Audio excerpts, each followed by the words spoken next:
Good evening. It's 5 o'clock on this beautiful Tuesday, April 14th, 2026. I want to welcome you all and call to order the work session for the Pflugerville City Council. I believe we have another entity here who also needs to call to order. Thank you, Mayor. I want to call to order at 5 o'clock straight up the Pflugerville Community Development Corporation for business and our joint work session with the City Council. Do you want to make the public comment item first, or do you want me to? I think we can call them simultaneously, can't Okay. we? This is the time for public comment. At this point in time, a member of the public may address City Council regarding an item on the agenda. Comments must be relevant to the agenda item. Citizens wishing to speak during a work session shall submit a completed speaker request to the City Secretary. And I've got some other logic here. It talks about you've got 3 minutes to talk. Is there anyone here from the public wishing to speak on an item on the work session agenda? Jerome? From the Pflugerville Community Development Corporation standpoint, we also open for public comment, and to my knowledge, there is no one who has submitted a request to speak. But if there is someone in the audience who wishes to speak at this time, please make yourself known. Seeing no one, we'll close the public comment portion. All right, we'll move to item 3A, which is a joint meeting with Pflugerville City Council and the Pflugerville Community Development Corporation Board to discuss goals and objectives for 2026. And I will also open up this is item 3A, the joint meeting with the City Council and PCDC to discuss goals and objectives for 2026. We are now open. And I will defer to you if you wish to make comment, but I was going to turn the program over to our executive director at your direction. One thing I would like to do just before we get into that, for the sake of those at home on video, I want to make note that Councilmember Kaufman, Councilmember Ruiz, Councilmember Mateer, Councilmember Ryan, Councilmember David Rogers are here with me on the dais, as well as City Manager Breland, our attorney, Mr. Hayes, our City Secretary, Trista Evans. Would you care to introduce your members? Yes. So I am President Darrell White of the PCDC Board. To my left is Tawana Lozada. She is the Vice President of the PCDC Board. To my right is Oscar Mitchell, the Secretary, and Jerry Jones, our Executive Director. All right. And we also have two PCDC board members that serve on the council, as well as PCDC board members, and that's Councilmember Mateer and Councilmember Ruiz. All right. Well, let's get this started. Jerry, I believe you've got a presentation for us. Yes, sir. Good evening, Mayor Weiss, council members, members of the PCDC board, residents, and businesses of Pflugerville.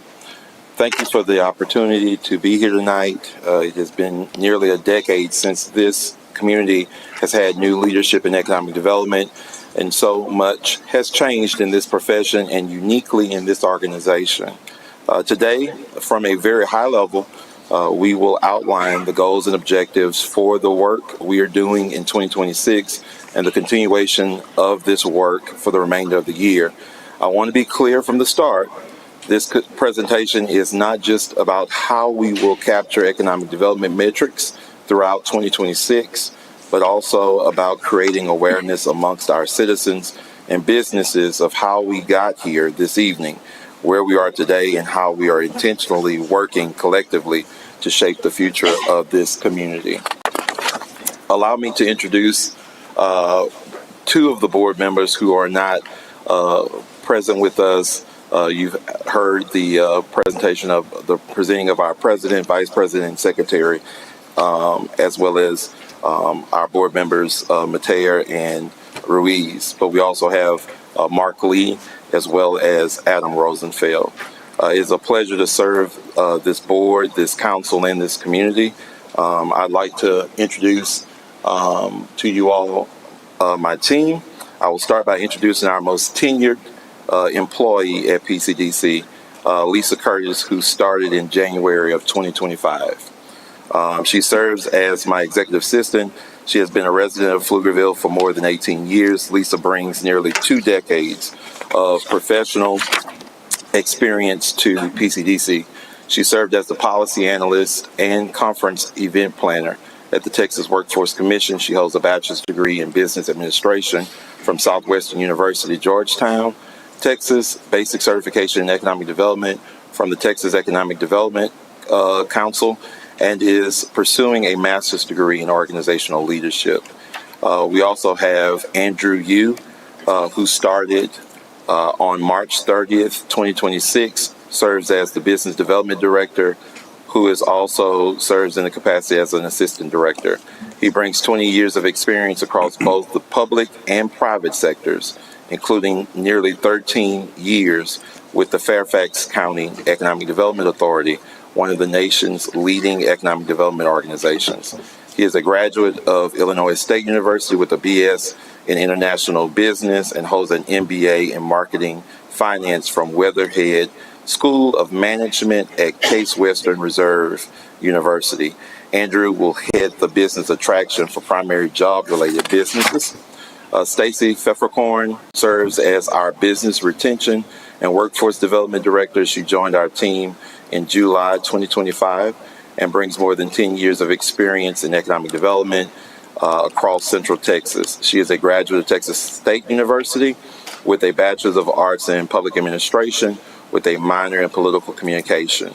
She holds a Master's of Public Affairs Policy, focuses on economic development, finance, and local government from the LBJ School of Public Affairs at the University of Texas. She also has a basic certification in economic development and completed the Economic Development Institute at the University of Oklahoma.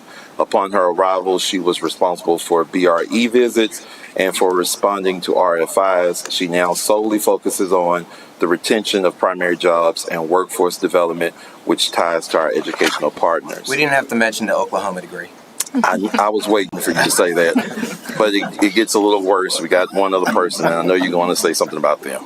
Adam Exon celebrates his 1-year anniversary today.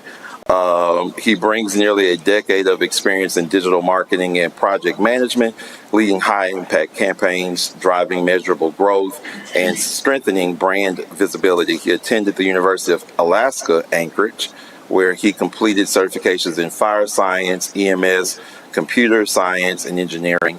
He later attended Portland State University, focusing on computer engineering, and also has his basic certification in economic development. Adam covers marketing, communications, and events, and in 2025, he covered entrepreneurship and a host of other initiatives. Juliana Sapp is our Innovation and Entrepreneurship Manager. She started on March 30th of this year.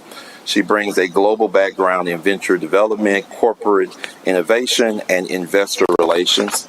She holds an MBA in finance from Holt International Business School, further strengthening her expertise in investment strategy and innovation. Prior to joining PCDC, Juliana held leadership roles in corporate venture capital and innovation in Brazil, and most recently worked with 7 Train Ventures. Juliana will be working to help our small businesses grow, attracting new ones and luring restaurants, retail, entrepreneurs, and startups. Lastly, Trinity Boudreau is our business research and data analyst. She also started March 30th, 2026. Trinity is a graduate of Texas A&M University with a Bachelor's of Science in He has like 7 degrees from all sorts of places. He has no college allegiance whatsoever. I knew this was going there. I knew this was going there. With a Bachelor's of Science in Environmental Geoscience. She was also a policy researcher at Stanford University.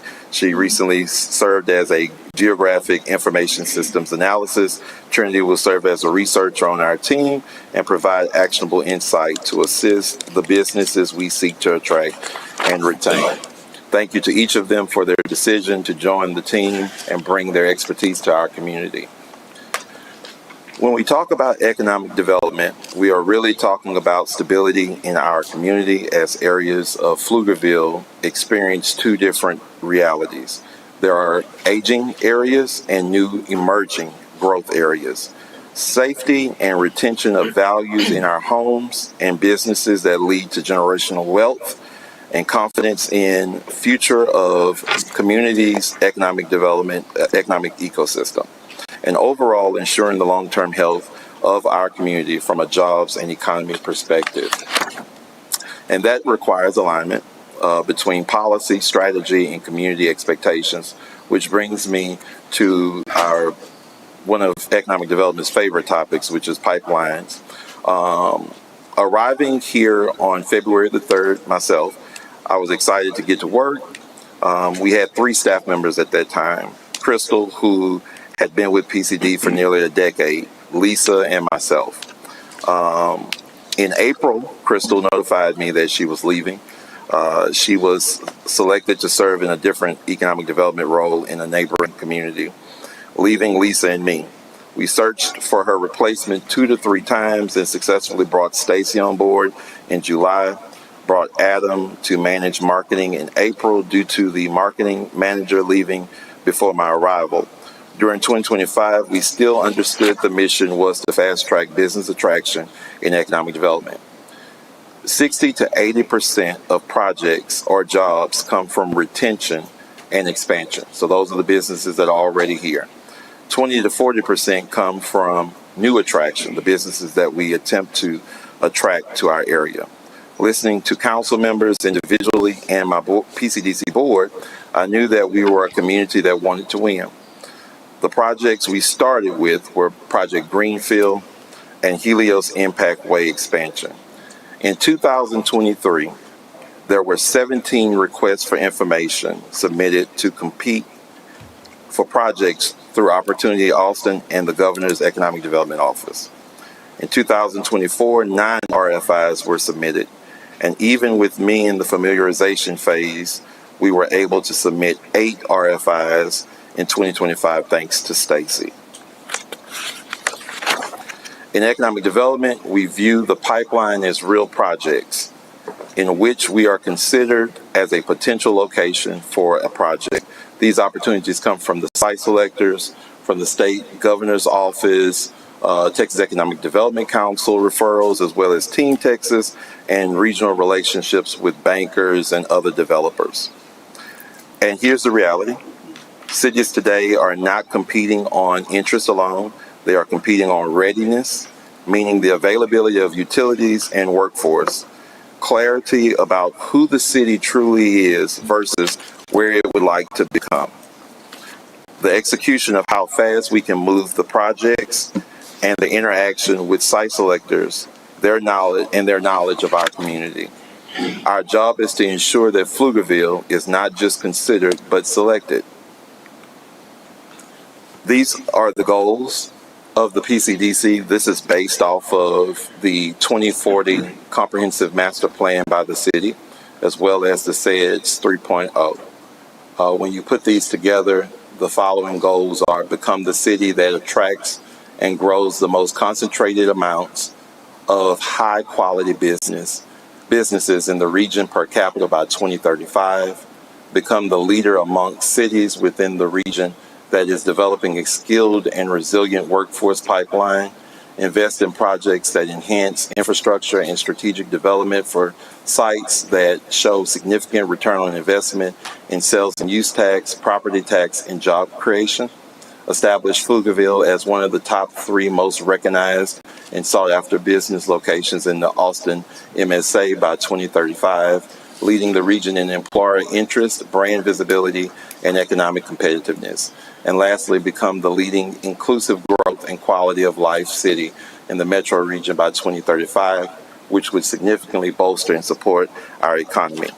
Our goals, although ambitious, are attainable and aligned with the Aspire 2040, the city's comprehensive master plan, and the SEDS 3.0, the PCDC's economic development strategic plan, which complements the Aspire 2040. The SEDS is just more focused on economic development and is a requirement of our accredited economic development organization designation. Carefully and intentionally. Yes. Can you tell us a little bit about the metrics that you're going to use to measure how you've reached each of these 5 goals you've got here? We're getting there. We're gonna. It's there. It's later in the presentation. Absolutely. All right, okay. So, just wanted to highlight that goals can produce growth that is predictable, sustainable, and aligned with what this community expects. In order to obtain this, we had the site consult. It was called Consult Connect. These are site consultants that sit behind a computer and they look at our RFIs to determine whether or not they're going to come and bring the project to your community, or if you'll make it on the list in the top 5.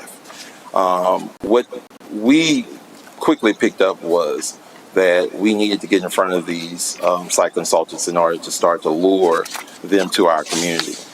In doing so, in December, they came for 2.5 days, toured our facilities. The city manager and staff made presentations on infrastructure, on the water, wastewater, on the build out of roads. We were able to present them all things Pflugerville for 2.5 days. On that Friday, they came up with a SWOT as to what we should consider for opportunities of growth. The feedback that we received confirmed some things that are really important. Pflugerville is well positioned, strategic location, strong partnerships, aligned leadership, workforce collaboration. Our speed to market is a real thing. The fastest roadway in America, which also connects us to nearly 20 million people, travels through what will become the center of our city. These are not small advantages. These are signals that tell investors this is a city that knows where it's going. Our weaknesses, at the same time, could be considered as opportunities to improve, are sharpening our industry focus, strengthening our workforce narrative, improving site readiness. This is not about deficiency. This is about precision, because today's environment, clarity wins. And when I say clarity wins, when we fill out these RFIs, the more in alignment we can be with what is being asked in that RFI, the better our chances are at making the cut, so to speak. Our opportunities and risk, which in my opinion are the same thing. There's a real opportunity in front of us, but I want to address something carefully. We are seeing growth in commercial and industrial development within our region. We must become aligned with the regional clusters that the collective voice of Central Texas is working harmoniously to attract. Those clusters are advanced manufacturing and aerospace defense, semiconductor and high-tech supply chain, infrastructure construction and skilled trades, logistics, data, and regional employment anchors. These businesses are here, and every piece of marketing that is gaining attention is supporting those sectors and enticing more of them. Defining who we seek to become in that space is critical to advancing our community's goals. Not having these businesses locate here simply removes us from the opportunity to attract jobs for our future citizens and benefit from property tax and disposable income they provide. Our strategy is to ensure we address these opportunities through CEO roundtables, BRE visits, marketing efforts, and storytelling. This is actually one of my favorite slides here because I feel like it tells a story about where we are as a community. When you look at the household income, it really tells a real story. This is a strong working community, but many households rely on multiple earners. That creates an opportunity to bring more primary jobs to Pflugerville so that people can work closer to home, businesses benefit from daytime activity, and our economy becomes more balanced. When you look at the middle person, where you see 121, the 121,000, there's some data that shows that it's between 117,000 to 122,000. So we kind of went in the middle with 121. But when you look at that, the median income paints a picture that I think a lot of us, I know for our organization, we tout those numbers. But what we forget about at times is that you do have the 121 as the median income, but the people to the left are the people that remind me of an example that if we don't do what we need to do to help them scale and retrain and get new job opportunities, it's almost like having 3 A's in a class and having 1 F and expecting to get an A at the end of the year. It's just not happening, right? Can I ask a question? Please. Good evening. Thank you so much for preparing for us this evening.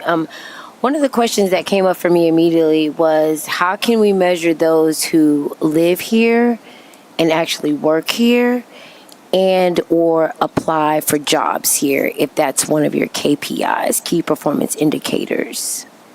So there are systems and softwares that are set up where we can identify that. We have, and I'm not going to put Trinity on the spot, but we have a data analyst that is looking at the software that will give us the most accurate information. When you look at the labor statistics, the Department of Labor, a lot of this stuff is census tract kind of outlined. And because it's census tract, the entire census tract is not the corporate limits of Pflugerville. So it makes it difficult to go by the census tract information. So we're looking at software that can look at our community's corporate limits and then derive that information from there. Thank you. I mean, I feel like if that's one of our benchmarks and that's one of our goals, then we need to have some sort of way to be able to track that so that Absolutely. we can come back and say that what we said is an issue, we addressed it, and here are the numbers to show that it actually worked. Basically, it comes down to bottom line. Okay, let's put some more money into that part, right? Absolutely. So thank you so much. That was a great question. I have a question. Where did that persons per household number come from? This is from the census data. So we pulled the census data and we pulled it a few times. We wanted to make sure that we were looking at the right information. We almost had a roundtable discussion on this. But all this information comes from a compilation of 2020 and 2024 census data information. Again, as we go through this presentation, one of the things that I would like for you all to just keep in mind is how do we recognize the 121,000 as the median income, but the people who are directly to the left make less. And in order for us to continue to get our median income to increase, we have to do work that increases the opportunities for the folks who are to the left. So median, the definition is half make more, half make less. Yes. So I think that's important because it means that outliers don't skew the metric. Correct. Bringing more people up higher doesn't necessarily move the median. It just ensures that the median stays solid. You really need to focus on the median, not necessarily focus on moving people around within that. And it drives me crazy when people look at the average as opposed to the median. Yeah. I mean, I feel a little bit concerned. I mean, in most cases, that's 2 incomes in the house at 121,000 and still struggling to live. Let me ask that question because that is something that we should be able to determine from available data based on the data set that you provided. I do believe, and Melody, you can correct me if I'm wrong, I think that 2.69 is from the 2024 AFS survey. Yeah, American Community The Survey. American Family, American Community. One of those acronyms. ACA, American Community Survey. But we should have data on dual income households. Do you have that information? Because I think that informs what you're talking about, right? Is that 121 based on 2 people earning, or is that? That's 2. That's not- that's it could two. be. It's That's household. actually It could it's be. household. It could be. It could be. Yeah. It depends on the composition. But of in the- most cases, I mean, I think we're in a state of denial. Let me just say this right quick. I probably shouldn't be so hot. But there's a lot of households that are stacked right now. There are many people living in one household in order to live. So it could be 2. That's a beautiful picture, wishful thinking, right? But in most cases, it is way more than that. And we might even have to include our adult children who are living in our household and their incomes as well in order for us to be able to just survive on a day-to-day basis. I am always going to show up as a person with lived experience. Now, the individual number is actually 55. See. So it's a little less. I'm sorry. So there's an individual median income, like just an individual person within Pflugerville, and that number was 55,000 and some change, like 55.8. But that doesn't reconcile with the per capita number that you've got here. Well, the per capita number here is 48,000, but that's not per person. Right. That's But in order to go from 48 to 55 for a per employed individual, you're claiming, I'm not going to do the math, but you're claiming that the kids in school is dramatically smaller than reality. That number can't be right. It's the census information. It doesn't necessarily mean that they struck it right on the head. We've had this conversations, even at our roundtable discussions, that some of this stuff we've pushed back on. Our new numbers for our retail trade area, that's a whole nother conversation for another day. We had to send like 2 or 3 emails back and say, I need you to justify these numbers immediately. So this information, it's not the most attractive, but the good news is, because there is good news. But you said it's not the most attractive. Our median income, as compared to it's higher than other cities, is very attractive. I was speaking to the 50. Yeah. I was speaking to the individual. But I wanted to talk to Kim's point, what she brought up. United Way, we had a presentation.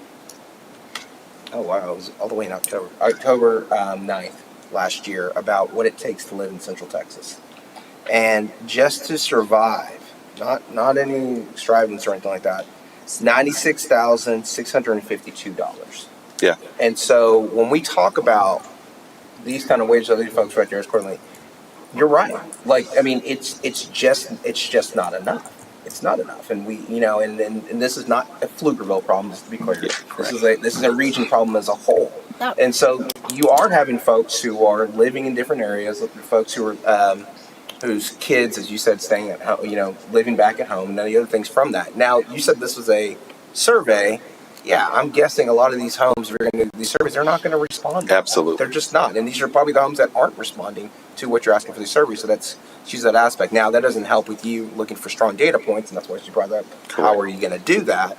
But, I mean, I think that's something that is anecdotal, but is also something that we're all cognizant of, too. Absolutely.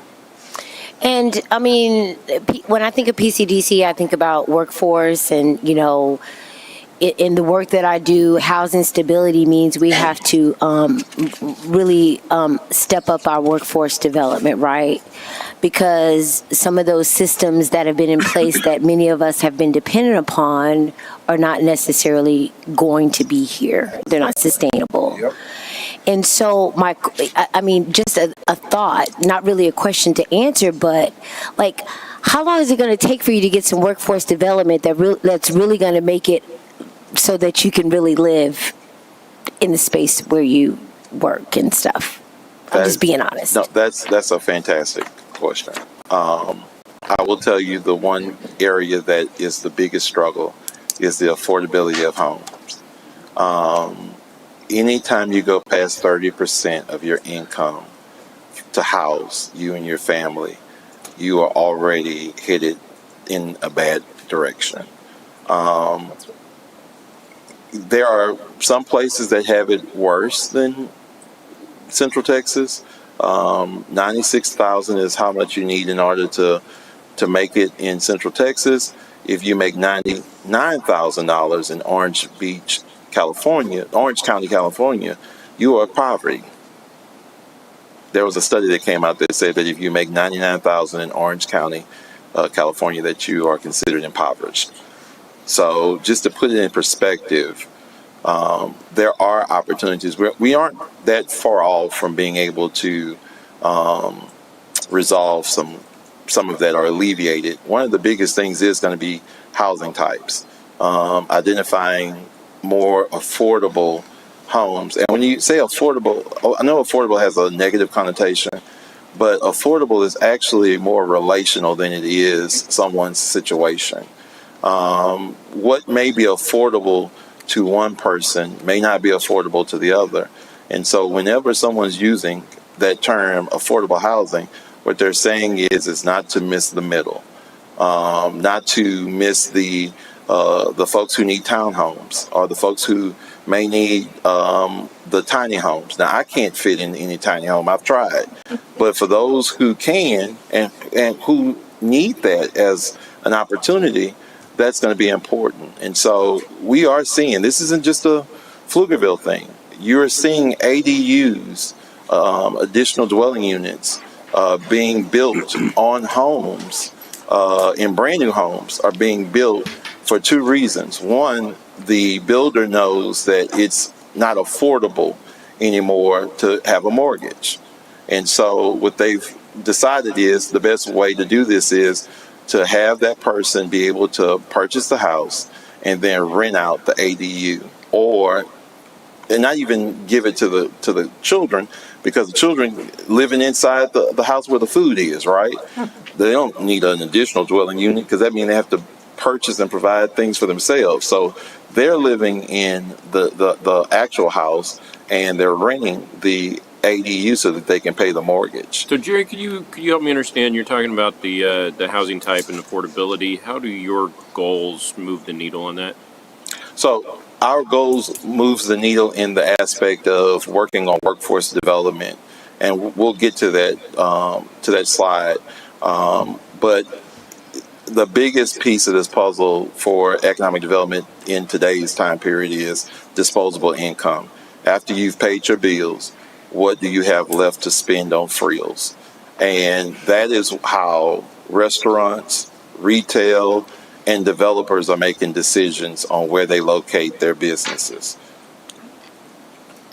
So, and I'd say about this council, I think for the last 10 years, whatever you want to call it, we've worked to have a diversity of homes available for people, what you call sheltering right there, either some multifamily, condos, joined or unjoined right there, townhomes from the other aspect, specifically because we understood that. And to be fair, I want to give staff a lot of credit for it because this city has not always had a history of diversity when it comes to housing type. And I think it's allowed for people who wouldn't necessarily been able to afford to move here to do so. At the same time, to your point, realistically speaking, the place, if you're going to look for affordability, you're not looking in places like Pflugerville, Round Rock, anymore. You're looking at Rockdale and some other places out there for that. Gerald. And you drive because places where you drive until you can afford. Yeah. And that has its own consequences. And so I don't want to beat a horse on this one, but I feel like this is a really good touch point as we get to the retail portion of this, but I want to just touch this before I forget it. For those of us who always see apartments coming up on the presentation of the agenda and you start experiencing heart palpitations and start getting upset and flustered and start, burning your keyboard at home on the computer talking about no more apartments. What I will tell you is that sitting in front of the very restaurant developers that you want here in this community, the thing of disposable income is a very real thing. It's not something that Jerry's just saying so that he can get more facilities built here. It's a real thing because typically how retail and restaurants work is you need at least 20 people, especially retail, you need 20 people to walk through the doorway with the anticipation that one person or two people will actually buy something. So am I going to put my retail shop in front of a neighborhood that only has 40 single family homes, or am I going to put it next to an apartment complex that has 300 units? You do the math. I'll leave that alone. I don't want to get in trouble about that. That's a hot topic. What I wanted to paint here as it relates to the business attraction piece, I wanted to talk for a moment about where we should be at the end of year 2. So what we did was we went and pulled up the data for Texas Economic Development Council, on in year 2. Sorry, Jerry, if you don't mind, let me Sure. interrupt you on the last slide on the primary job growth goals. These read to me a lot like activities and not outcomes. How do we get to a point where we're actually committing or projecting actual outcomes for our Councilman, residents? I'm so glad you asked that question. I really am. Because when we talk about economic development is like building a house. It's like building a house. You don't just start putting a roof on top of the dirt. You have to put the foundation, you have to put the studs, the walls. That's all activity. And that activity is what leads to the business deciding to come to the community and hiring of jobs. Most economic development projects take 2 to 3 years. That's not Jerry. Anybody wants to search, trust but verify. 2 years is how long most economic development projects take to materialize. So when you see these examples here as activities, they are activities that lead to the results of attracting businesses. And So that's if we fine. don't, and I'll just give you one last piece here. Okay. If we don't take the time to respond to at least 70% of the RFIs, that's an activity. But if I we mean, don't you could argue respond that to we should them, be responding to any of them that we qualify for. I mean, that 70% aligned is with a C. Pflugerville's community and vision, that should be a 100% number. Right. No, I wholly agree with that. Always. I think my concern here, and you hit the nail on the head, it's something I've been saying for a while now. These do look like activity, not outcomes. You mentioned building the foundation, but the organization has existed for, 23, 24 years? We had a foundation already. What's going on?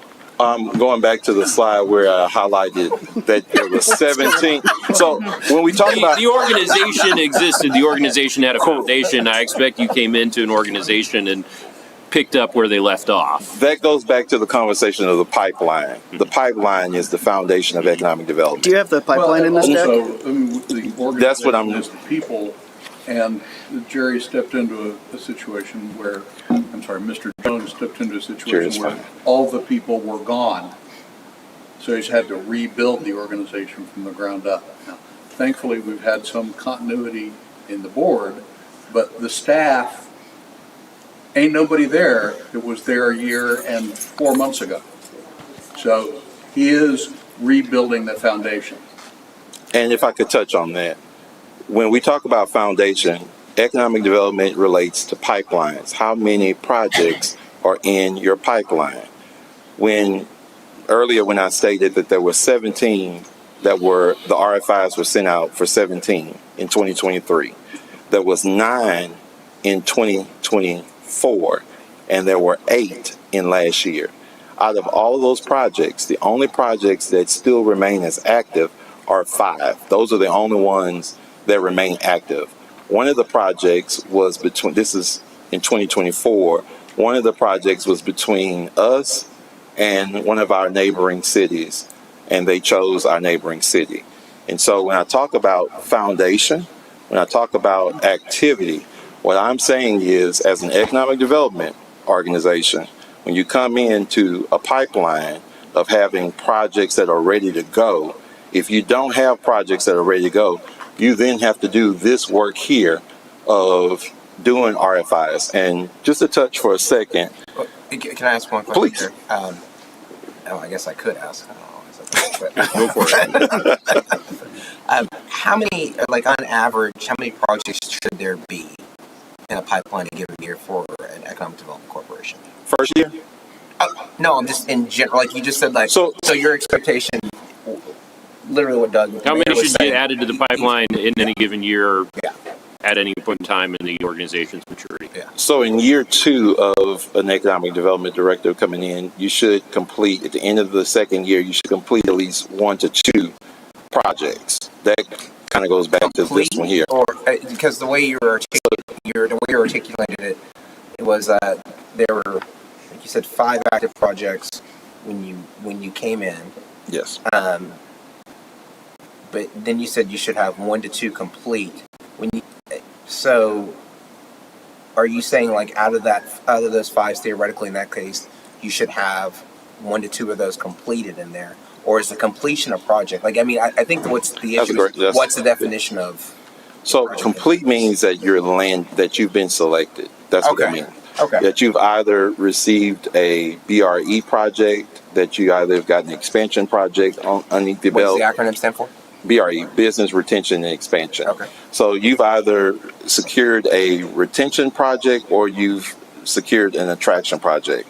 Okay. Most of these projects take 2 to 3 years. The going joke in economic development is what you shovel the dirt for in a groundbreaking ceremony, the next executive director will cut the ribbon, because the average time period for these projects take 2 to 3 years. Which is why in year 2, at the end of that year, what is expected across most 4B corporations in the state is you have 1 to 2 small to mid project wins. And going back to that 5 RFIs that are still active, they're still active in consideration of Texas. We've applied, but they haven't made a commitment as to whether or not it's going to be Pflugerville, if it's going to be Central Texas, if it's going to be El Paso or any other place in the So state. going back to the mayor's point or question, how many should be in there? Like, how many should be in the pipeline?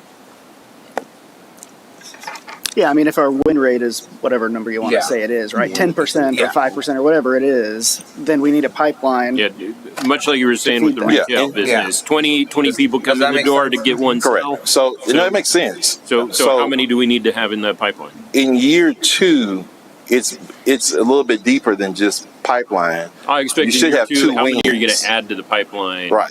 I mean, get through. I would expect that. I mean, we're partially into year 2 now, and I'm a little bit concerned that we're just talking about activities and building the foundation when it's already been a year. And now we're talking about another year before we have 1 to 2, maybe small project wins. So So that's now, going on 3 years before we actually have a deal closed. And that's kind of concerning. Assuming I'm reading what you're presenting here correctly. Well, let me go back for a second again. When I got here in February, and then in April, the only staff member that had economic development experience besides myself left. I then went from February all the way up to July before having a second individual who understood economic development. And what I will tell you when it comes to filling out RFIs is that it's minimum a 10-page document, and all of them have to be predicated to that specific project and the area dealing with water, sewer, distance, how many people fit a certain workforce background, the educational attainment levels. All that information has to go in those documents every single time that we get there, and they're not they're site specific. And the projects, you're doing that work, and then by the time you get completed, another one probably is going to come in, and so or it goes quiet. It just really depends on how many you get. Some, like for instance, this week we got 3 of them back to back. That typically doesn't happen. Typically we get maybe 1 or 2, and then all of a sudden they really start coming in. So RFIs are, it's not a welcome letter saying, we want you to come to the community, now send that off. It is actual research that you go in and look at what they're asking for, and they're very specific. Just to give you an example of something I did this week, I sent Andrew on a mission to apply for an RFI because the average wage was $135,000, and I got excited. And then reviewed the RFI, and it was a great RFI response. He did a great job. It was a 7 out of 10 when it was scored. The only problem is that in the RFI, one of the little technical pieces was that you had to have a rail spur. Automatically killed our chances. And so, yes, a rail spur that you Railroad spur. that you had to have a rail spur. Okay. Yes, Rail spur. and so it automatically took us out of consideration. Those are the types of things that if you're not able to solely focus on that specific thing, you will find yourself tripped up or spinning in wheels. And so So is that an example where you went through the process of writing and trying to respond and then realized at the very end of the survey that we wouldn't qualify? Or I guess I'm curious why we spun that's- the Right. wheels. So my So the beauty expectation of- is your I'll explain. goal here is respond to 70% of RFIs that align with Pflugerville's community and vision. That one doesn't align. So it seems like if that's a requirement for the RFI, thanks but no thanks, and you move on to the next. You don't waste your time on something that It's we don't not that qualify for. simple. The problem is that the first RFI came through, it was compatible. They then come back, and throughout this process, they are shrinking and getting more and more defined about these projects. So you may get at the beginning of the week on a Monday or or Friday that here's a project RFI. And then by the time you start working on that project, they send an update in the middle of you going out trying to get the information. All economic development professionals complain about this. We've been complaining about this. I've been in economic development for 15 years, and it's almost like trying to argue with a signboard. It's not going to change. The site selectors are who they are. They're going to send the information the way they want to. They'll send revisions in the middle of you collecting data and trying to fill out the request for information. It is frustrating, but at the end of the day, you do it because you want to try to land a project. It's just the reality of what we deal with. So let me go back to the slide where, so we're talking about business attraction and achievements. So you're saying your goal is to have 1 to 2 small to mid-sized projects at the end of this year.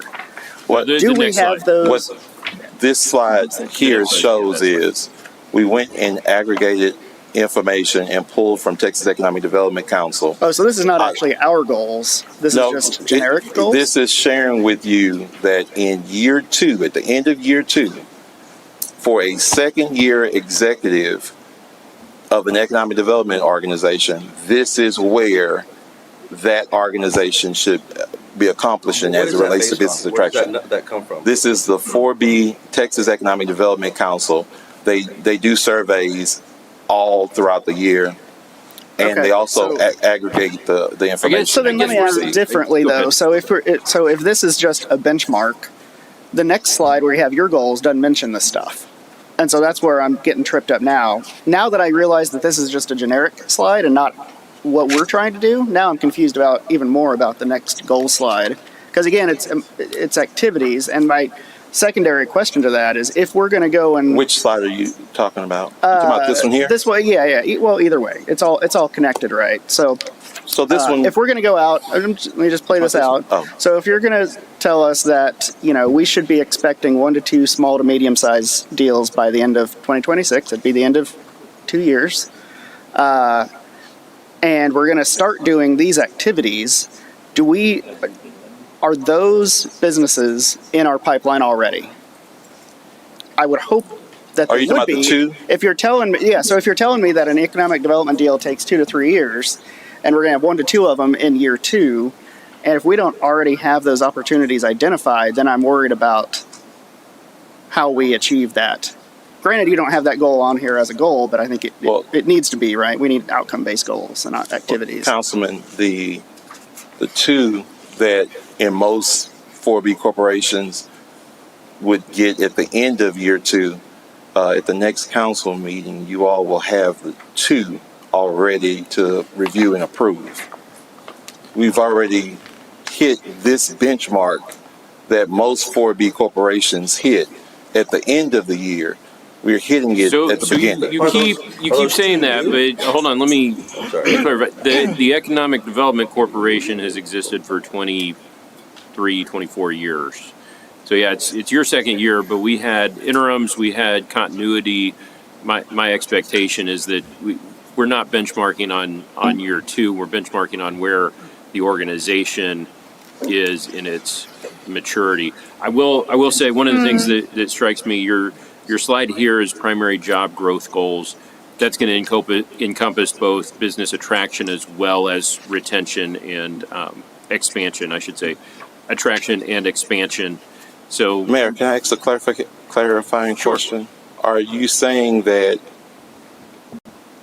the executive director or anybody who holds a position should be held accountable for what the organization should have done the last 20 years? My expectation is that the day you arrived, the pipeline should have had 20 to 40 projects in it. Well, I mean, And we should keep going I forward. didn't have that. so I'm Okay, going to so ask in what the last year, metrics how many? we have for that time frame to give you that expectation. So, I mean, I don't know, because did we have those metrics and that information in 2024 presented to us? That's a good question. How many- will Well, I say mean, that was What's before. in- more than half of this council has sat on that board. What's in the pipeline now? More than half of this council has sat on that board. Yeah. So we have some expectations right. and some history. I think you're right. But I'm sorry, Caesar, what's the question? Oh, no, I was, Melody had a question. I was saying you might What's the question? Yeah. I'm sorry. Jerry might be able to answer that Oh, question. so there's assumptions that of where. So whatever we're going to close in 2026 is typically a function of 23 to 25. What we did in 2023 to 2025. Yes, 2 to 3 year. So my question is, do we have, I mean, you have RFIs, which is different than pipeline. So my question is, what did our pipeline look like in 23, 24, 25, and now we have 5 in 26. So that would be the trend that I would look, because that's the starting point of where someone comes in. So having a new employee come in, it depends on what was done the 2 to 3 years prior to their arrival. So if we're talking about real, actual projects, when I arrived, I pulled up 2024 agenda for PCDC to see what topics were being discussed in executive session, because executive session should be the only place that projects are discussed that would be related to a development opportunity. And all of those projects did not materialize. There was one particular project that ended up going to a neighboring city. And then there's one project that's not a real economic development, like primary job project, but it's more so a sales tax project. And that one did not materialize because the developer chose not to go forward with the project. So again, when I say that there was 0 real projects besides Greenfield, it's not Jerry, it's the actual. No, I'm going to challenge you a little bit on that, because the items that not are on council agenda, the PCDC agenda, I'm sorry. excuse me, the items that are on the executive session agenda are enumerated by project name, but those are the shortlisted projects. Those are not the RFPs that you sent out, but the ones that came back and said, yeah, let's talk. So there should have been an awful lot of more RFIs that were sent that needed to be tracked. Well, is the Manage that pipeline. RFI, or does RFI equal pipeline? What's I your would definition? expect so. I reached out to Opportunity Austin, and I reached out to the governor's office yesterday because I wanted to make sure that when I come here to present to you all, that I had my facts and figures correct. Again, 2023, 17 RFIs were submitted. In 2024, 9 were submitted. And in 2025, 8 were submitted. And out of all of those projects, only 5 of those projects are still active, meaning that there's consideration, but they do not have a specific site. And I think that's how a sales funnel works, right? Is you pull in as many early leads as you can, and you work them until they get all the way to the end to a conversion, which would be per this slide. So that's where I'm curious. So even if it's true that there were 0 deals worth doing when you came in a year ago, then my immediate next question is, okay, well, what's that pipeline look like now? Right? And that's, Which is It's the fine. 70% of the RFIs. If you are Right, but that's starting not from an outcome. 0, the only way to get to an outcome is to have activities, Yeah. and you have to continually have those activities to Yeah. So that, I mean, it if I depends could on the get spectrum. clarification, and just clarification, because I'm hearing, Please, this is good in my head, I'm hearing conversation. 2 things. You're saying that when you got here, there were no projects in the pipeline, but I could have swore you said except for 5. there were 5 in the pipeline when you got here. No, let me So go that's why back. I'm asking for some clarification on that. And thank you for that, because I want to make sure I'm clear in what I'm saying. Yeah. There is 5 active projects from 2024 and 2025. Okay. So the 9 that were done before I got here, plus the 8 that was done underneath when I got here. Out of those 2 years, there's only 5 remaining that are active. And one of them remain active from 2024, and there's 4 that remain active in 2025. Out of those 5, you said 2 should be coming to fruition here pretty soon, correct? So I want to make sure I'm being very clear. Uh-huh. Our RFIs are not the only way you get projects.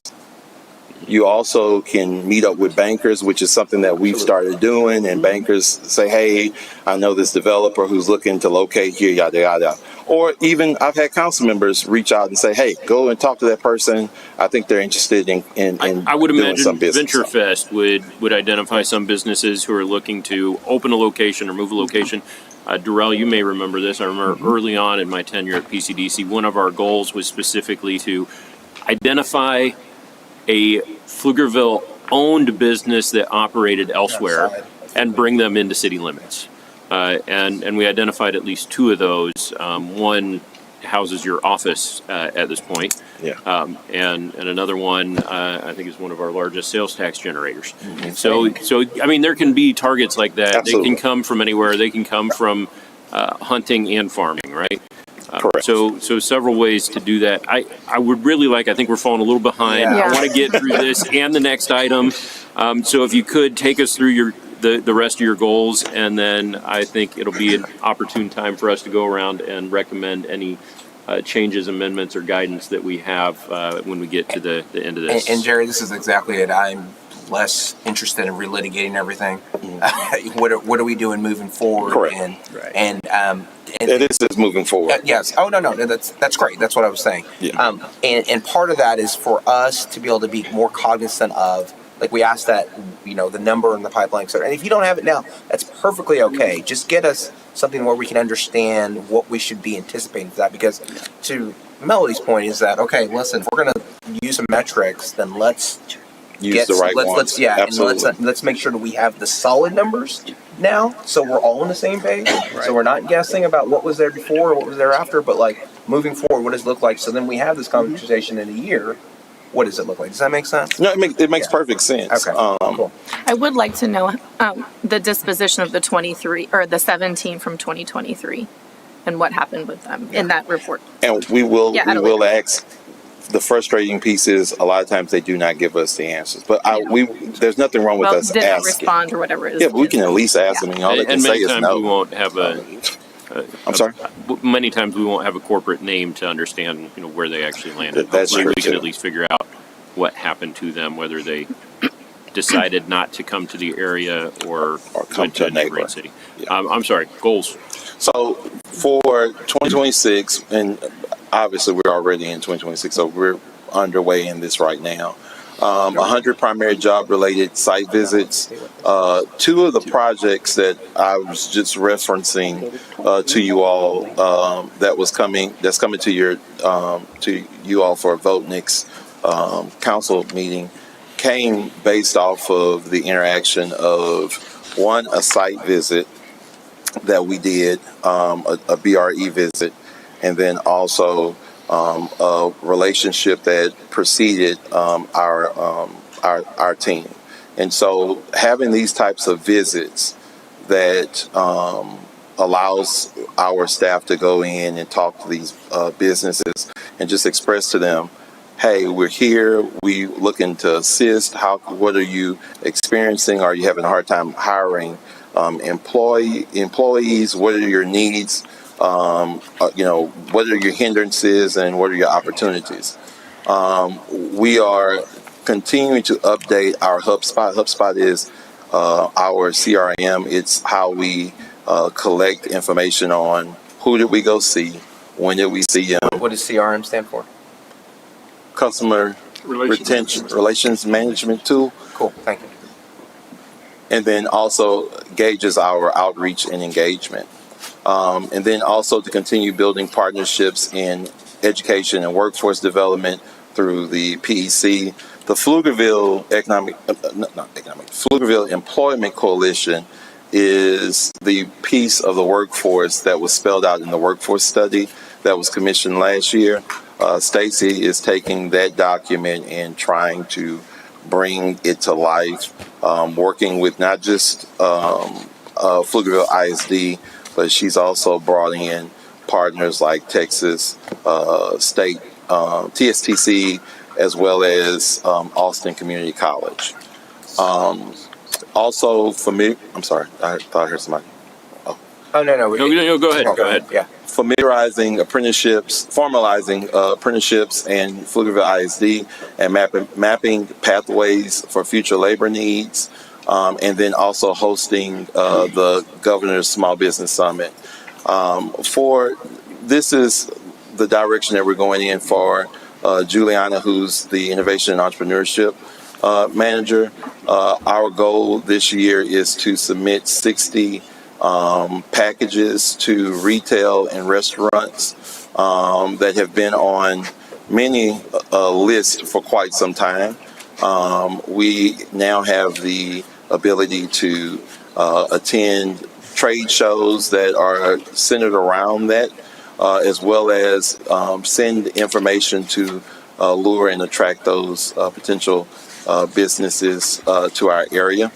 And then also to build a stronger partnership with the SBA, SBDC, and SCORE. One of the things that I will tell you that is one of the most personal and professional frustrations for me is to hear stories of accidental entrepreneurs. My personal belief is there's too many people who are on payroll throughout small business development communities that should be doing their job to connect with small businesses.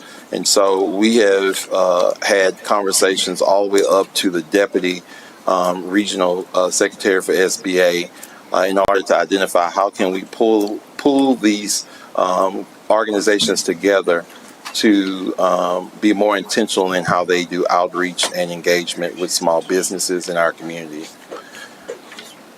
Next would be having local developer fam tours, which hopefully ties also into retail space rehabs.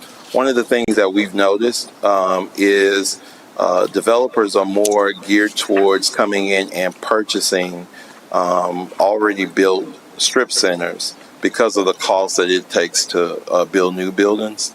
And they're looking for incentive opportunities to come in, retrofit that space out, and add more attractive restaurants and retail. What is your goal? Because I'm looking between both slides, the goals for business retention and workforce and the retail and business development goals. And so it sounds like to me, correct me if I'm wrong, for the goals for business retention and workforce, this is what essentially Jonathan was talking about, was building that funnel. Yes. And so what you would have, so I see that one specific number is this business retention visits, but out of all these, how many do you expect to get in the pipeline? God bless you, or should be an expectation for? And like I said, I mean, you're the SME. We don't know, but what we're trying to better gauge that.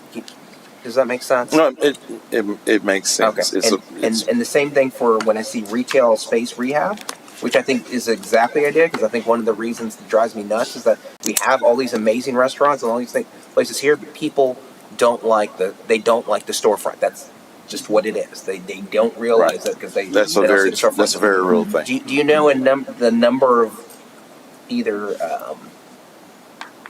restaurants, retail space that you're looking at? Can we put a number with that? Does that make sense? So we have the list of restaurants and retail spaces. There's about 7,000 on that list. It's a national. 7,000 in Pflugerville? It's 7,000 different retail and restaurants. National. And so what we that's your target. That's your that's your mailing list. Okay, so we're going through that list. Okay. And we're already identified 60, and we haven't even gotten to the C's yet. I mean, cool. It's a lot. So 60 is the goal, but our expectation is to exceed that number. So let me jump. So sure. I'm going to ignore the fact that these are activities and not goals, but one thing that does make me a little bit nervous about some of these is I personally believe that we should be aiming for more quality than quantity. So I'm not going to get mad if you say it's 25, but they're ones that we feel really good about and that are going to make our residents just extremely super happy if we go and close, instead of saying we're going to send it out to 7,000 different companies and hope, we get a few in the pipeline. So I would consider that when you think about recasting these into being actual measurable goals. So that's really the biggest piece here. Yeah, that's just an example, right? You could go back to the 100 site visits too, right? So there's a list. Right, we could visit every one of them. And then my one other thing is, let me go back real quick on this one. Hold on, let him finish his point. Yeah. And then I think what I would love to see beyond that as well is, given that you have 7 people now, that's a lot of throughput. And I just looked up on the comptroller's website, average EDC has between 1 and 5 employees. So we're beyond what most EDCs in Texas have, if we're at 7. And so I would also then expect to see these activities probably get condensed beyond the benchmarks that you're sharing with us as well, right? Because if we assume most cities are going to have 2, 3, maybe 4 employees, and we've got 7, we ought to be cranking through this, right? We ought to be exceeding the benchmark, not trying to say that the benchmark is our goal. Councilman? And now to your point, I was about to say, 2 weeks. Yeah, he probably increased it by almost 100% in the last 2 weeks. For sure. But there should be a ramp forward. Yeah, this is for the year, right? But I do want to touch on when we look at comparable cities, comparable 4B corporations. The 4 that come up are Sugar Land, Plano, Round Rock, New Braunfels, and Frisco. And those all do a really nice job. Each of those organizations minimum is 8. Okay. So I mean, hey, I'm saying that to say, we're doing as good as Frisco. and let me just say this one last piece here. I'm under the impression Frisco has 3. So if you may need to cite your source on those. Regardless, we don't need to litigate this. I want to make sure that we're moving forward with goals that are actionable and demonstrate outcomes as we move forward. So let's focus on that. Jonathan, you make a great point. I want to see us doing those site visits, responding to those RFIs. But I want to understand. If you go to the next slide here. Do you want me to respond to your question about the? Go to the next one after this, real quick. What I'm looking for here, when you say submit 60, I want to see land 6, right? Attend to and do what based on that attendance? What do you expect to get out of that, not what you expect to put in? On VentureFest, host the fest. Well, what are you getting out of hosting the fest? Retail space rehab. How many vacant retail spaces do we have in town? Because I can't think of any. So I'm wondering if that's a relevant goal. Because are we gonna renovate any? Because if that's a goal to rehab retail space, but we don't have any to rehab, then you're gonna fail that goal. So, Mayor, the 60 submits. You don't have to respond to each of these. This is a conversation we have, and I think there's a lot that we probably need to come back and discuss in the future. But I want you to make sure you understand what the council's goals are for you, and those need to begin with outcomes. I was asking for clarification. Mm-hmm. When you say to submit out of the 60 that we submit, that to hold me to a goal that 6 will say yes. Goals are something we strive for, not something we always achieve. Okay. And we recognize that. No, it's goals, outcomes are things that we should have influence, but not necessarily total control. And right? and the way this is being articulated is just that. Is that we're trying, again, we don't do this for a living. You do, right? So it's you educating us on what should be the expectation. So if you have this, what should the yield look like? You know, and that's fine. You know, whatever the number is. Sure. We're cool because we don't know what the number is. If your goal is 2 restaurants and 1 retail space, and you say, hey, it's going to take us 300 people that we got to go, right? 300 people we need to reach out to hit that because we're only going to hear back from 10. We need to staff for that many contacts. Yeah. Sure. I don't know about that. If those are the outcomes we want. Yeah. I don't want that many people. Speaking of its staff, or we dial back to doing research on the fly. What I see is that the EDC staffing level generally is around 9 people per 100,000 population. So I think you're right in that, Where did you in pull that that wheelhouse. from? Where did you pull that from? I pulled that from AI, from Grok. Well, y'all two are pulling it from two different sources. Grok looked at 64 Same different source, but websites. different Gotta aggregators. love on that. Would you AI. like a list of all 64 of them? So I just want to touch real quick for a second. Go on. Let's You, come on. you all will hear a little bit later about the Nexus project. One of the other concepts that is continuing to take place and take form is the conversation around placemaking, the discussion around indoor, outdoor food hall and kiosks.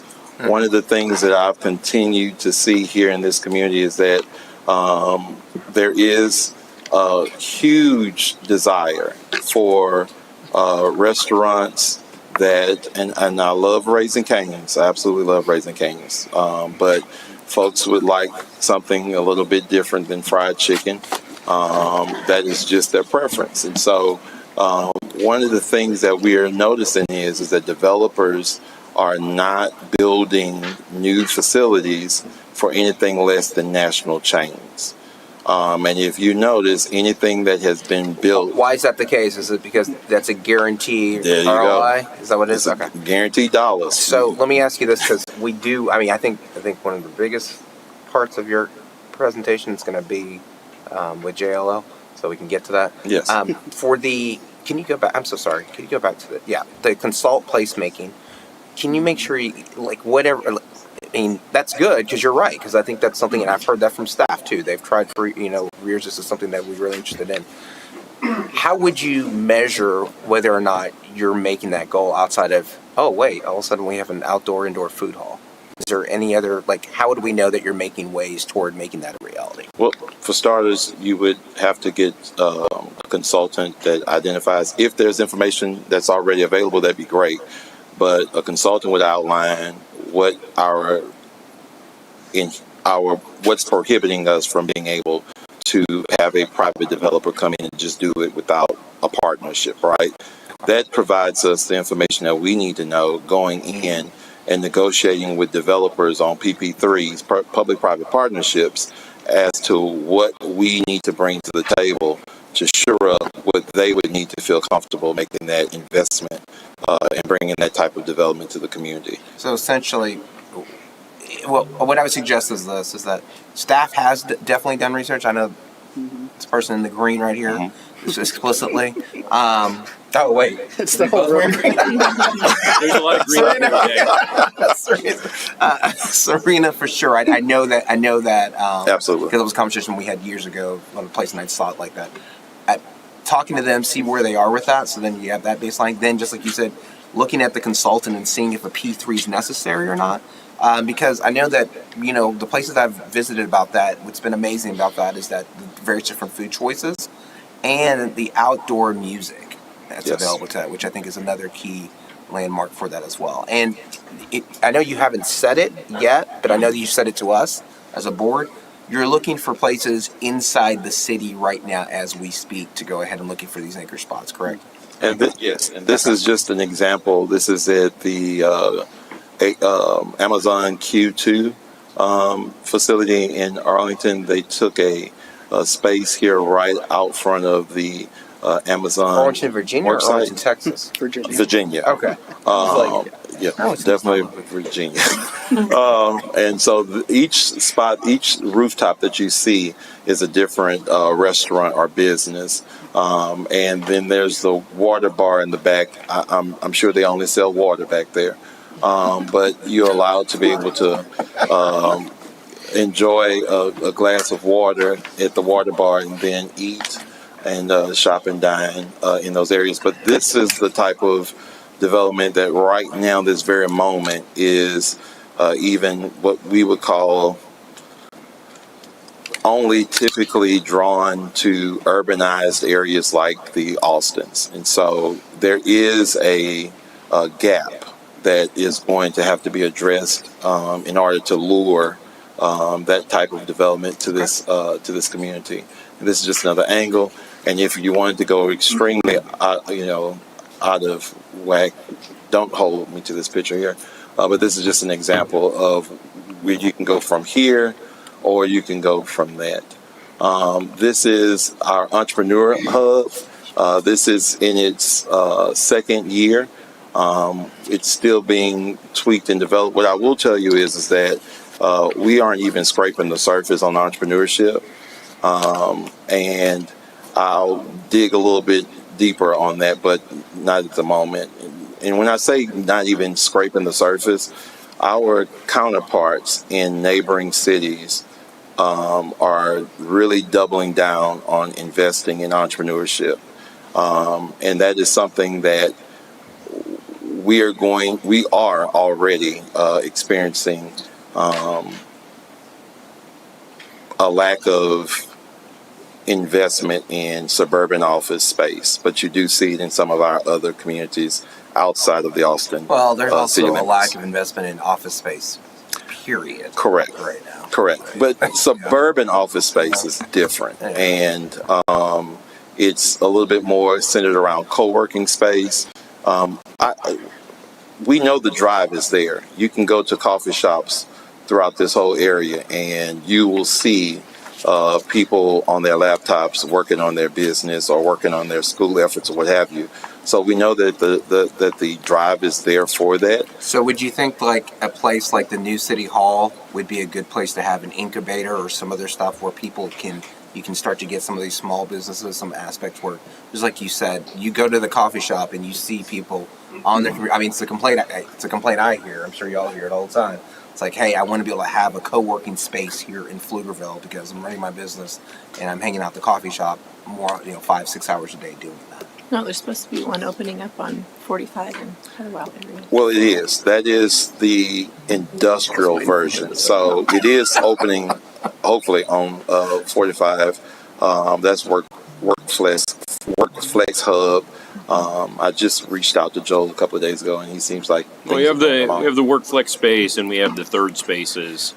I know I try to show up to West Pecan at 7 a.m. for my meetings so that I can get a seat. You try to find out. Because at 9 o'clock there's nowhere to sit. But we got more coffee shops open up. We got City Hall with the third space cafe. We're gonna have space for some of those entrepreneurs to work. I'm sorry. But I will share with you guys that other economic development organizations are going beyond relying on the coffee shops and the other places. There are plug and play. There's Generator. There's even Buda has the Beehive. And those are just examples of how our neighboring cities are doubling down on investing in entrepreneurs. We have the most patents per capita in this area, and we're literally still haven't invested in a co-working space for startups and small businesses, and we have the most per capita on patents. And so our entrepreneurs are here, the innovators are here, they're just waiting on us. I mean, we're the ones that are holding back on investing in infrastructure that could really spur and develop in startups. And So if I might say, this may be a good segue for the next item on the agenda. We still have our marketing goals. So the marketing piece, and I'll go back to it. I don't know if anybody's seen our lovely website. Hopefully in a couple of months that website will be non-existent. We are doing a website overhaul. We actually, one of the things that kept popping up in multiple different versions of studies is how do we market and communicate with not just the outside world, but inside about what's taking place in economic development. And so we have a branding and messaging and marketing strategy that is that's underway right now. We are quarterly. When I first got here, we were really telling our story to national publications. If you were outside of Pflugerville and you read national publications on economic development, you knew everything you needed to know about what was taking place in Pflugerville. If you opened up a local newspaper, you had no clue what was taking place because unless there was a article that really reached the level of importance that the newspapers wanted to cover it, it just wasn't getting covered. And so what we set out to do, and we've been doing it now every month, is to reach out to community impact and put a article or a piece in there that addresses economic development and provides some insight to citizens of Pflugerville on economic development. This upcoming month, it should be out already, is a discussion on after the graduation caps are over and everybody has cut the cakes and got excited about graduation. What are we doing to invest in our students in their future as far as education is concerned? And going back to the median income discussion, what are we doing to upskill the people that are already citizens, that are adults, that we're seeking to give them opportunity? Some of the things that we're doing to identify and leverage is the recognitions that this city has received from 2025 all the way up until January of 2026. In 2025, Travel and Leisure ranked Pflugerville the second best place to live in Texas. U.S. News Report ranked us 15th best to live in the United States. Travel and Leisure, as well as the most diverse school district in Travis County. And Pflugerville, Texas, ranked number 17 among the top 20 career hotspots for small cities under 250,000 in a January 26 report by Co-working Cafe.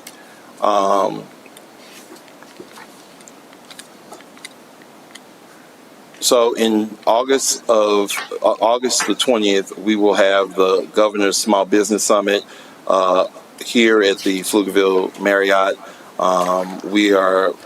The team is working on that effort now to make sure that the information that those businesses need. That's significant. How'd you do that? So we were approached by the former president of the chamber about collaborating, and things ended up changing where they were getting ready to kind of go back out and look for another community, another organization to carry that initiative. And we emailed the coordinator and said we were already wanting to collaborate with the chamber, and the chamber sent a letter saying that they couldn't at the moment be involved in it. And so we took it on, and they turned around and gave us the opportunity to host. Wonderful. We're going to have about 30 vendors. We're wanting to make sure that we're intentional about the people who serve at this event. We've paid very close attention to who the speakers are and what value add is going to be to these small businesses here in Pflugerville. I would ask you about hub businesses, but I'm going to let that go right now, so go ahead. Okay. This is the last slide. This goes back to my earlier conversations when I said that we have to create a space where PCDC, economic development, small business development, entrepreneurship, innovation, college partners, and tech innovation companies and partners can collide and create something really special. I continue to tell you, everybody I speak with, we're having the same conversations, that there is a need. We have a small business study that's underway to further illustrate that there is a need for co-working space, that there's a need for us to make an investment in small business innovation and accelerator hubs. This is a very creative community. It's arguably one of the most creative communities I've been fortunate to serve in the capacity as executive director of an economic development corporation. Until we really double down on investing in our startups and small businesses, there are other communities that we should not be losing to on this front, that we really should be championing and moving forward on. I'm going to be bringing before the PCDC board and the council in the next couple of months, something that I think is going to be bold to begin a conversation on how do we take this to the next level. And with that, I think you guys already done this, but it's questions. I'm going to start out with my comments as time is wrapping up. Thank you so much, Mr. Jerry Jones and the board. So I want to start out with one of the things that I see as a highlight. So since you've been on, I have noticed a lot more branding, a lot more marketing, a lot more visibility. I've seen you in my social media feeds a whole lot more. Maybe I'm just paying attention. I'm going to say that I still feel like with all the goals, I still like there needs to be some clear KPIs. I'm going to say it again, some key performance indicators for us to be able to measure some of these things, these goals that you're talking about. I think it's going to be really important for us to find a sweet spot between the education and the workforce development. Absolutely. In order for us to move to the next level. We've been talking about it a whole lot, but I haven't necessarily seen anything. Yes. Okay. And then for me, I'm just going to say this. I probably always say too much and out of line.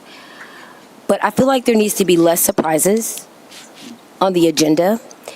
And the lack of doing so, it kind of takes away from the trust from the council and the board members. And I just think that there's so much opportunity for PCDC. And before you even came here, I noticed some tensions. And I just wish that we could finally move forward because we're all on the same team. And we need each other. Absolutely. And I'm just going to end with that, and I'll open it up probably for everybody else to say anything. But key performance indicators are going to be really big for me. All of you are not alone. I know that's exactly what Councilman Kaufman is discussing right now, as well as the mayor. The board president and vice president and I have sat down and talked about how do we spell out these key performing indicators. And so we're in alignment with that. I assure you, the president and vice president we're having those conversations on how do we memorialize and outline that. I think to the mayor's point, it really kind of helped me understand when I hear someone say a goal, if you don't hit it, then it becomes, well, why didn't you hit it? And when I hear about the 60 restaurants, and I know that wasn't a number, it could be 10 or whatever, right? Or 2. But when we memorialize 6 restaurants to locate here, that positions me to have to then be a part of the trade market and make sure that, the market and the economy stays afloat and the investors feel comfortable with making those investments to restaurants. But judging from what I'm hearing, you're asking that we set a mark and strive to either hit it or beat it, and not so much as to me paying attention to what I can't control, which is the free market. I was about to say, I don't think anybody, and I'm glad you put it with such clarity, right? Yes. I don't think anyone can hold you responsible for whether or not oil is going to get out of the Strait of Hormuz. Not without letting me go buy the stock first. Like the ramifications of that and how that, affects one way or the other your ability to recruit, what's going on in expansion. That's not what's happening here. But if you have a mark in place, Absolutely. Then one, we understand better because we don't do your job, so we have no idea, so we're relying on you about that. And then 2, you get to explain to us whether or not why it was or wasn't hit based on what's happened around there that tells the story for that. Because right now, essentially, I'm not saying, and that's Doug put it right. We got 5. Yeah, of who've sat, or is it 4? 4 of us have served on this board, right, through the years, and some of us are old G's, some of us just live there. That's why I get upset about the surprises. And so because of that, it's better to hear, to better understand. Say, listen, if we've got this, then we can trace it, we can understand it, and then you can tell the story as to what's going on with that. If that makes sense. It makes perfect sense. Makes perfect sense. I have a couple of questions, and I don't need answers now, but I would like for you and your staff to think about these in the future. One, would it be possible for PCDC funding to be used in a workforce development capacity to provide some scholarships for people in Pflugerville who wanted to go to ACC for workforce development? I don't know if that's possible or not. I'd like to see if that's something that can be done. Another thing that I'd like to see is whether or not the board believes it would be prudent to implement, and I think your whole staff really should be part of this discussion,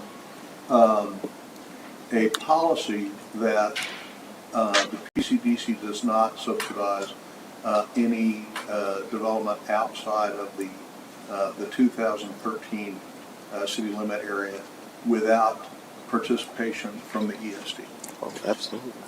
It seems to me that might be a prudent policy given where we are with the sales tax collection there. So again, I don't need answers to either of those questions. Well, you got my answer to the last But I one. would like so, to hear, yeah. You guys are considering those ideas in the future. And I want to thank you very much for the presentation. And we've heard a lot about goals. And I understand most people think in terms of goals. I want to offer an alternative idea, which is that systems are better than goals. If you put good systems in place, you create opportunities for success over and over again. If you have a goal, you fail every single day until the day that you meet the goal. Right? If your goal is to break a 4-minute mile, every day you run 4 minutes and 1 second, you are a failure. If your system is to get up every morning and run as far and as fast as you can, you succeed every day. So I'm going to offer the idea that maybe systems might be better than goals, and that ultimately systems will help you to succeed in whatever goals might be something that you're considering. But the goal, I'm going to be a millionaire, great goal, right? Every day you don't have $1 million in the bank, you're a failure. If you have a system that says, I'm going to educate myself every day, I'm going to learn something new, I'm going to add to my skill set, I'm going to work 6, 7, 8, 9, 10, 12 hours every day. I'm going to get plenty of sleep. I'm going to eat healthy. All of those things will help you get to that goal. But every day you execute on the system, you're succeeding. Thank you for that insight, David. Melody, did you have any questions, comments? I think a lot of my concerns were covered, but I want to thank everyone for the board, all the employees, and welcome to the 3 new employees. Hopefully, the team now is full, and you guys can execute on all of these wonderful activities and goals and systems that you have before you. Just don't make it a 4-minute mile. You want me to run the floor? Yeah. So I just take want to thank 40. you for your time and your effort for making Pflugerville, more welcoming to all of the businesses that we want to have here. Thank you. Jonathan? Just real quick, I will say, I think that I appreciate you all certainly coming in and having those conversations. And I think the high bar and expectations that we're all talking about is because we all believe so much in the enormous opportunity that we have here. And so I look forward to seeing you show us the path, show us how we're going to get there, how your team's going to come together and start delivering on this, as well as the other ideas that we've had. But that's really all. I appreciate it. Caesar? Yeah, I'll just say real quick. I mean, I look at it, we're talking about goals and everything. I look at it wants and needs. We need tax revenue generating businesses in Pflugerville.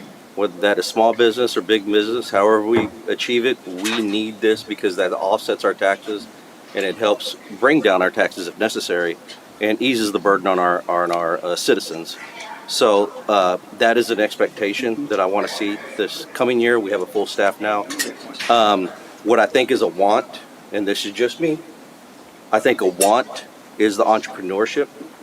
I don't think we need to focus as much on that as we should the tax revenue generating businesses here in Pflugerville.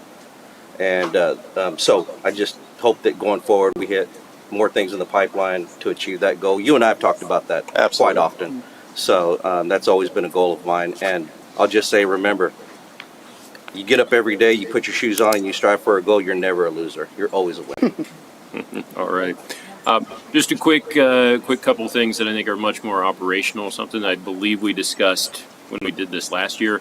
I want to see more operational integration between the city and PCDC. I think we had talked about making sure our calendars and emails and everything like that align. We've got an administrative services agreement between the organizations. Let's utilize that. I don't know if that means you got to give up your Macs for PCs, but I want to make sure that we are collaborating as effectively as possible.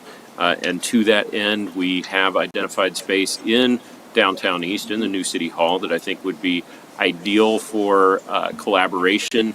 You work frequently with our parks and with our planning department.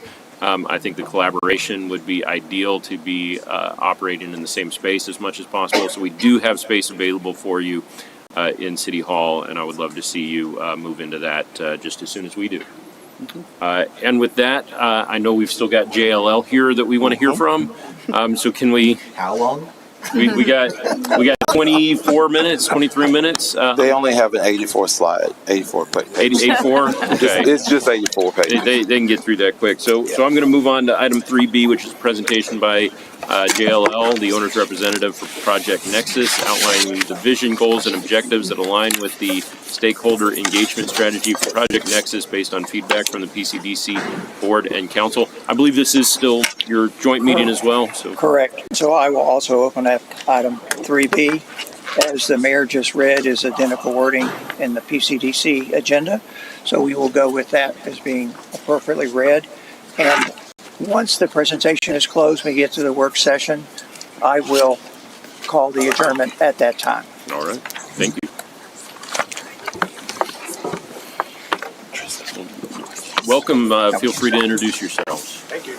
It's terrific to be here. I'm Steve Garvin, and I'm the regional director for JLL. I'm here in the Austin office.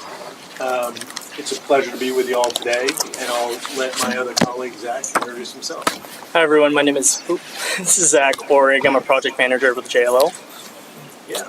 So with us today, we wanted to we've presented to you before, we wanted to give you a project update. We do have systems in place that we have a process here. So we wanted to walk you through kind of where we are. So Zach and his team really are the upfront visioning.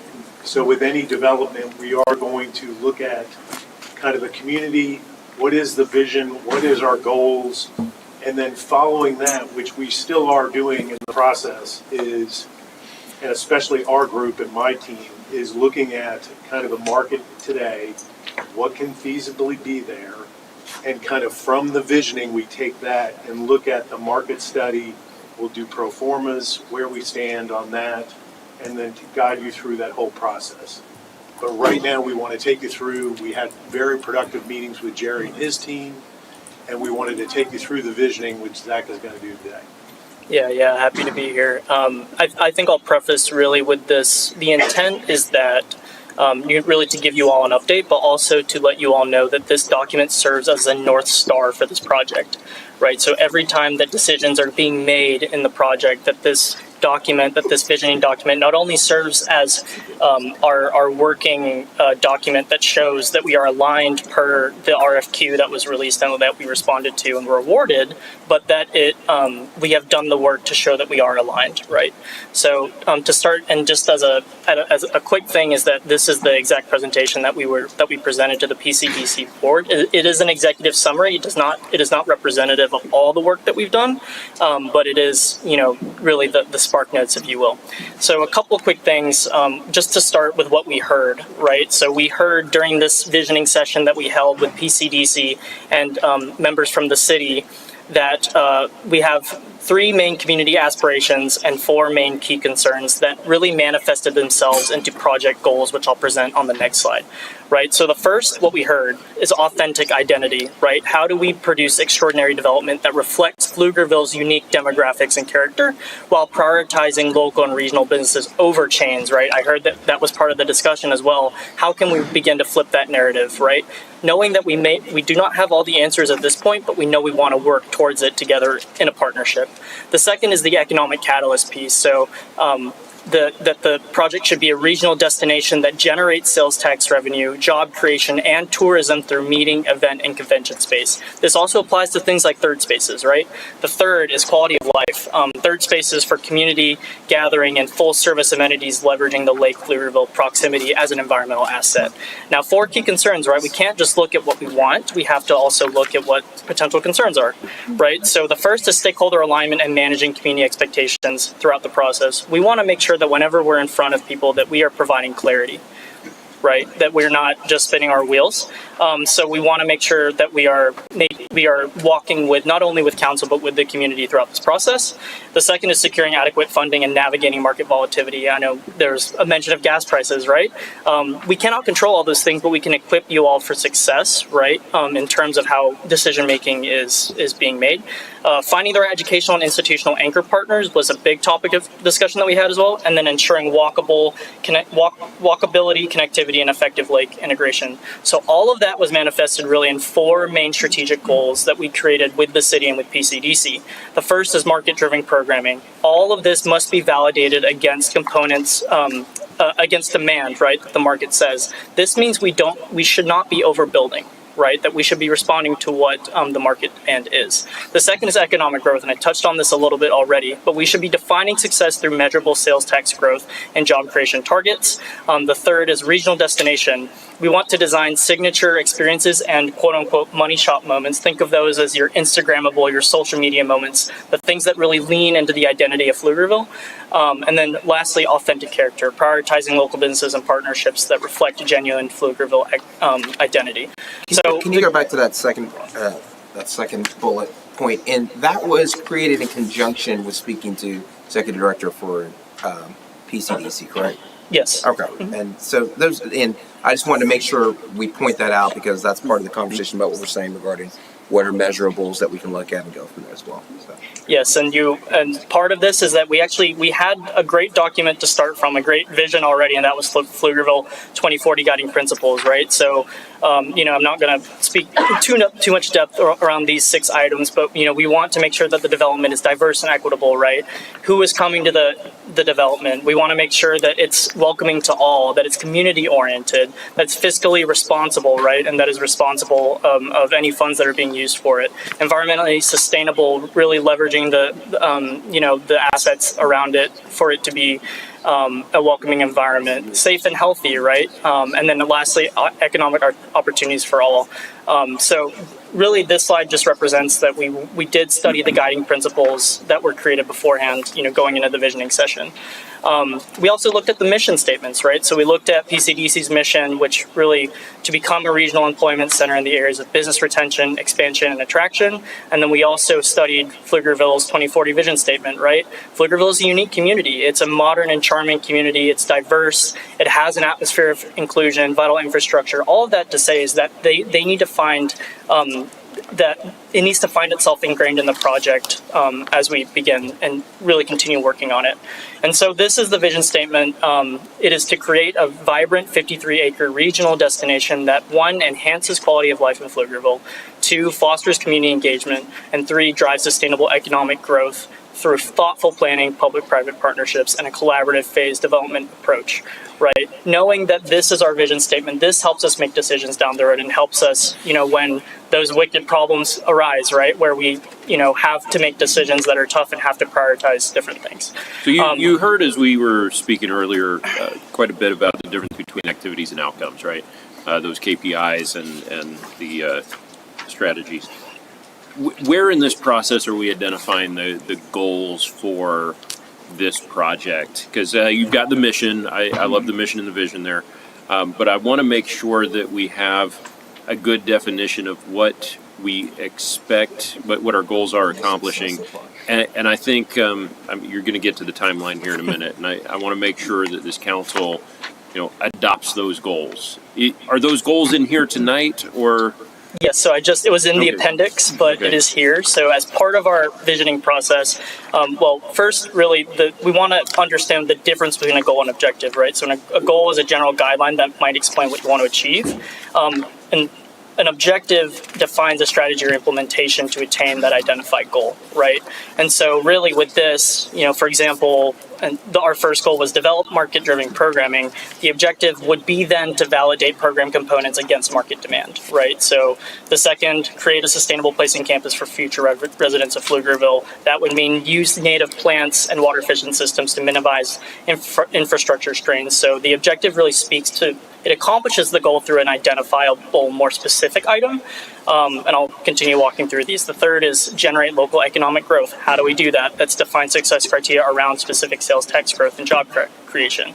The fourth is foster authentic community identity. That means prioritizing local and regional businesses over chains in any sort of retail strategy. And then the fifth, create a destination for the surrounding areas. That means designing signature experiences and programming that showcase Pflugerville's unique character with money shot moments or those, Instagrammable social media moments throughout. And this is on slide 18 of our appendix. Gotcha. So I think one of my challenges here is that the number one goal there is develop market-driven programming. I see us as owners of this project as the market maker, not the market responder.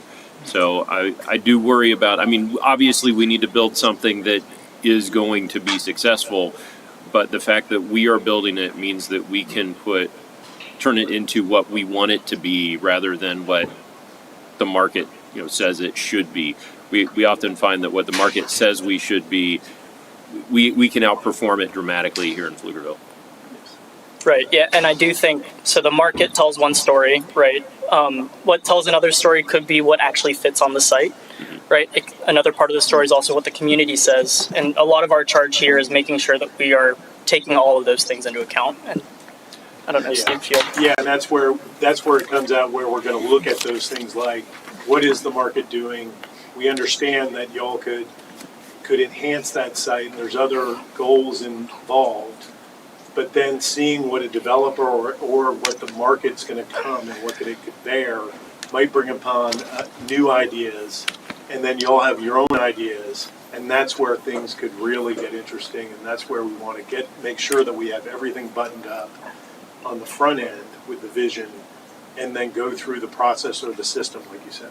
So it's really similar to a question I was about to ask, is whether or not you intended those goals and objectives to be in an order.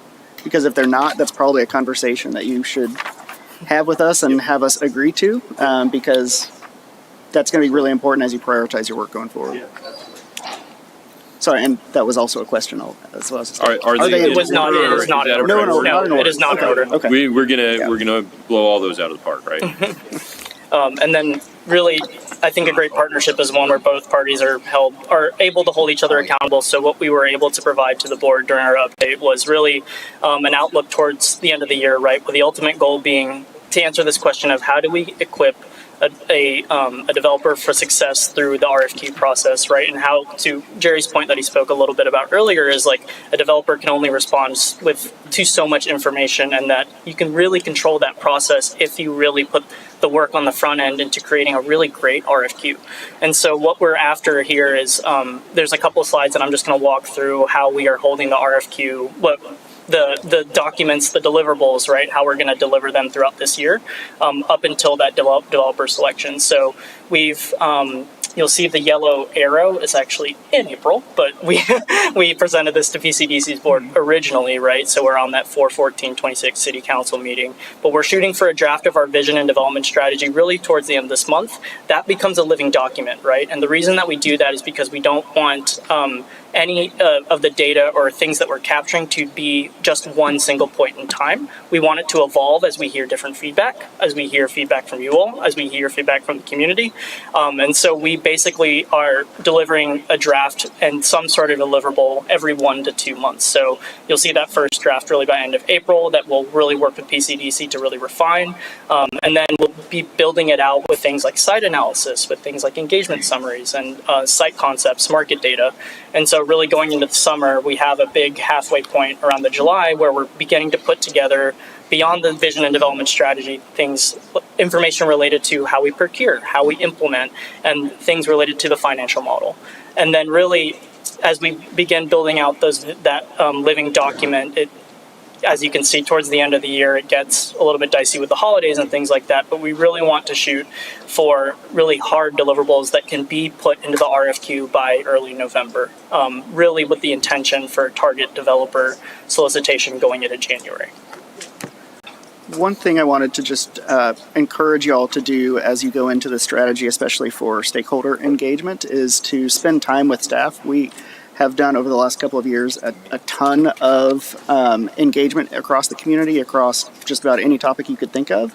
And so I wouldn't want you all to have to start over. I would use their knowledge and that data as a baseline and figure out where you all need to extend it.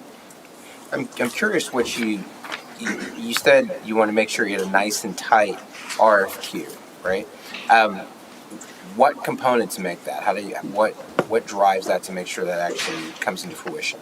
Yeah, so I would say specificity helps, right? And so generally in solicitation processes, the more broad it is, the more you may get unfocused responses. Okay.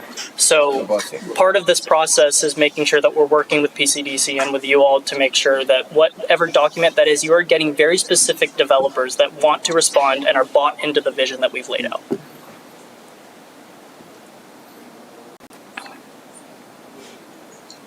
Right. As we look at this timeline, one of the things that I think we need to incorporate, because I do see, obviously we're meeting here tonight, you've got draft 1 of the vision and development strategy towards the end of the month. I do expect we need to adopt some sort of resolution that adopts the mission, the vision, and the goals, and I want to make sure that those goals are aligned with what we are expecting out of this project. So I'm trying to understand, should we have that resolution by our next meeting? Would that be in conjunction with the draft 1? Is that an appropriate time for us to review that, or do we need to adopt that separately? So I want to make sure we establish what it is we're expecting. I was hoping that I figured you was looking down this way. I looked over, he was looking me dead in the face. I was like, okay.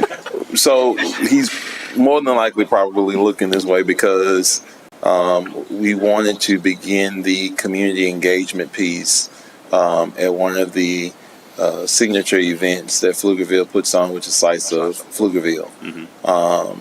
And it's really to get input, right? Just to get feedback. It's the perfect time to have people in the area.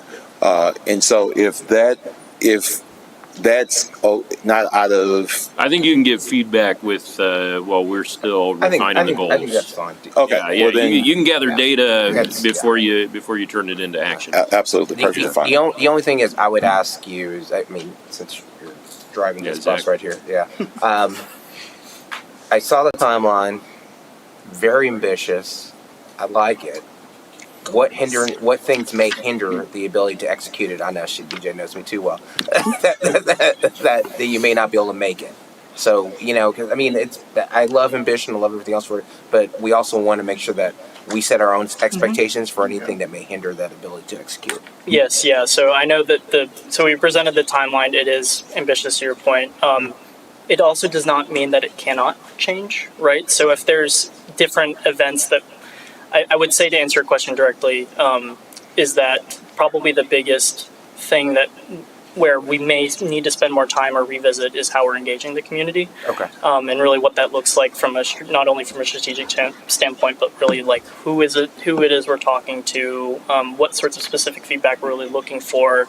To my point earlier, we want to make sure that we're providing clarity where appropriate, but we're also in the rooms that make the most sense to get that intentional feedback. And you do this for a living, so, I'm glad you gave us what may be some things that may hinder it. How likely is that to be the case? That's a Well, there's one component that is not necessarily on the timeline, but it's definitely a part of it, and that is having continued meetings with PCDC and city staff, along with outreach to council members, PCDC board members, and any other kind of designated stakeholders. So, but those are within our power, right? Like those are things that like we should be able to put out. Absolutely. And that's why I was saying, like, I mean, and like again, I think at times we may come off as asking a question because we want you to give you something to define. If you can't define, it's perfectly okay. I'm just saying, in your experience, how often is it that, hey, listen, it's great that we had this right here in 6 months, but you know what, we need to speak to this person, so that adds another couple of weeks or that adds a couple of months. Sure. I would say, in development broadly, there are a number of unknowns that could come up, right? No, but I'm saying in your experience. There's always going to be an unknown that's going to come up. But we're very comfortable with the timeline. We think going out to make sure that's my fault. I'm so sorry. I mean, I've conveyed it well. Yeah. You said there's always going to be an unknown.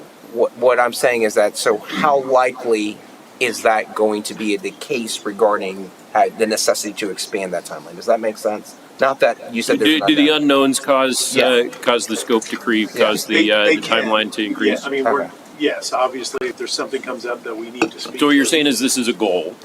This is a goal. It's a very. Is it a framework? Yes. It's a system. Structure system. It is a system, and I will say, like our decision that like a January coming out with the RFP or RFQ, how we're going to do the procurement strategy, the development community, come November, December, and develop depending on the environment. January, February is a really good timeline, and that's why we're kind of going towards that. Good, very appropriate timeline. Okay. I had one other, just maybe like something to keep in mind, especially if you're going to start doing community engagement at Slice, which is coming up pretty quick. I would venture to guess that very few residents know that this is even a thing, and so I would be prepared to probably tee up that education when you're talking to people, or whatever that approach is. I'm not sure a whole lot of people even know that the city owns this property and that there is this plan, and so just something to keep in mind. But to that point, do they need to know that we own this property and that we're working on this project in order to provide us the feedback that we need to know in order to build this project? What do you want to say? I might want more generic information from the residents. I might argue that we already have a lot of the generic data from our residents. I think there may be more value in having something targeted to say, hey, here's this thing. I'm not trying to steer it necessarily, but just something. To his point. Yeah, our 5-year strategic plan had a ton of community input specifically on what our residents want to see, and might be just going back to my original comment. Yeah. At least go through that stuff to figure out what is actually valuable.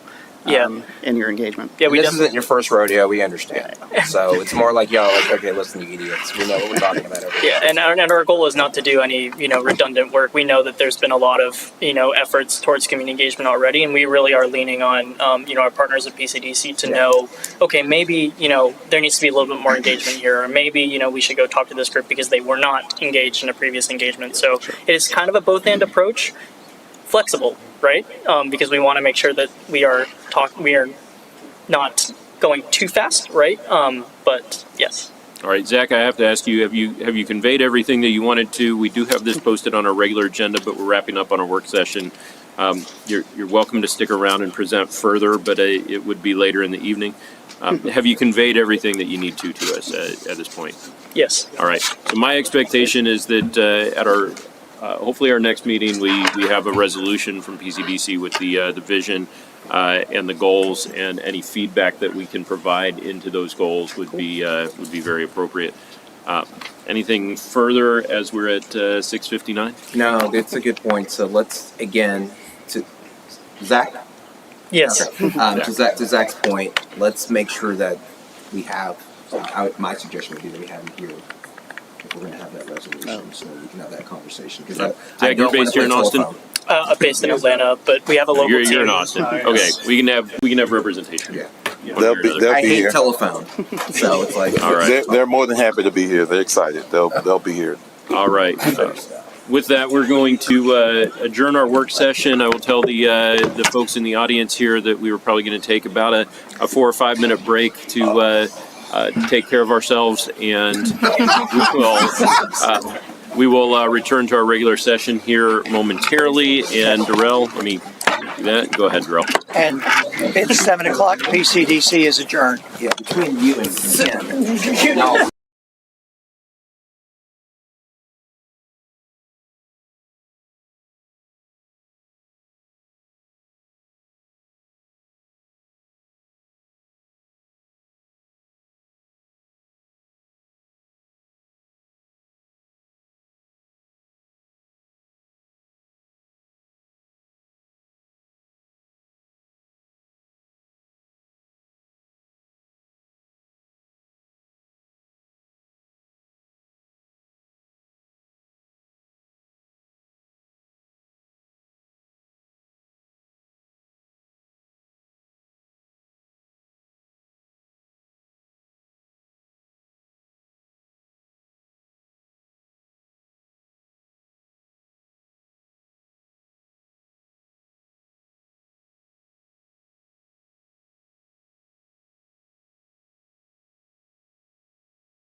Good evening, ladies and gentlemen. Thank you all for being here with us tonight. I'm going to call to order this regular meeting of the Pflugerville City Council at 7:09 p.m. on April 14th, 2026. We begin our meetings with a pledge to the U.S. flag, the Texas flag, and I'd ask you to rise and remain standing following those for a moment of silence. I pledge allegiance to the flag of the United States of America and to the republic for which it stands, one nation, under God, indivisible, with liberty and justice for all. Honor the Texas flag. I pledge allegiance to thee, Texas, one state, under God, one and indivisible.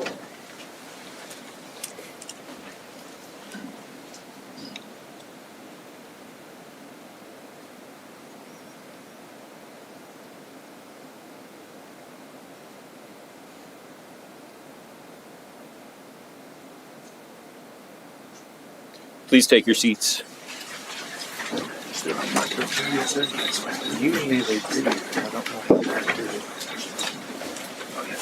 This brings us to the portion of our agenda which is reserved for public comment. In accordance with the Texas Attorney General opinion, any public comment that is made on an item that is not on the published final agenda will only be heard by the City Council. No formal action, discussion, deliberation, or comment will be made by the City Council. Each person providing public comment will be limited to 3 minutes. I've received forms from 4 individuals wishing to make public comment. If there is anyone else, I do invite you to fill out a form or come forward towards the end. The first one I have at the top of my stack is Aaron Millis. Aaron, did you wish to speak today? Yes.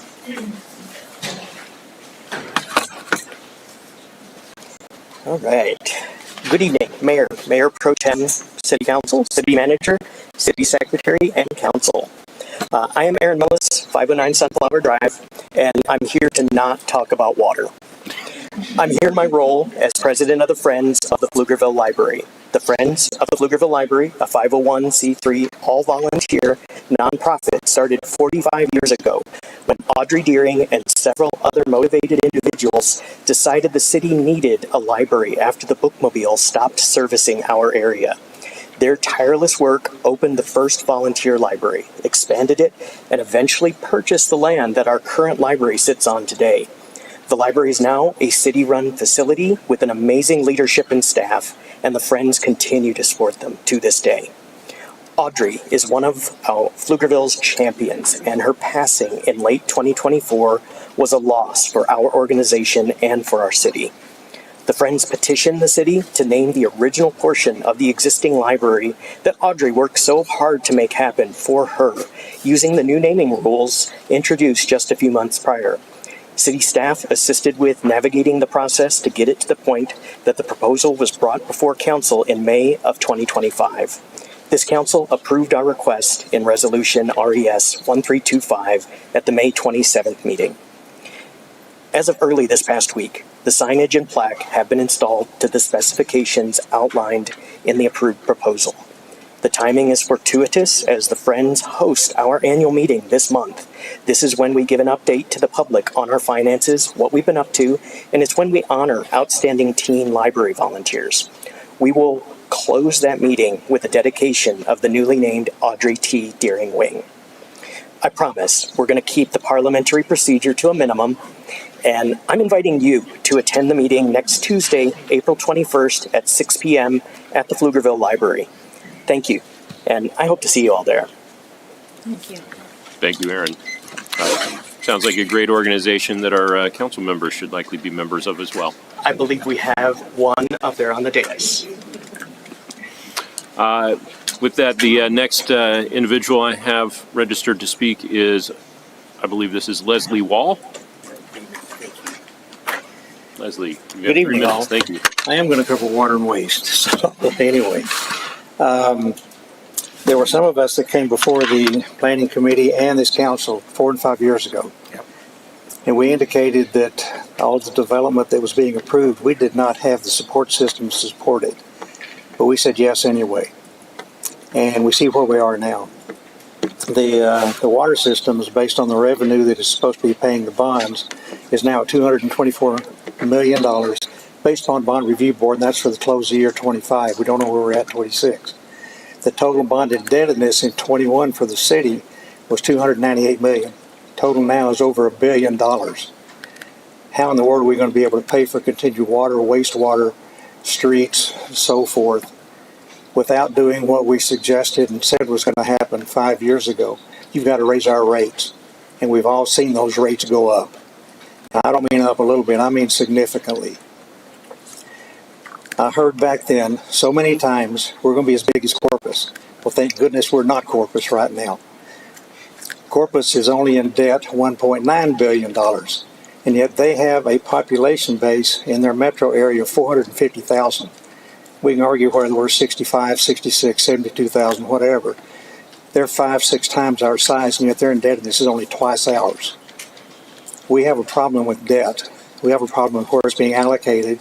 We have a problem with saying yes to developers to keep developing and not make them pay for the infrastructure they need to be paying for. And that's why I'm here saying we cannot continue to spend the money we're spending and keep anything in this town what's called affordable. Thank you for your time. Thank you, Leslie. Next item, next individual I have signed up is Robert Johnson.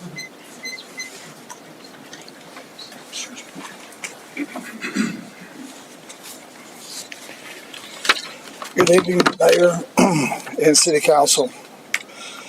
My name is Robert Johnson. I'm the owner and operator of Heritage Lake Senior Living in Pflugerville. Our campus serves roughly 200 residents right now. We're fixing to open up a skilled nursing rehab that'll service another 104 people. I want to make it clear, it's not about the money. I don't care how much y'all pay me for the land, but it's for the safety of my residents having an entrance that people can get to, mainly fire trucks and ambulances. The city moved the roundabout on Kelly Lane that was in front of our property and moved it off to the other side of the land across the street from us. And when they did that, they took away a decel lane that I put in back in 2017 to let cars slow down as they come into our property. Now, we do not have that. The city has also come up with a new design and never come to us, never told us about it. They went to the fire department, showed the fire department, and put a media across the front of our property, making our residents having to come out, go to the right, make a loop around, and go back. They cannot just exit straight out of the facility.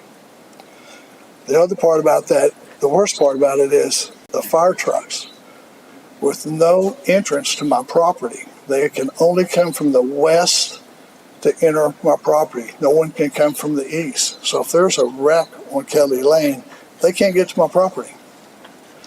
Also, we have an access agreement that from the time I started this property back in 2016 was going to be an emergency exit.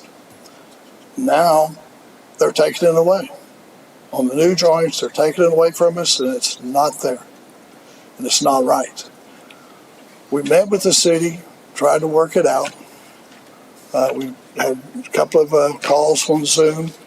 I've gone to them and talked to them. I've talked to the fire department. The fire department agrees with us. They're doing everything, saying that that will not work.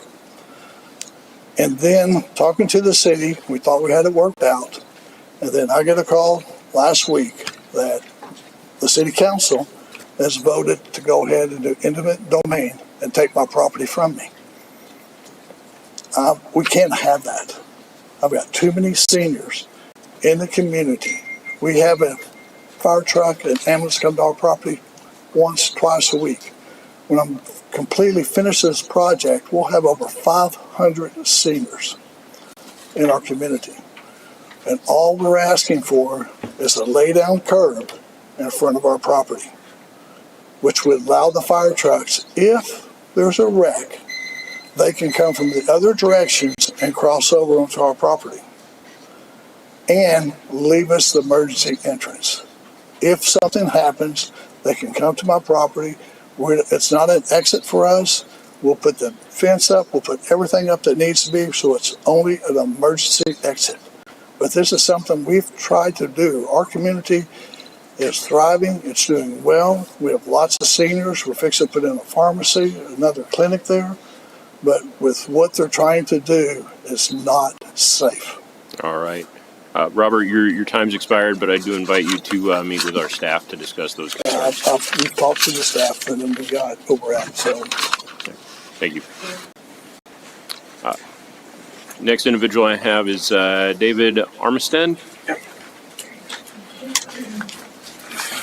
Howdy, y'all. Good to see you. My name's David Armistead. I own the property at the entrance of Pfluger Park, right at Valley Meadow and Pfluger Park. I'm here tonight because I'm trying to understand something, and I'm hoping you can help me make sense of it. I'm here tonight because this involves Code Enforcement Case 66201. I think you have a packet in front of you. I dropped it off. According to the city's records, on March 27th at 7:49 in the morning, the property was inspected. Now, this isn't my house, by the way. This is the house adjoining. Pfluger Park's a lovely park. We all enjoy it for music in the park, Duchenfest. Hundreds of people walk by that entrance. My house was right on that entrance. The property in question regarding 66201 is not my house. It's the adjacent house on the other side of the park, or the entrance. So anyway, on the morning of March 27th at 7:49, the property was inspected. A violation was documented. Trash and household goods in the front yard and driveway. The notes also indicated a door hanger or advisory notice would be left and that a reinspection was rescheduled for April 6th. But then later that same day, if you look at your packet, at 2:39 in the afternoon, just a few hours later, the case was closed with the statement no violations exist. So if you turn to the photo that's in your packet, you'll see that's their definition of no violations exist. But according to Chapter 92 of the new ordinance y'all just adopted, if you have accumulation of rubbish or garbage in your property, the ordinance very plainly states you shall abate it. So anyway, when I requested the files through PIA, I couldn't find anything that showed any inspection photos, no re-inspection photos, no documentation of what was removed, no City Works activity logs, and I didn't see a copy of the advisory notice that the note said was left. So I'm just trying to understand the timing. If a inspection was scheduled for April 6th, how was the case effectively re-inspected and closed in a few hours on March 27th? So how does the case go from a documented violation with an advisor notice issued and a future re-inspection go to no violations exist the same day without any documentation showing what changed? I may be missing something, and if I am, I'd appreciate clarification. Mr. Armistead, is your position that the nuisance still exists? Yes. All right, thank you. Let's get some staff involved in that. All right, sir. Just to finish up, when I read Chapter 92, it says that these conditions are I'm sorry, not. Mr. Armistead. Oh, we got it. Time has expired, but we will get with you. I appreciate you. All right, and then I also received a form from Ms. Urcha Dunbar Crespo. Good evening, Mayor and Council, City Manager, and fellow citizens. I'm not here to complain. I am here to give kudos and flowers to a city staff person. Carlos Jones, who's the project manager for the historic Colored Edition construction project, has gone way out of his way to resolve any issues we may have. Saturday, we couldn't get into our church parking lot.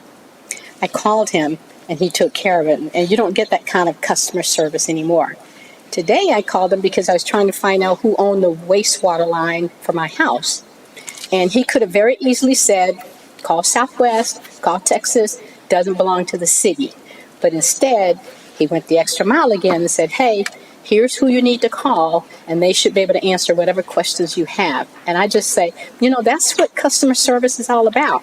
And that's not the norm anymore. So I just wanted to give kudos to city staff, member Carlos Jones. Thank you. Thank you. Thank you, Urcha. That concludes the forms that have been delivered to me. Is there anyone else in the public wishing to speak during public comment? Seeing none, we will move forward. I will be moving to the podium for 3 proclamations.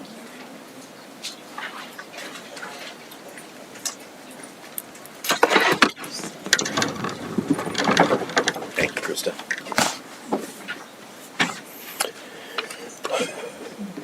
The first proclamation I have tonight is a proclamation declaring April 2026 as Volunteer Appreciation Month in the city of Pflugerville. So we're very excited to have some folks who volunteer with the city present to accept that.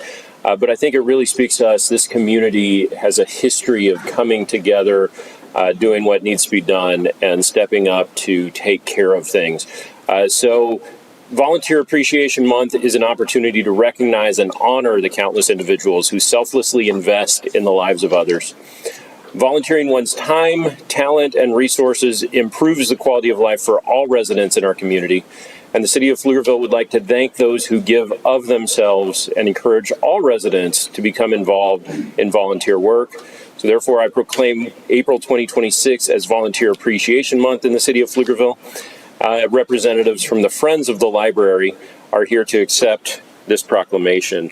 And I made sure to wear my Friends of the Library lapel pin, wear my Friends of the Library.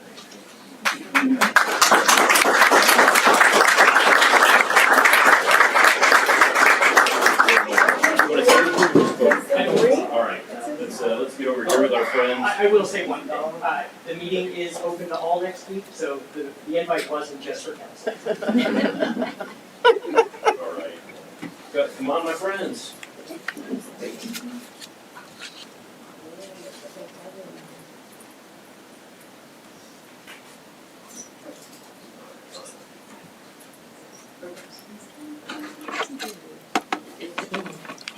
I'm tired. My first MPA professor, former Senator Dallas, he said, teach you one thing, Serena, don't put yourself in Friends of Library. Without council consent. Oh my gosh. Those Two basic things.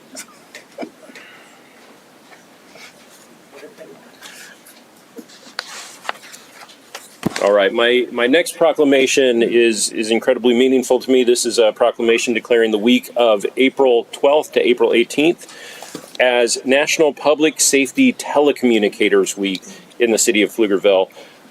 I have the honor of serving as the chair of the Capital Area Emergency Communications District, and earlier today I had the opportunity to meet with our dispatch team. Well, not all of them, many of them were on the phone answering 911 calls at the time. So we do know how busy they are and the 8 monitors that each of them have, and somehow maintain communication and service to our community. Public safety dispatchers are the first and most critical contact our community has with emergency services. They are the vital link for our law enforcement personnel and monitor law enforcement activities while providing them with vital information. The public safety dispatchers of the Pflugerville Police Department have contributed substantially to the safety of our community and to our police officers. So I therefore proclaim April 12th to April 18th as National Public Safety Telecommunicators Week in the city of Pflugerville, and Communications Supervisor Keisha Ramos and Assistant Chief Chris Baker are here to accept the proclamation on their behalf.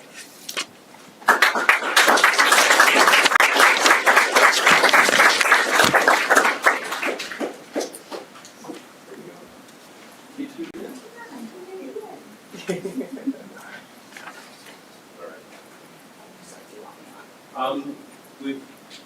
don't have a good side, so.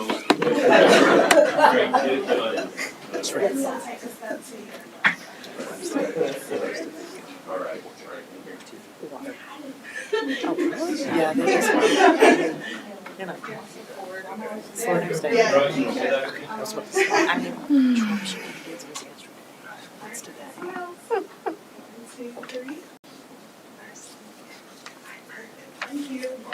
Thank you so much.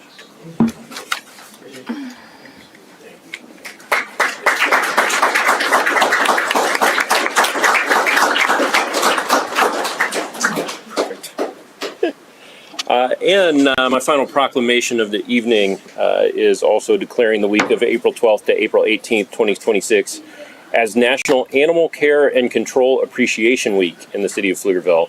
I wasn't sure if we'd have any furry friends with us tonight. I guess not, but we're always excited to have our Pflugerville Animal Welfare Services in the house. The National Animal Care and Control Association has designated the second week of April as National Animal Care and Control Appreciation Week. The City of Pflugerville would like to express our sincere thanks and appreciation for the outstanding service Pflugerville Animal Welfare Services provides daily to the residents of Pflugerville. And if you haven't experienced it, that's probably a good thing, but show up there to adopt an animal. If they happen to catch a stray, they do everything they can to get it back to the owner post haste to ensure that those animals are not traumatized by being absent from their furry beds and their warm dinners. These folks do provide many dedicated and long hours of outstanding service in serving animals and residents in our community. So I therefore proclaim April 12th to April 18th as National Animal Care and Control Appreciation Week in the city of Pflugerville, and our Animal Welfare Services staff is here to accept the proclamation. I believe they get 2 copies.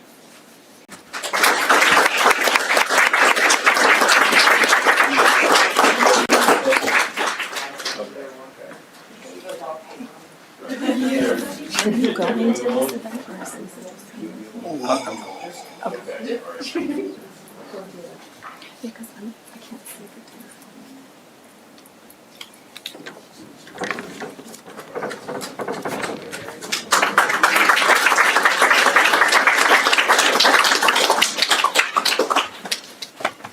So efficient.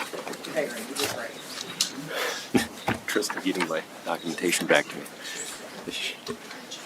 Everything is well coordinated and well oiled. That brings us to item 4D, which is to conduct a presentation on the City of Pflugerville water supply. We have Mr. Hartshorn, Ms. Roberts, Mr. Rector, and Chief Richards here to present. And well, we only have two chairs, so. I heard the names. I was like, wait a minute. We'll optimize, and I know I'm very eager to hear. I know we've heard about so much progress and so much history in the past, but I'm hopeful we will hear about our way forward as we move through these times. Like Matt Flozell, thank you for being here. Take it away. Thank you. Good evening, Mayor and Council. For the record, Matt Rector. I'm the Director of Utilities and Engineering. Helping me tonight is Assistant City Manager Florgel Roberts, and I believe Chief Richards. He's hiding back here.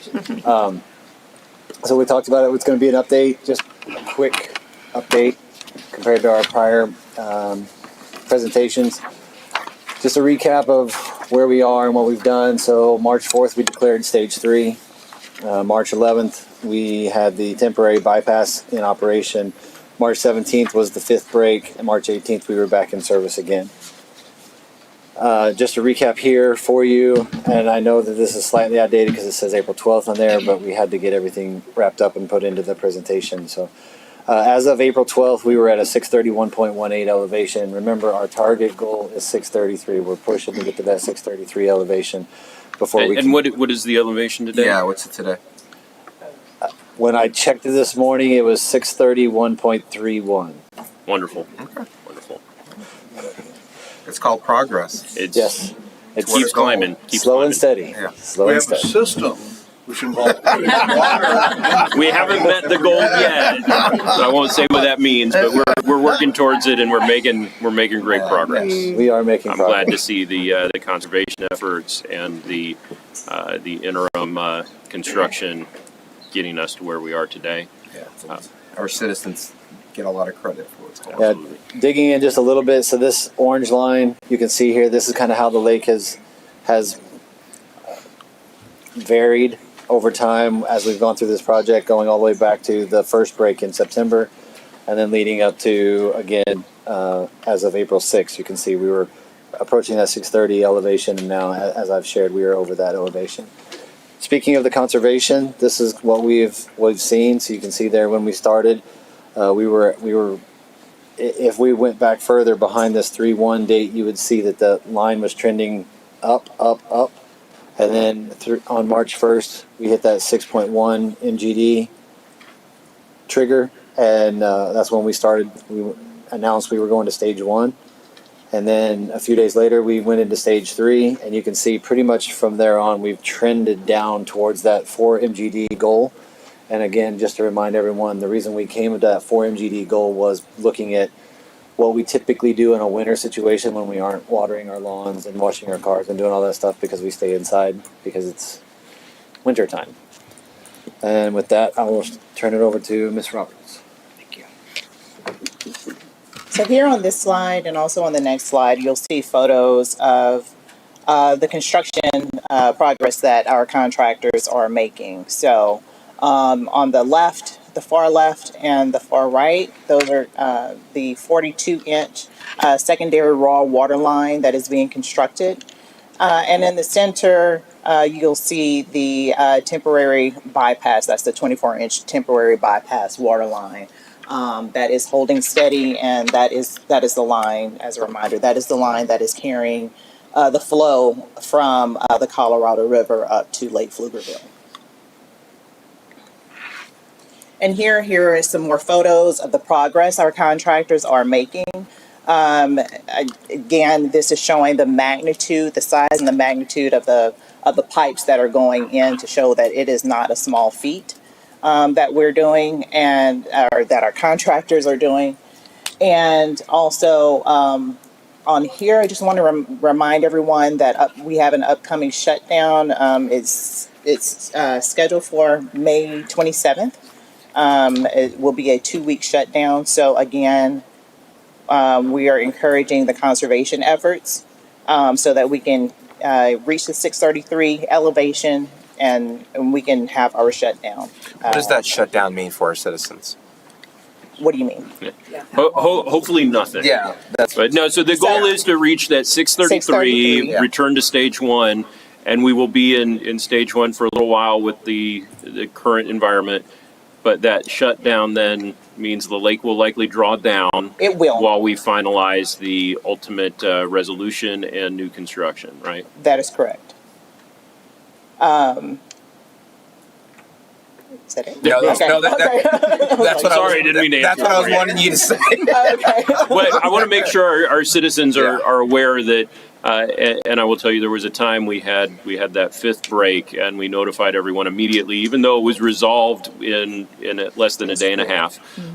But because water was not flowing into the lake at that point in time, and I know that would very much worry some folks. So we want to make sure people know that there will be a 2-week time span when water is not flowing into the lake, but it is anticipated, it is planned for, and assuming we get up to 633, it will not impact our ability to use water at that point in time. We will get through the construction process and sail on through to much happier times where we have 3 times the water moving capacity pushing into the lake. And that's the key, is that it's anticipated, it was planned for, it was something new with that specifically, and hopefully if we get to that specific level, our citizens will be okay. Because when someone hears shutdown, the first thing they're going to be like, wait, what? I thought we were doing everything okay, so. Yeah, that is Planned. It's a part of the anticipated. construction process. Yeah. We have to do tie-ins. Exactly. And could you remind me, you said May 26th? About May 27th. May 27th, okay. Yeah, like And I really, what I would love to know, I mean, this is a 15-mile pipeline that is being constructed. Last I heard, we had 1 mile left to excavate and install. How are we doing with that? Are we done with that 1 mile? Are we down to half a mile? No, sir. We're still working on that 1 mile to complete Okay. that 1 mile. We have had a little bit of delays because, as we all know, we had some rain. The weather. So so that does impact the construction of the line. Understood. All right, and then that May 27th, 2-week time frame, we're still on track for that, or has the rain caused us to shift that date a little bit, or is So- that the new date? As of now, yes, we have a meeting in a couple of days where we are going to revisit that, and we're going to see if the rain delay has delayed us any further. And I understand our intention was to coordinate, I think, 3 different activities to fit within that 2-week window. Are we still targeting those 3 different activities to occur all at the same time? And are we going to be able to get it done all in 2 weeks? There's no change in the activities that we're targeting for that time frame. Again, we're meeting with the contractor on Thursday, and so we are revisiting that information. So people like me who aren't necessarily good with dates, just remember Memorial Day, after Memorial Day. So True, probably that is just the week after benchmark. following Memorial Day. Is there any progress updates on the permanent repair to the existing water line? Currently, no, ma'am. That water line is still flowing water, but that repair is going to occur during that shutdown period.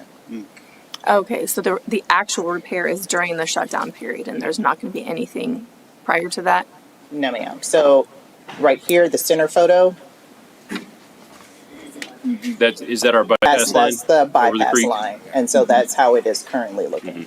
So we have to So it's currently shut in down the service. flow in order to replace that That is line correct. underground. We can't run the bypass and work on it at the same time. No, So that's when I said Okay. 3 different activities. That's the repair of the Under Creek break. That's the finalizing the connections on the new 42-inch pipe, and that's, I believe, pump house.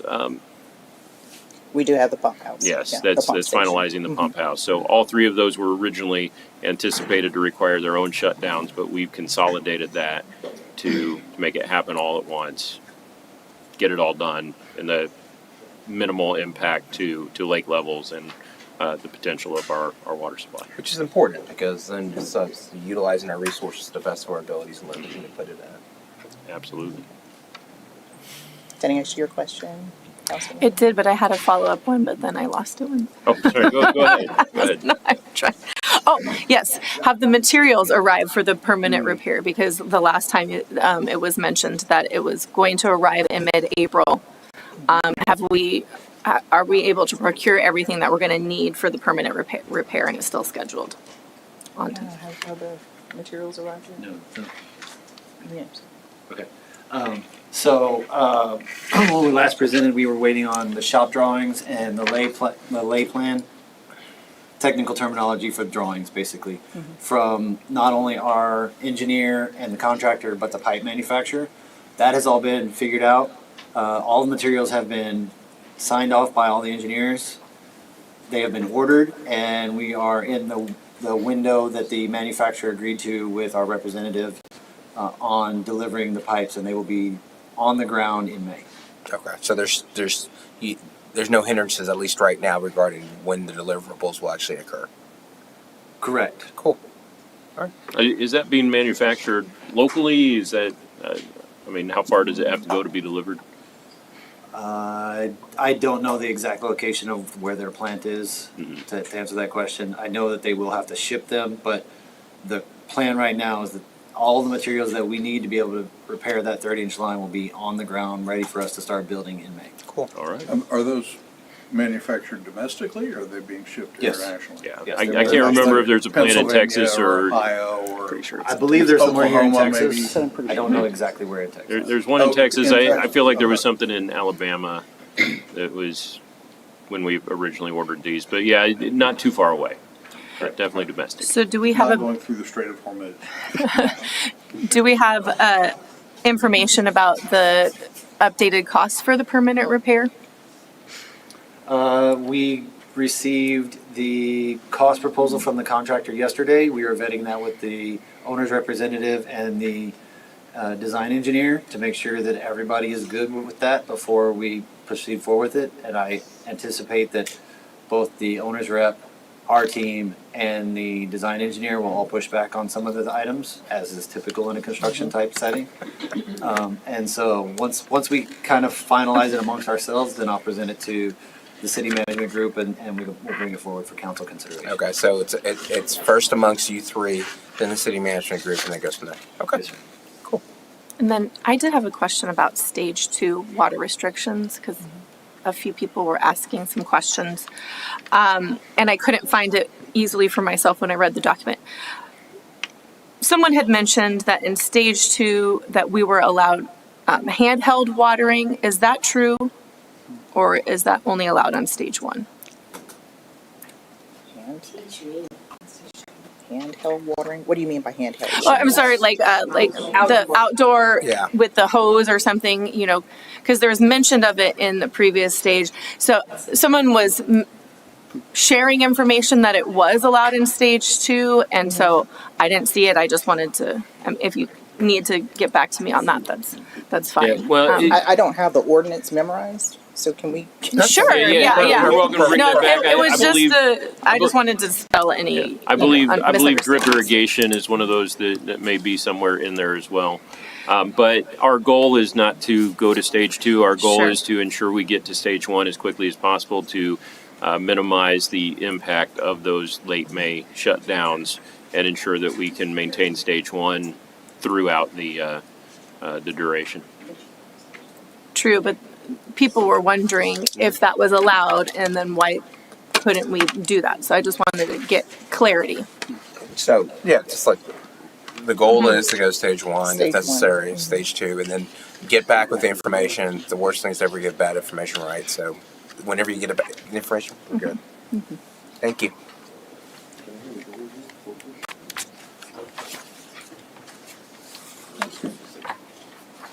And as a reminder, these are the activities that we have paused.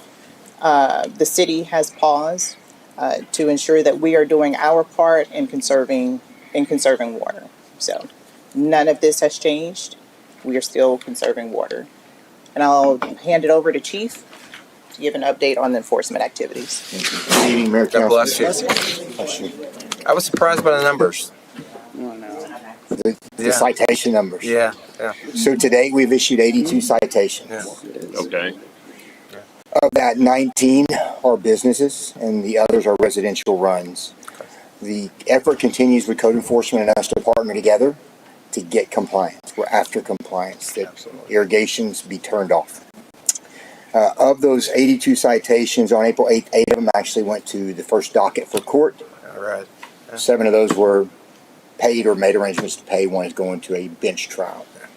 We have 21 more set for the docket on May 13th, and we're collaborating with city prosecutor, as well as Robert, who's witnessing, and then the officers issuing the citations as well. Chief, can you go again regarding, because I want to make sure everyone here, because we, get a new audience every meeting, right? The efforts you went to make sure that we get compliance as opposed to enforcement regarding some sort of penal action. Thank you for that question. I have just a brief summary of the education efforts and the outreach efforts that we did as a city collectively to work on that. And this is actually shared with the individuals that come to court by the city prosecutor as well when they arrive to court.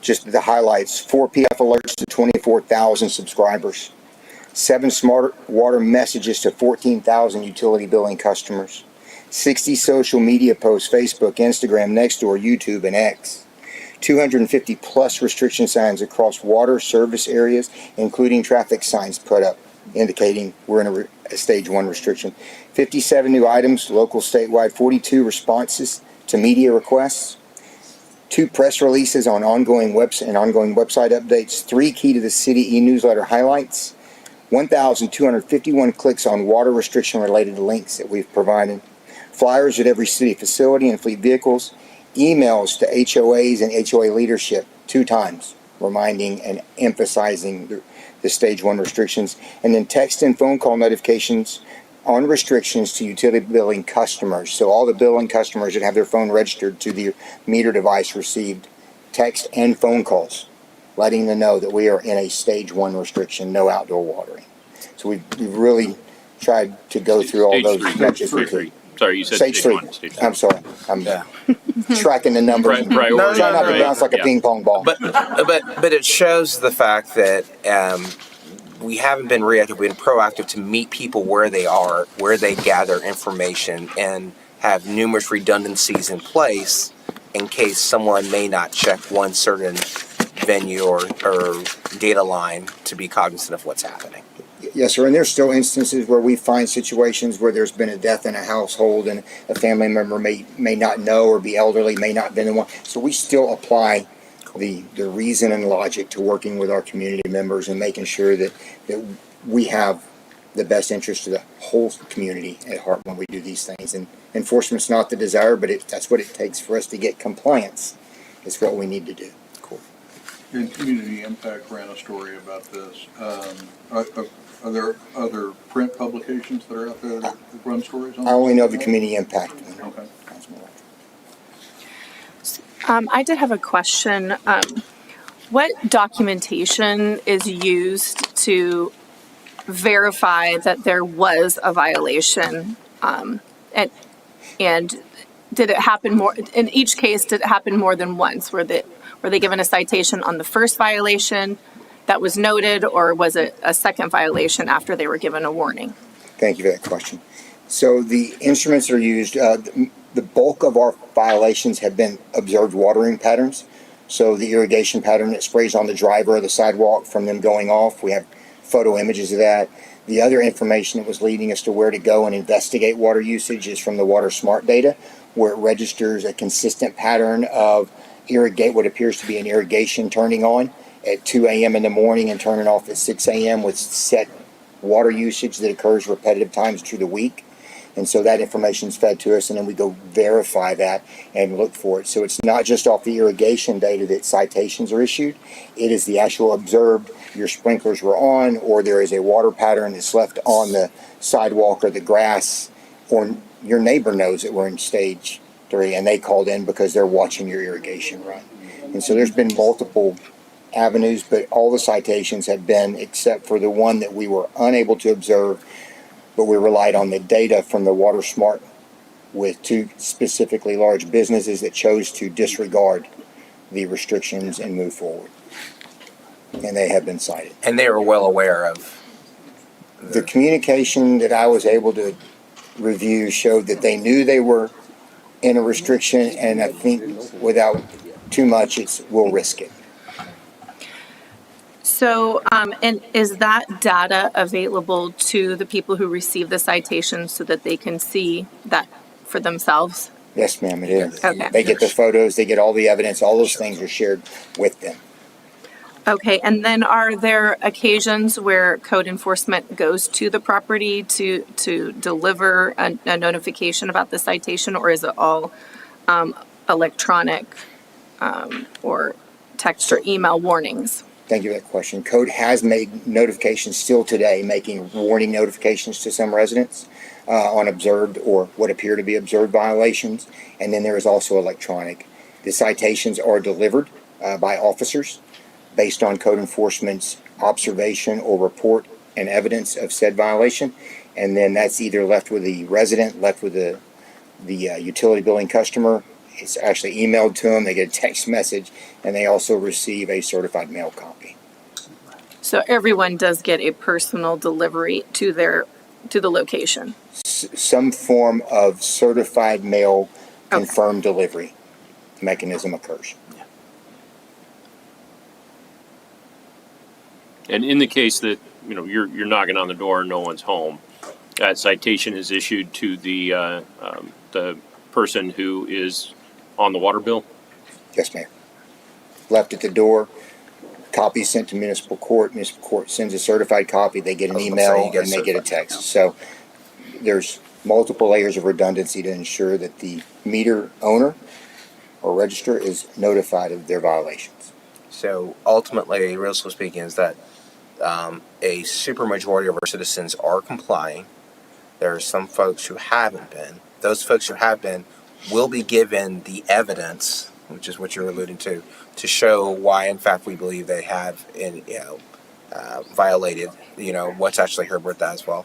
The service is either done in person or by certified mail, which is required by law, and done in a redundant fashion to make sure everyone's put on notice for if, in fact, a hearing does occur. Yes.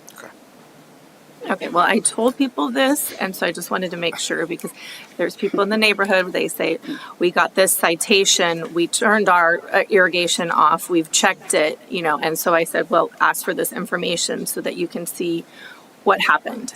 Don't listen to what David Rogers tells you. It's okay. We don't live on. Come on. Thank you. We did not rely solely on one source. No, it sounds like you require visual evidence of the violation. Yes, ma'am. Thank you. Mayor, can I go back to something that Councilmember Ryan asked about stage 2? Stage 2, if we went back to that, so it says for water use restrictions, operation of an automatic or manual irrigation system is prohibited. So you could, presumably there you could use handheld, but I think staff, since the beginning, is trying to get back to stage 1 and get to a level. Sure. So, but I just wanted to clarify because, so using a handheld hose, that's not manual irrigation under the... Under the ordinance, right. Okay.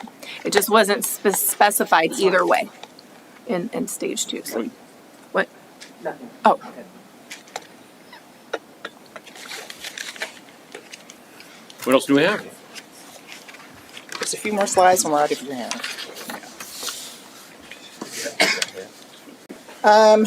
Moving on to FAQs. So that's why I was like, that's why I was like, just put it on. I was like, put it on there.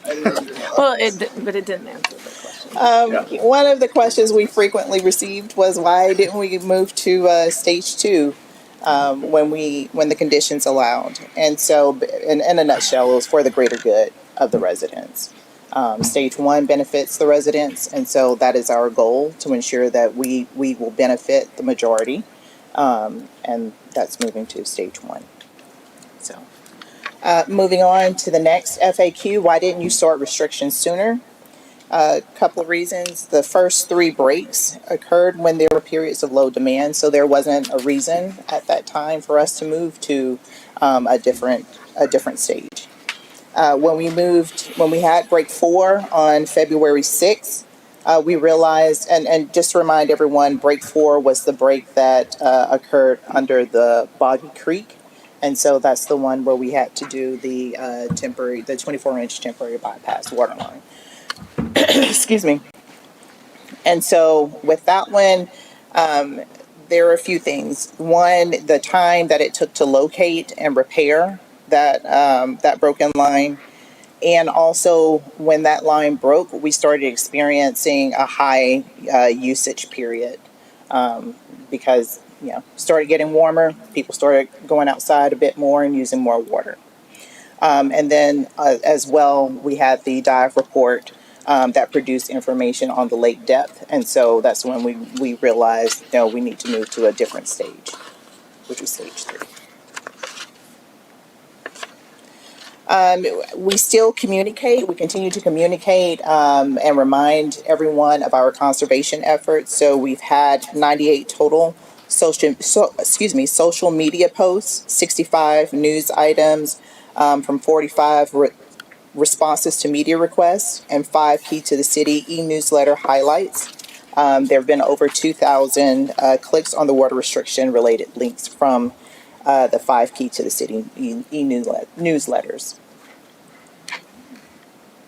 And as a reminder, these are the areas in which we release information on the different activities that we have ongoing, to remind people of just how much water we've used, how much water is in the lake, any news associated with this project you'll find in these areas. And with that, do you have any additional questions? Why'd he call us out? No, I'm sorry. We're good at asking as we go. Council members, any further questions on our current water situation? Seems like we've got a good target coming up. What was our goal again? 633. We're gonna get there. I just love having said that. Thank you. For multiple days, sorry. Yeah, that's For 2 weeks. Well, the 633 held it. a few Oh, days. 6:30. Oh, sorry. Not 633. Yeah. I know. All right. So I guess Yeah, I'm sorry. Do you have another question? Well, so because I saw some updates on the website and social media. Originally, we were targeting May 1st, but now, or then there was an update. It might be May 7th that we are expecting to get to 633 feet for multiple days. Was that still the latest As target? of now, yes, ma'am. That's considering as including everyone's continuing to conserve water. Yes, around May 7th. Yeah, And I guess to our be goal clear, is 633, and based on current trends, you're saying we were hoping to hit 633 by May 1st. You're saying maybe May 7th May at this 7th. point. Yes, sir. Okay. Thank you for that update. Anyone else? All right, thank you, Flozo. Council members, that brings us to the consent agenda. I will call out that one of the items, item 5S on the consent agenda, also had a presentation that was scheduled for the work session. If you want to see that presentation, I would recommend pulling it. If you don't need to, then you don't. Council members, are there any items you wish to pull from the consent agenda? Yes, Mr. Mayor, I'd like to pull 5A, 5D, and 5M. Is that D as in dog? D as in Delta. Yes, D as in sir. Delta. M as in Mary. M as in Mary. Yeah, I got Alpha, Delta, Mary. Any others? That's correct. Councilmember Mateer so- says S. I did have a question. So you were saying we're not going to be receiving an update. Councilmember Mateer asked to pull S. So yes, we will receive that presentation. Oh, you pull. Yeah. Oh, I'm sorry. He just did, yes. I didn't hear that. Okay. And now that you've asked that question, it's closed. So we're good. Any other items, council members? Trista, would you do me the honor of reading the consent agenda? Would love to. I have items 5A, 5D, 5M, and 5S pulled from the consent agenda. 5B is an ordinance on first reading with the caption reading an ordinance of the city of Pflugerville, Texas, annexing for full purposes a tract of land totaling approximately 62.73 acres of land situated in the Theophilus Ellison Survey, Section 22, Abstract Number 260 in Travis County, Texas, within the city's extraterritorial jurisdiction, and recorded in document number 2006-201-486 of the official public records of Travis County, Texas, extending the boundaries of the city to include the land, zoning the land as a parks, facilities, and open space district, such land to be known as the New Sweden Lift Station annexation, binding the land to all of the regulations of the city, approving a service plan, providing for severability, and providing an effective date. 5C, ordinance first reading with a caption reading, an ordinance amending and updating the City of Pflugerville Code of Ordinances, Title 9, General Regulations, Chapter 95, Parks and Recreation, Article 4, Public Tree Protection, clarifying existing language, adding a section for prohibited activities, updating responsibilities of the Tree Care Advisory Board, expanding use of the Tree Mitigation Fund, providing cumulative repealer and severability clauses, providing for open meeting, and establishing an effective date. 5E, ordinance third reading with a caption reading, an ordinance of the City of Pflugerville, Texas, granting a franchise agreement for the collection, hauling, recycling, and disposal of municipal solid waste and recyclable materials to Waste Connections Lone Star, Inc., providing the terms and conditions of the franchise grant, establishing a term of the franchise, and providing an effective date. Again, 5A, 5D, 5M, and 5S have been pulled. All remaining items may be acted upon in a single motion. Council members, do I have a motion? Move to approve the consent agenda. I have a motion in a few seconds. Was like just picking up a hat. All right, the consent agenda passes unanimously. That brings us to item 6A. 6A is to discuss and consider action to approve a construction contract with Patton Construction LLC in the amount of $12,572,533 for construction services associated with the TR 2005 East Pflugerville Parkway, Colorado Sand to Weiss Lane roadway project, and authorize the city manager to execute the same. Mr. Rector, this is a exciting project that I'm excited to see us move forward with. What can you tell us? Good evening again, Mayor and Council. For the record, Matt Rector, your Director of Utilities and Engineering. So this item before you is to award a contract to Patton Construction for the East Pflugerville Parkway extension from Colorado Sands to Weiss Lane. And it is just over $12.5 million for the project. The bid was advertised in December 10th.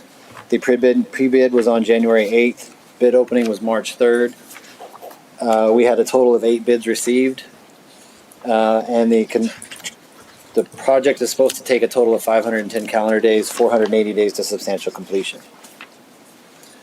You have the engineer's recommendation in your packet as well as the contract documents. Is there a map of the project? Yes. Oh, there we go. There it is. I assume this basically completes the approach there at Colorado Sand in front of the HEB, so we'll have multiple lanes just going straight on through there. Yes. This is awesome. Mm-hmm. So I did have a question about the contract. Okay. That I emailed in advance. I'm not sure if you received that question about, there was a general conditions document that was referenced many times, but it wasn't included in the contract. Yeah, so you're talking about the general conditions as stated in the contract document that's in the packet. So the general conditions is about an 80-page long document, and it's standard with all of our projects. It's very typical in construction projects to have a list of general conditions that basically outline things like you have to comply with city regulations. These are the people you have to contact if you have issues with your project. It's very boilerplate type language. I guess then what I wasn't able to determine in the contract that was provided, what the termination clauses are. I don't know if I missed it, but I don't have the general conditions right in front of me, but I can get those for you, and you'll be able to see the termination documents, or the termination clauses within the contract.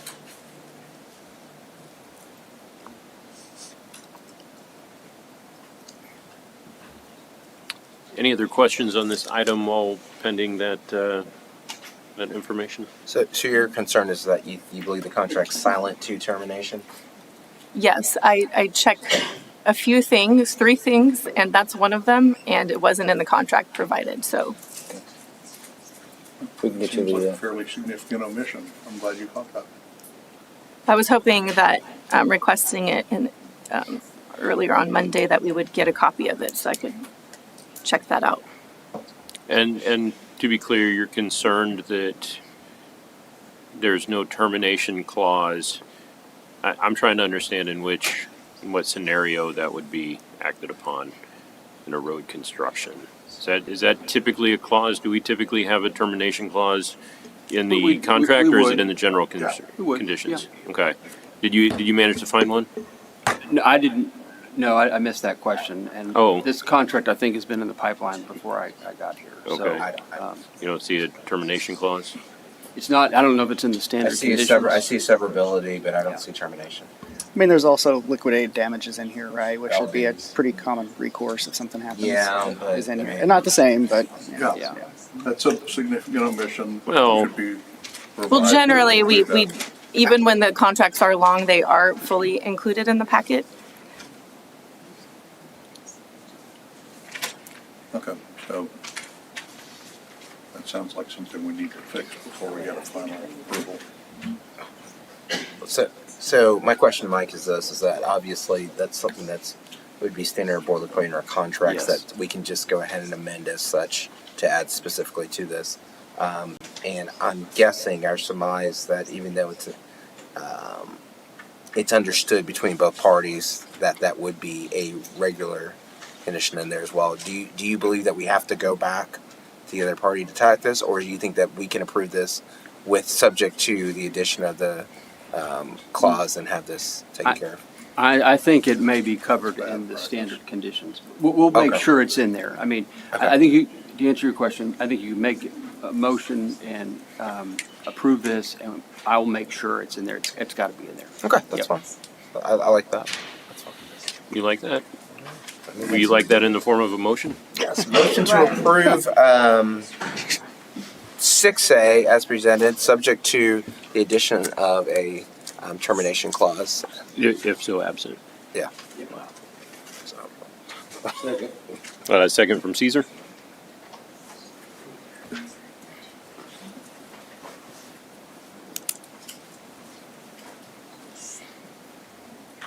Kimberly, can you hit yours again? Oh, let me do it again. You want to switch it back and back? Try tapping it now. There we go. All right, motion passes 6-1. Thank you, Matt. That brings us to, sorry, I'm flipping around in my packet. Brings us to item 6B, which is to discuss and consider action on a presentation by JLL. This is something that was covered during our work session. I'm going to ask the council, do we have any questions, comments, any goals we want to state? Are we prepared to move forward with goals and vision, or do we want a resolution to come back? I think we agree that they're coming back, right? Yeah. They agreed, right, Mayor? There we go. Yeah. All right, I would stick any with other that. discussion on that item at this time? Okay, I'm going to, item 6C was also covered during our work session. I'm going to skip past our executive session items at this point and return to our items pulled from the consent agenda. Let me find my consent agenda. 5A is an ordinance on first and final reading with the caption reading, an ordinance of the City of Pflugerville, Texas, adopting the Second Amendment to the fiscal year 2026 budget for the city and providing an effective date. Mr. Rogers, you pulled this item. Do you have specific questions? Yeah, I have one specific question on Exhibit A, which is the budget amendment, page 2. There's a $2.6 million adjustment, and it just says that it's additional bond issuance costs, and TWDB loans did not cover these fees.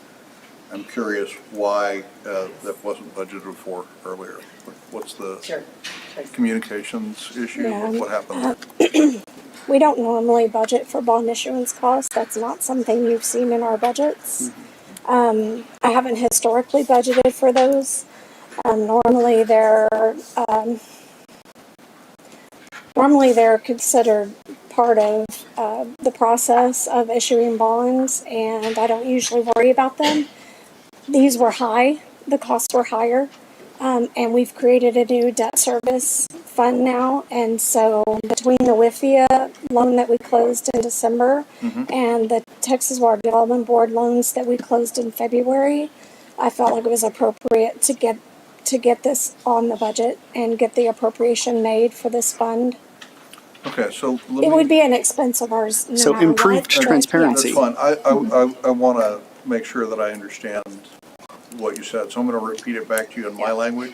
You tell me if I got it right. Okay. If I got it wrong, tell me I got it wrong. We'll straighten it out. So what you're saying is this has not historically been a budgeted line item, but because you saw this one and it was unusually large, you decided we need to make it a budgeted line item, and going forward, this will be a budgeted line item. Is that? We can attempt to make it a budget line item.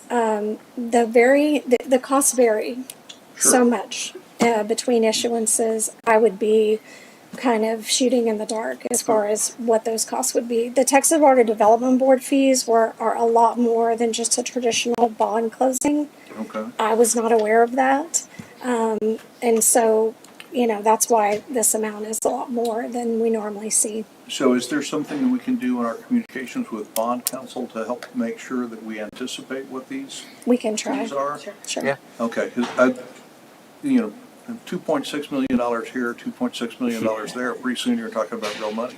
Sure. So I appreciate you pulling it out and bringing this to our attention. But I like the idea of making that a separate budgeted line item in the future. Sure. So that we see all the expenses before we jump into. And we can try, and we can put a budget in there, but it all comes down to the factors in play at the time of closing. It'll be a guesstimate every time. Yeah. That's fine, but it just, as close as you can get. And I know you're good at getting close, but ain't nobody perfect. Yeah. All right, I appreciate it. Thank you very much for that explanation, Tracy. I did have an additional question. Of course, Melody. So where are these expenses normally recorded when they occur for all the other bonds that we issue? It depends on who's issuing the bonds. So in the utility fund, it's usually been in the utility operating fund. In the general fund, it'll be in the debt service fund. Okay, so previously it's been in the regular operating fund. Yes. It's not in the capital projects fund. Not for debt service, not for costs of debt service. Okay, I guess don't recall seeing this line item before. Oh, yes. We have bond costs every time we issue bonds. Okay. It's probably grouped in the debt service category. It's a part of, it's a part of debt Okay, so service it's costs. a subcategory of the debt service, and so we wouldn't have seen it. Probably not. It would probably be collapsed with the debt service payments as well. Well, then that explains it. Thank you. All right. Any other questions, Melody? That's it. Thank you very much. I had a couple. Just getting more context on the explanations. Sure. For utility billing, the explanation was that there was an increased customer service demand. And so I was just curious as to what was the increased customer service demand, and do you know why? I think we're growing. And it's not even that, it's that we cannot keep up with the customer service demand between calls and voicemails and emails. And it's really just been a pattern over the last many months, probably over a year, that it's just very hard for the staff that we have. I mean, we did pull some data from Hutto, Round Rock, Georgetown, based on their number of accounts and how many utility billing staff they have. They average between 2,500 and 3,000 accounts per staff member. We're at 4,200 and growing. I asked utility billing to pull new meters, which means new accounts, and we're running about a little over 500 a year. That's what we did last year. The year before that, it was about half that. So we're really starting to grow our accounts, and we want to give good customer service. And so we recognize that we're unable to do that with the amount of staff we have. Does that mean we need to add headcount? That's what the request is in the budget. This is And this particular customer service person, because we have two forward-facing that meet and greet people, this would actually be a customer service behind the scenes that will handle all of those follow-ups to make sure that we're... Is this the same role that we have posted now, or is this an increment? It is the one that's already out being advertised. Okay, thank you. And we had a resignation, so we're actually filling two of them. So. Great. Oh, that was my next question. We were fully staffed until Friday. Okay. And then I had a couple of other questions on some other line items. On the vehicle replacement, it was noted that we're replacing two because of accidents. So just wanted to clarify, there's no coverage for accidents replacing. They were covered, but one of them paid out in 2025. So I kind of looked at it. We transferred the $610,000 in the budget to the VERF. So I kind of accepted that payment as being kind of part of that fund balance transfer. The other one will get paid out as soon as an investigation is completed. So that one is slated for like $19,000 being paid out. If any money comes in at this point, now that the VERF fund has been created, those insurance claims will go into the VERF to help support funding the vehicles. Okay, so we're getting a payout of possibly $19,000 for one, and we got something. Yeah. But you said 3 vehicles and it's $300,000, so the cost is $100,000, but we're getting less because it was an older vehicle, I'm assuming. Correct. Okay. And all the equipment, the upfitting that goes onto these vehicles. Okay, and then my next question is about the PCDC park grant. I see that we're, let me get to that page. We are adding a budget amendment for the expenditure on PCDC, but they're paying it to the city, correct? Yeah. So wouldn't we also have a revenue? We could. It's not necessary, but we could.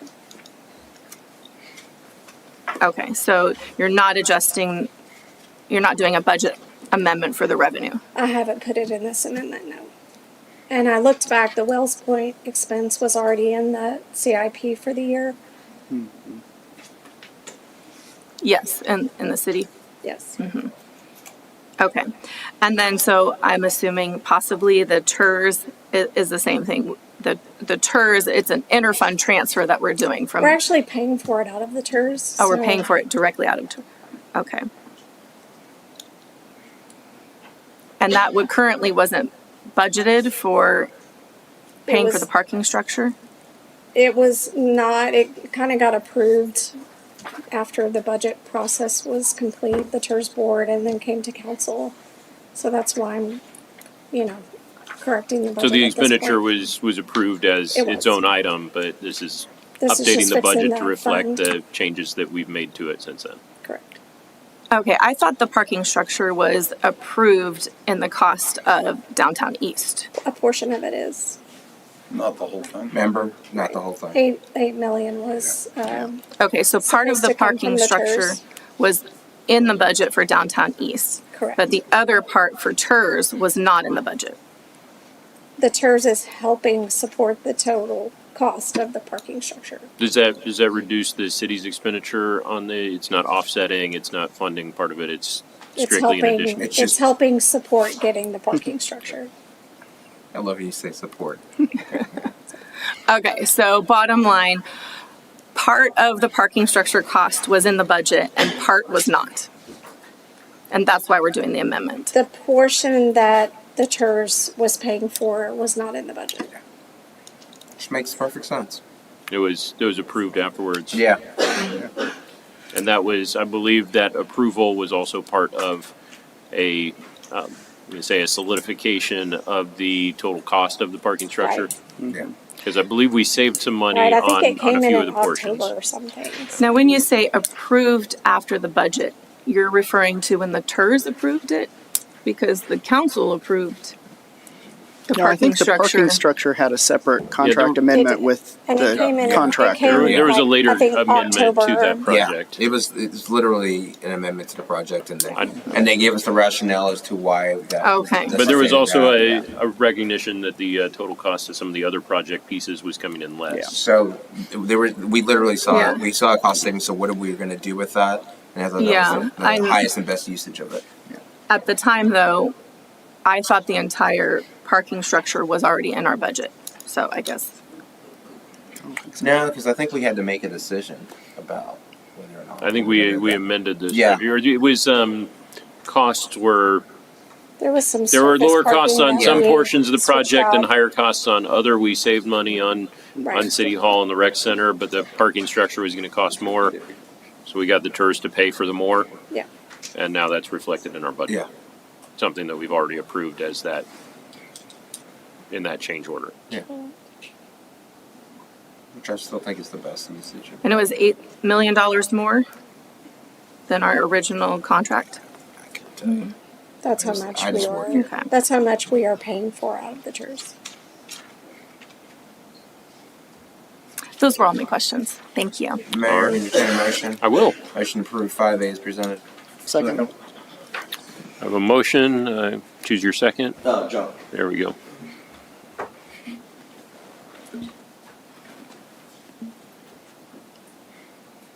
Motion passes unanimously.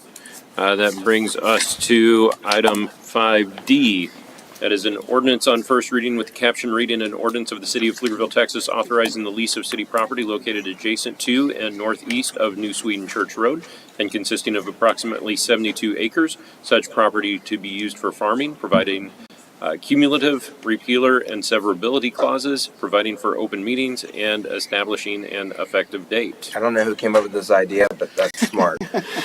Good job. I think it's an excellent use of empty land owned by the city. Yeah.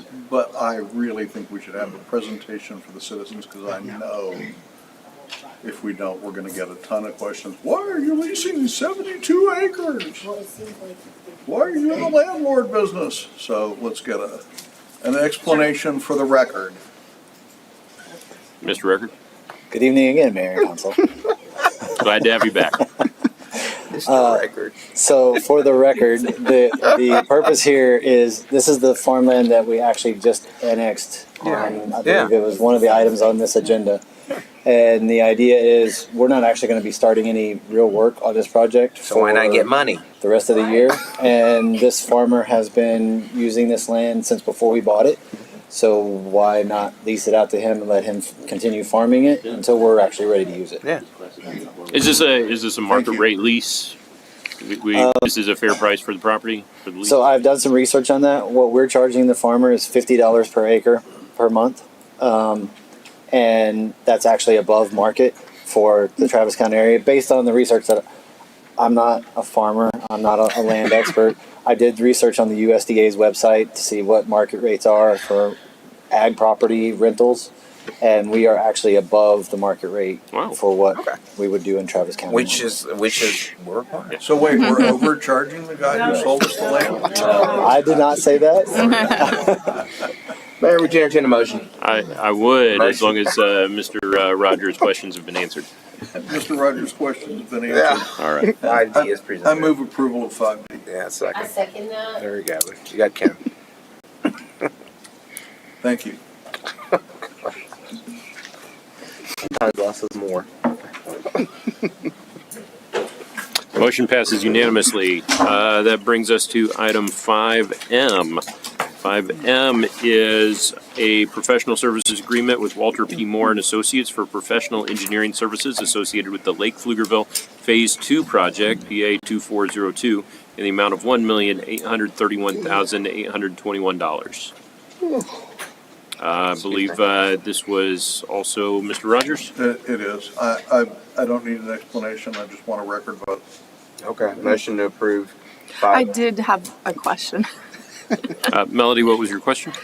In the CIP, the estimated cost for design services for this project was $1.37 million, and the contract is $1.83 million. So I just was wondering the reason for the additional costs and how that was going to be funded. Straight to Hormuz. Go ahead, give your presentation.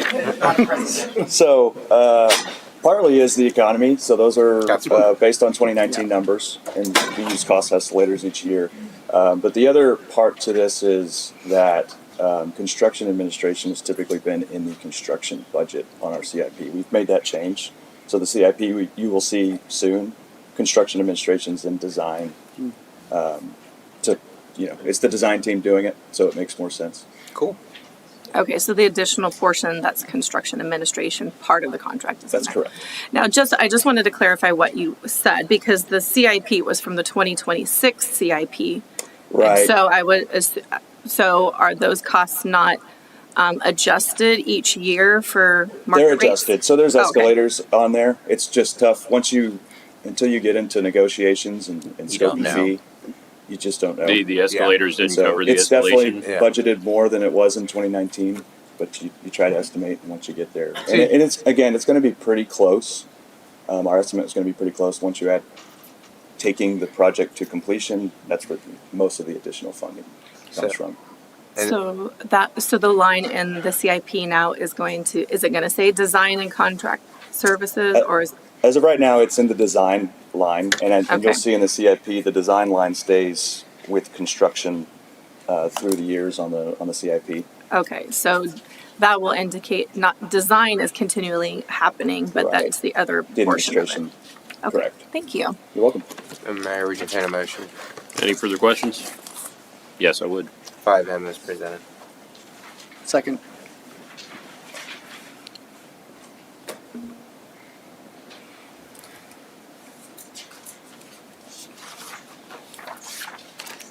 I got something weird going on. We'll see what happens. Oh, Miss Holiday stepped away. All right, that brings us to item 5S. This is the item that was included on our work session that we didn't reach. So, Jeff, are you on tap for the resolution adopting a Pflugerville athletic feasibility study? That's correct. Oh, okay. All right. Someone's sitting in the back judging you. Just want to let you know that. The whole time. Yeah, he's got a nice night off tonight. Sitting back there eating his snacks. Sorry, Shane. Okay. A little later than we were going to be presenting this, but You should cast that shade. I want to start. I'll get my our consulting team up here to talk you through this, but I want to start by saying I think it's pretty obvious that our city has made some incredible investments in our park and recreation system. We won the Texas gold medal last year. We think we're gold medal worthy at the national level. One area where we're very obviously deficient is our athletic fields. We've talked about that quite a bit just in my 2 years here.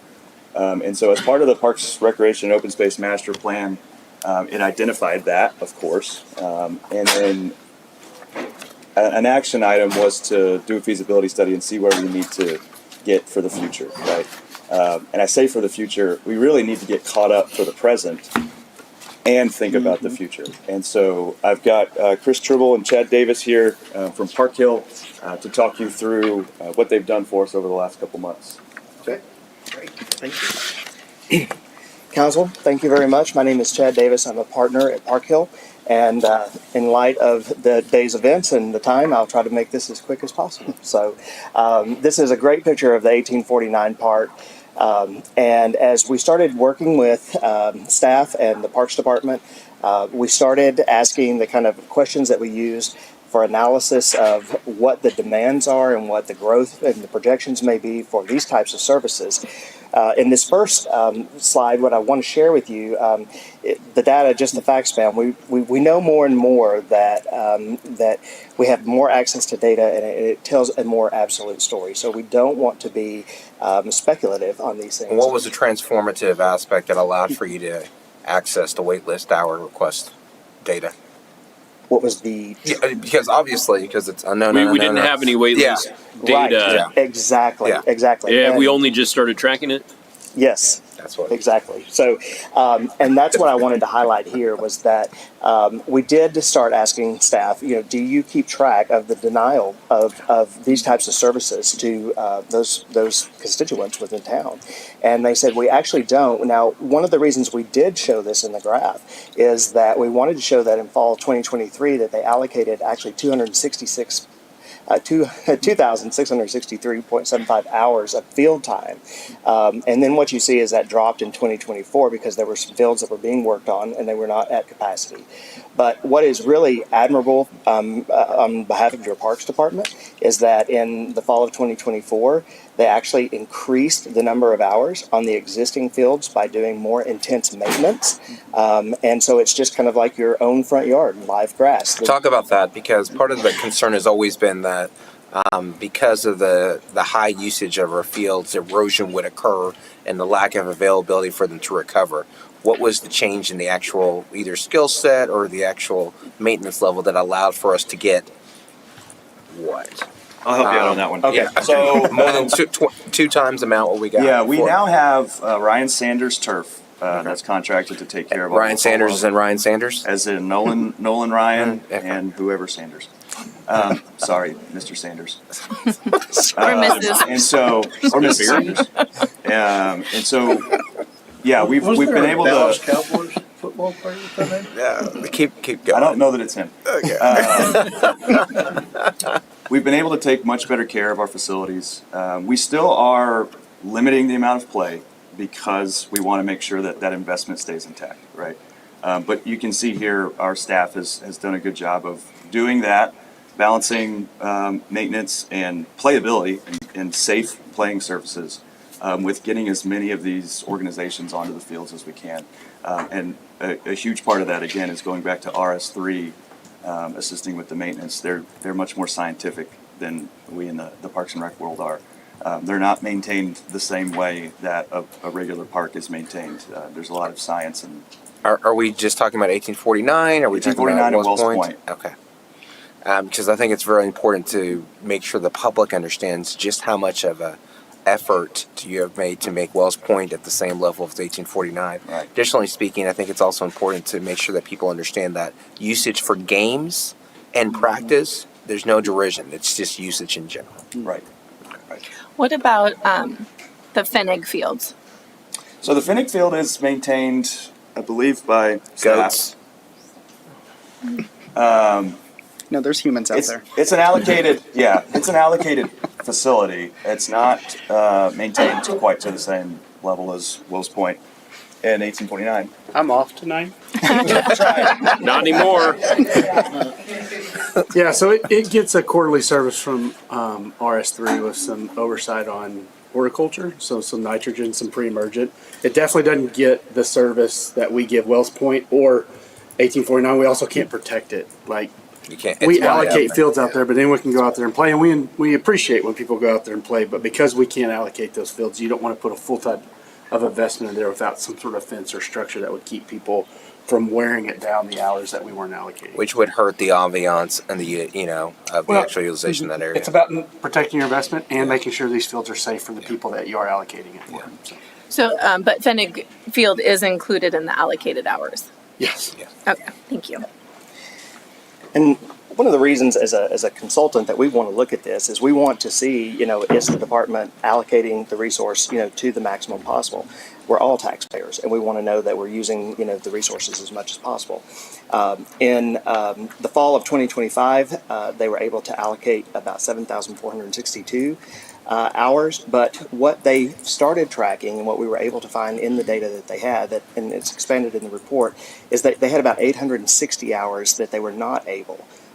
So those are teams and children and people in your community that were told no, we're at capacity. And so it was very helpful that staff had this. So we looked at that. Quite often, any community that we go into, everybody wants a field at 6:30. Wait. How do we know those 860 hours are people in our community? How do we know they're not people from Austin or Round Rock or Taylor? Well, and that is one of the things that we were pretty meticulous about, because we know whenever you get into a metropolitan area, you have a lot of shared use. And so part of the policy of your field allocation use right now is that residents are given first priority. So we got 860, we're positive that 860 are resident hours that are not being. No, they're not all necessarily residents. They're prioritized by residency. Every organization is going to have a certain percentage. You should have a different answer to that. We may want to go to the next slide. Well, hold on. We get a question here. So a while ago, I just wanted to clarify. You said that we're going to be using, or we are using, Nolan Sanders turf. Is that what you said? Ryan said. Okay, so that's synthetic, correct? They have a synthetic that they do, but we don't. No, they maintain. This is synthetic. They do blend, our but it's not what chemicals. you're making. Okay, so not They're turf maintenance. Okay, all right. So we're going to have real grass. We have real grass. Yes, I mean, we will continue to have real grass. Yes, sir. Yeah. I got to make sure, because a lot of places are going to synthetic, and I think that would be a. You don't want me sneaking that in on you? No, Is that what it is? they're reversing. Yeah. They're reversing. Next thing you know, you'd be paving Lake Pflugerville. That's right. And to answer your question, we even if we get some team that has the majority of non-residents, there are residents on those teams. Now we're not always able to allocate them because we prioritize recreational and residents first. But I can't think of a time that we've just had a full team of people out there that weren't residents. So I was about to say we never had a full team from Austin.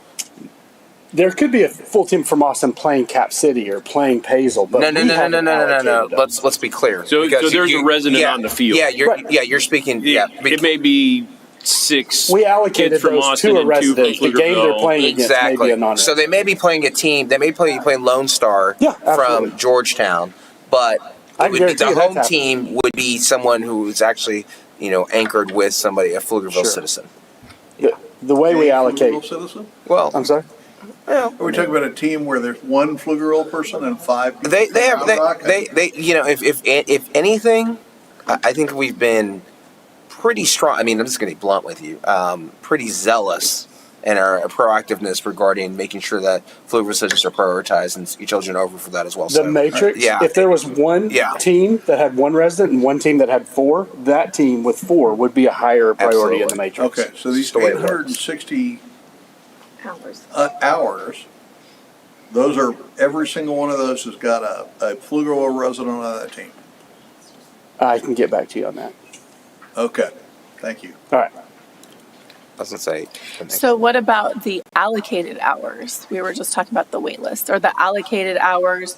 Those are ones that meet that criteria or the matrix. Yeah, I mean, I'd have to go. I have not reviewed every single one of these allocated hours. We have a whole team of people that allocates the fields, but I cannot recall any time in my 7 years here that we've allocated fields to anyone that wasn't at least somewhat had a resident connection. To the frustration of many other people around Sure. the region. No, we'd love to have people that, and if a group said no and everyone passed and the next allocation was a group from Round Rock, sure, we'd allocate to them because we would love to have that, but we haven't had residents from Pflugerville turning down these fields that y'all subsidize at a pretty good rate. So. Absolutely not. Yeah. And that's because this council, has set that policy. I think the rest of the slides to even talk about how many fields deficient we are. Well, that's what I was about to say. I was like, let's go to the next slide and Okay. talk about some people we're talking about. All right, we'll move forward, but we can also move ahead. So we asked for the data that, or we can also, move back if we need to. We also ask, so we look for data, hard data that's available to see if the facilities are actually being maximized as much as possible. And I think I can tell you that is something that you're seeing. And there is more demand than there is availability. So we then also met with groups in town. The youth groups that we met with, you see listed here. I'm not going to read them all off. The adults that we also talked to, and the Parks Department reached out to every group that they had contacts with. Not every group took us up on that, but we did meet with all of these groups. So we met with youth, adults, and seniors in these different areas. And again, we want to understand if there are any trends or any preferences within the population. And a very good example, and I'll show you this, is tennis. Tennis is provided by the school district, and there are enough courts out there. So even though national standards say that you're deficient on tennis, no one was coming to us saying that they needed more tennis courts. So I'd tell y'all you need more. We need more tennis courts. Those I am shocked. Yeah, I know. Yeah, I'm shocked. We need more pickleball courts. So we are careful to look at both the hard data and also what are the preferences, what are the trends. Again, this is an executive summary where we found the most deficiencies. We use color indicators like your stoplights. Red is the most serious, yellow is moderately serious, and green is just an issue. So what we did look at was softball, the NRPA standard. That is the National Recreation and Park Association, and they do an annual survey of over 900 of their members as benchmarking on a national basis. So these are the benchmarks that we look at per population, and they do break cities down by the city size, so that you do get respective numbers on that. So right now you have one city-owned softball field. The NRPA standard population for 2025 population is 15. So currently you're about 14 fields deficient in softball. If we start projecting out based off of census data projections on growth, by 2030 you'll be 16 short, and by 2035 18, and et cetera, et cetera. Yeah, so what you're saying is less soccer and more baseball. They're half a sentence. Hold on, just right? Who's first? I'm sorry. Where are we? No, he can't. You're projecting out with census data projections for growth? Yes, sir. You're using the United States? Yes, sir. Okay, and based on that data, how many people are in the city? I do not have those numbers because these are. This is a hotly debated topic here. We're How many people politically are in the city? agnostic on this population. This was a population range. Bracket. Yeah, so we're So just how going off tight's that. the bracket? It's like 15. 10 or 15. We're not getting into it. You're not 10 or going to draw us. 15. 10 or 15,000, yeah. 10 or 15,000. Yeah, there was a range. What's the low end? What's the high end? Probably. I want to see. Okay. Let us. If we don't know how many people we've got, we don't know how much No, need we've I'm got. just saying we fall in the range. Yeah, I'm still interested in this. Let's keep going. I have a different question. Yes, ma'am. So a city is not the only source of recreation. That's correct. And so, so my question is, if and like you alluded to with the school district and tennis courts, I would like another column that says what's in a certain geographic area that would still be close enough to be considered serving the city population. See, that's where I disagree, because one of the reasons why we went out and grabbed 1849 was because of what was going on with the school district and the lack of uniformity, when it was because of people trying to rent out the fields for football. Well, one of the things, and then one of the things when we're talking about softball, you're right. Like you're saying, hey, wait a minute, they have these other fields here, but there's enough barriers and hindrances over there that's been that way for, I mean, I say decades. That's just me being charitable, that have not allowed for it to, for me at least personally, to see the relevancy of that, because it's just not something that comes to fruition. Well, I think having the information. Hold on, we have 7 baseball fields at next to Pflugerville Elementary. There are quite a few at Northeast Metro Park. That's school district. That's county. I guess the question is, how are we genuinely measuring demand? I mean, these metrics are based on population, but how are we measuring demand for resources? Yeah, these metrics are based off population. As far as why Northeast Metro's fields, both soccer, baseball, football, all that wasn't included, is because I can't guarantee you allocation to them. Even when they're right next to you, Manor residents, other Travis County residents, have just as much allocation rights as you do. Meanwhile, the Pflugerville fields obviously get a higher allocation. And so, sure, there are other fields nearby, but it doesn't mean that we have any control of them and that we can guarantee allocation to them. Right. Well, I appreciate that you've used that. I guess the NRPA uses population as a standard for their metrics, but how do we measure demand? Because I want to know how many fields we need, not how many they say based on that metric, because we do have regional resources. Well, that's a different question. Let's answer this question, then we can go to that. So the NRPA standard is 1 softball field per 4,560 residents. It's the same for baseball. That's using our census population of 65,191 from 2020. So we're at 14 fields. So you made him happy. Okay. Well, no. So I understand the context. What I was suggesting is that we inventory what's regionally, in a certain range, what's regionally available. There can be discussions about whether that's, logistically available, but I think by excluding it, we're not, because if someone who doesn't know all the history comes here and says, we only have 1 softball field when we are using city money for other softball fields, it's not really telling the whole picture. And so that's my concern. And I also just had the same question as Doug. This is a national standard set by population, but every city or region could be different. And so how are we measuring the actual demand for each of these things and not just going by some standard without, looking at the local demand? No, it's a great question, because to Mayor's point, we do have Northeast Metro and we've got ISD-owned facilities within our city. The issue with that is the ISD facilities are pretty small. Northeast Metro, we have no ability, so to the conversation about how many of those allocated hours were to residents. Northeast Metro is not going to take that into account at all. They're Travis County. They're not worried about Pflugerville residency at all. So those fields are not Well, that's accessible sad. first to Pflugerville residents like they would be. Well, no, they're prioritizing Sure. Travis County residents, Right. of which we are. Yeah. So we're in the mix. I think it may be. We need to advocate I mean, you maybe can more you can for look at ourselves. the number of fields they have across the entirety of Travis County and the population, and you can get a sense of there are 12 fields there, and maybe we get a third of them. But you can at least build some sort of benchmark and metric to feed into your algorithm.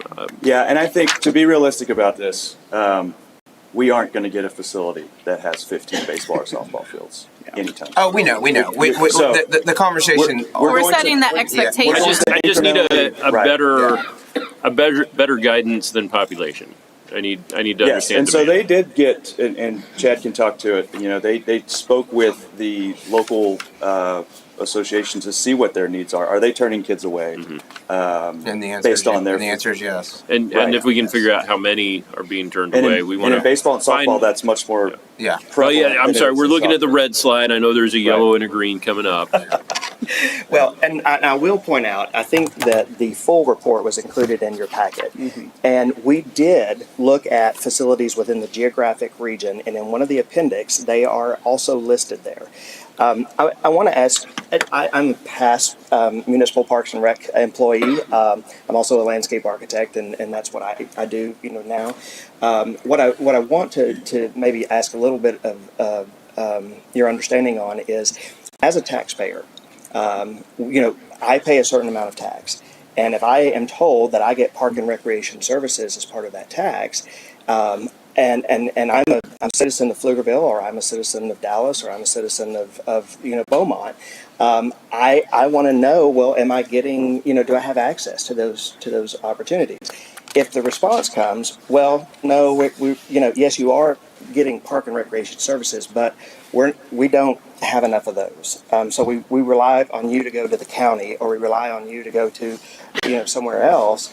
Is that constituent being served by what some would call basic city services and programs?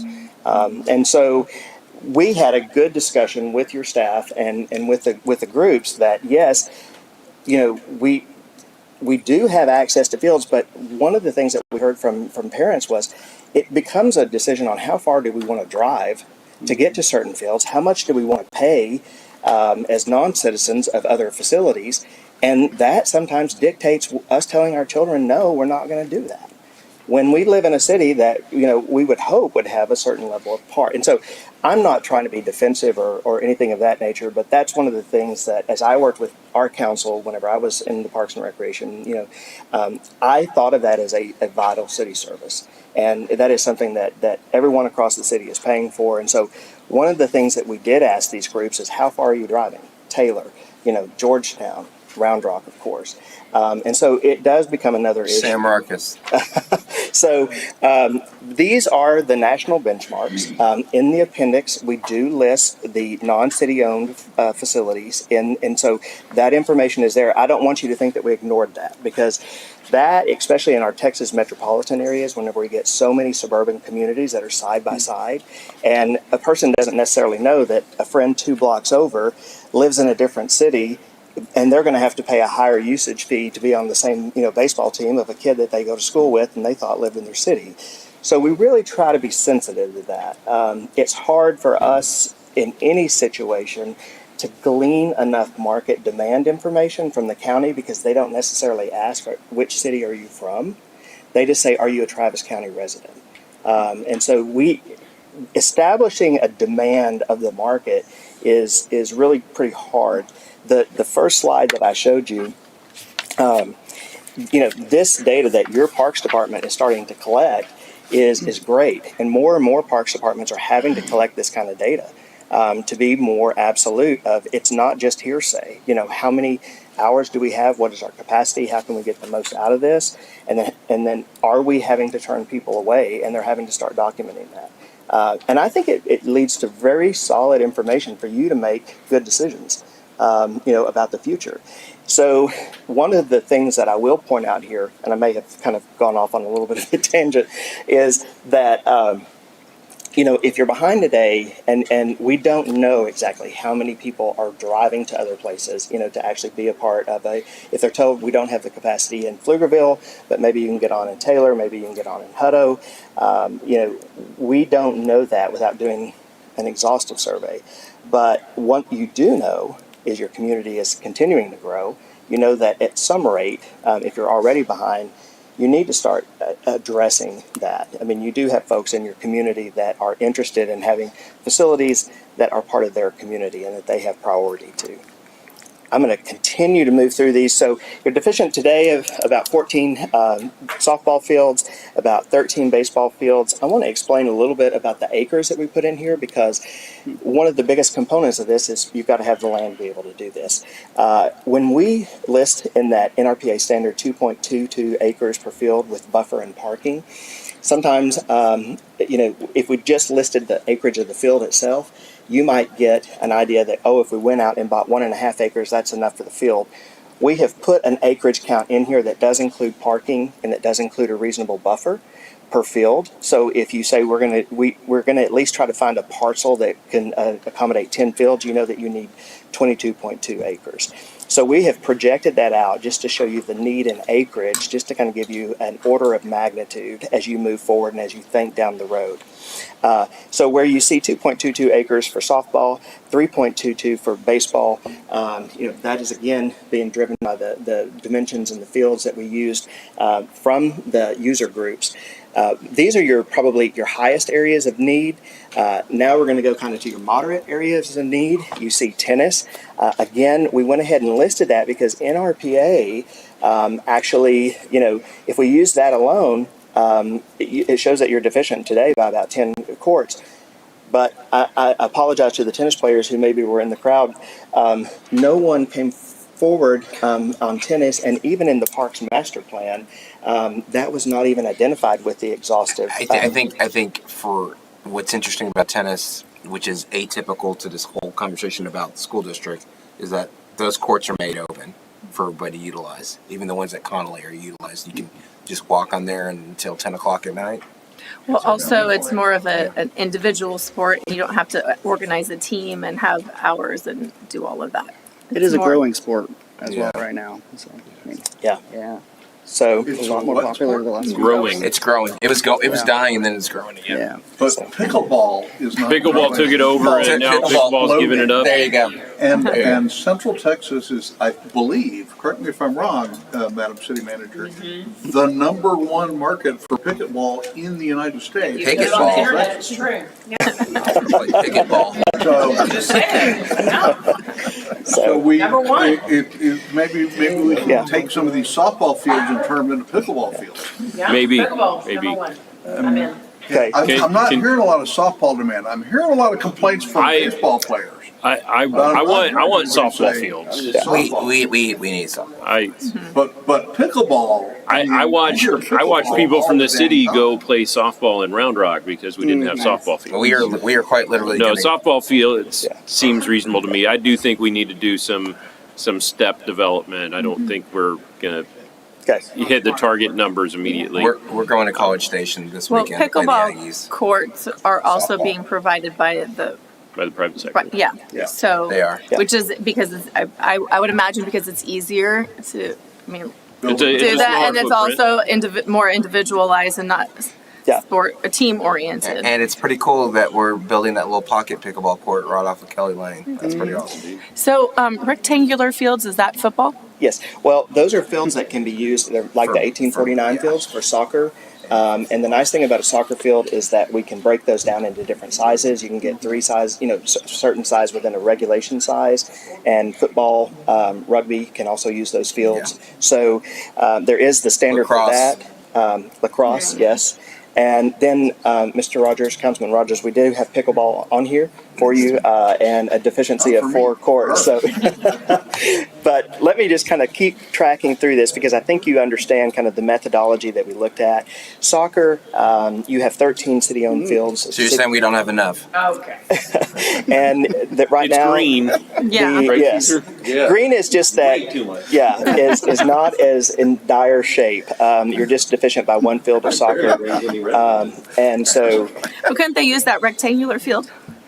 Yes, absolutely, absolutely. So So, You just said, all right. capacity on soccer fields. yes, yes.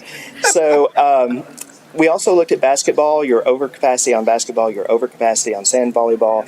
Unfortunately, sand volleyball is the cheapest thing to build and supply. You know, We but, just became overcapacity in basketball, though. just became. I mean, literally. So Well, and Which now this, let me ask you Stonehill? about the sand Monarch. volleyball because my understanding, I might be mistaken about this, but my understanding is that in addition to the city-owned sand volleyball courts, there are a number of HOA-owned sand volleyball courts in the HOA parks around the city. Is that included in this? No, we did not include any HOA activities or facilities because those are exclusive only to those HOA members. Well, in theory.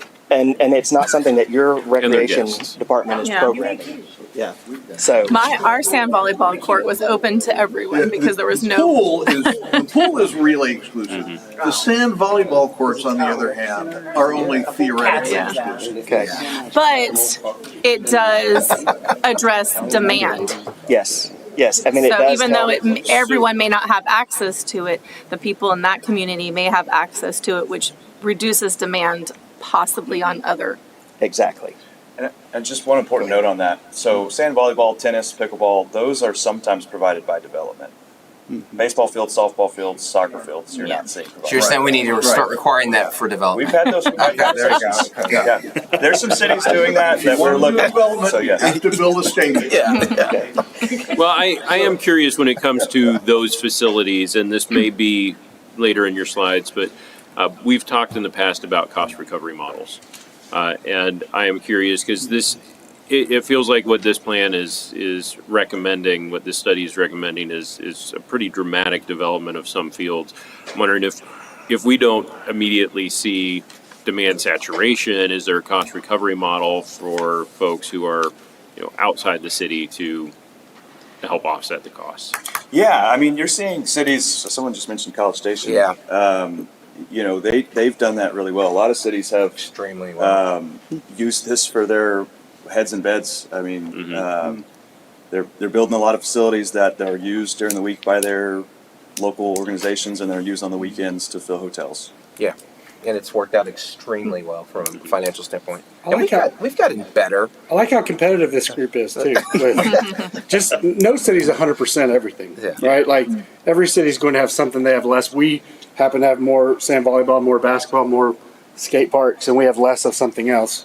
No city that I've ever seen is 100% in all these things, right? There's a deficiency in something, and there are places that leverage, to Councilman Mateer's point, College Station as a sports tourism type of hub where they have a lot of fields that aren't even allowed to be used for their residents on weekends because they're used for tournament play, and so we don't prioritize that as well. So, yeah, no, just because you see that we're deficient in something doesn't mean, one, that the HOA, the school district, another group isn't offsetting it, Northeast Metro, whatever, or two, that we're saying we have to get 15 softball fields in to catch up to this green line here. It's just giving you an audit of where we are currently based off NRPA standards and where we are based off the demand that we heard from our actual users. So, really elementary question. These are the current numbers do or do not include our facilities that are coming online this year? The baseball, softball do.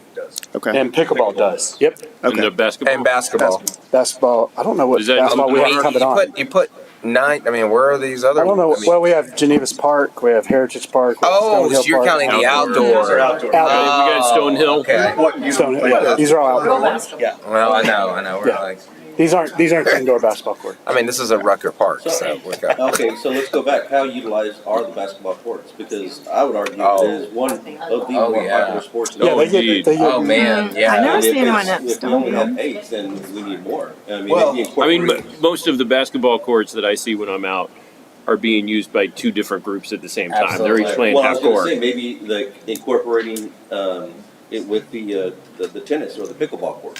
Yeah, we would love to see a multi-sport. We did a good job. Get a tennis gopher system. Whatever it takes. Austin FC, the Austin FC court. That's a good utilization of using a variety of different things for a court. We would love to see any future basketball courts looking like that in some capacity, whether it's tennis, basketball, pickleball. The gopher system there. And again, there are HOA basketball courts.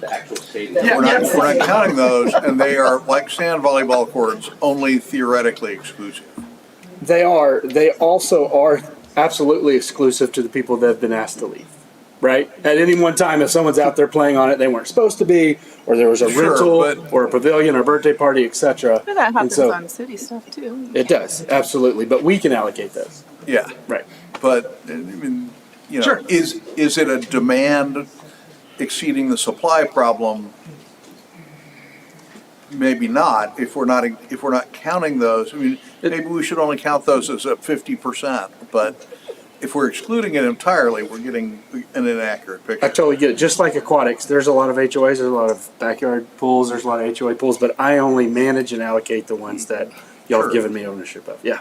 To manage and allocate. So, American football. I know that if we talk about it, we really only have to talk about, I guess, Pop Warner or Pee Wee football, because everything else has a court. Is there not a demand for city uses for Pop Warner football or anything like that? Or what is it, flag football or anything? Do you want to? So 7v7 is something that's significant. I don't see that. I didn't see that as a category. So it's one of the rectangles. So rectangles. So why soccer and rectangles are different? Because soccer's a little wider.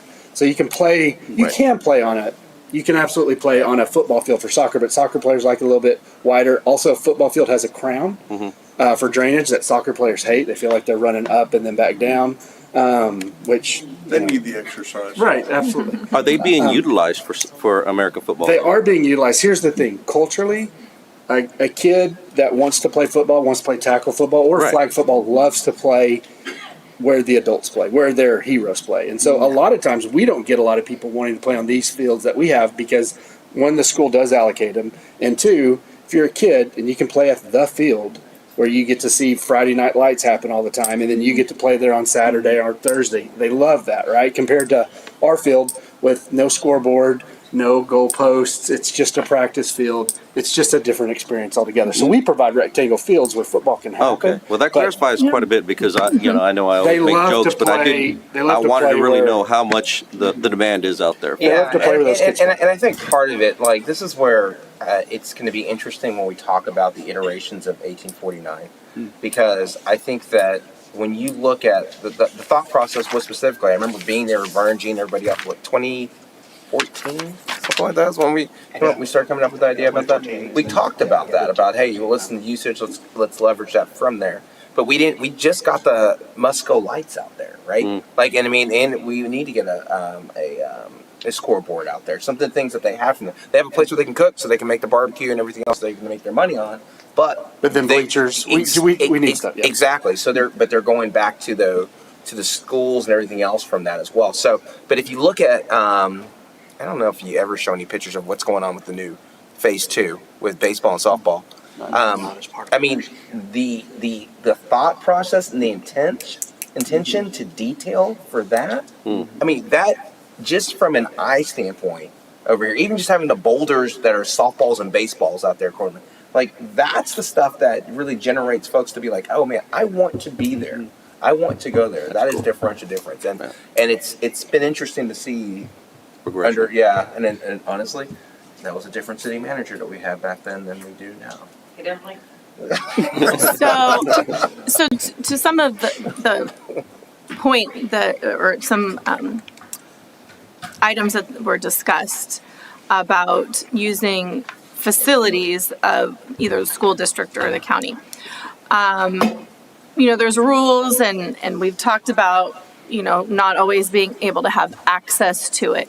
So what is the goal in working closer with our partners that maybe have an MOU or whatever for if we have additional demand and there is space elsewhere that's not being allocated for other things?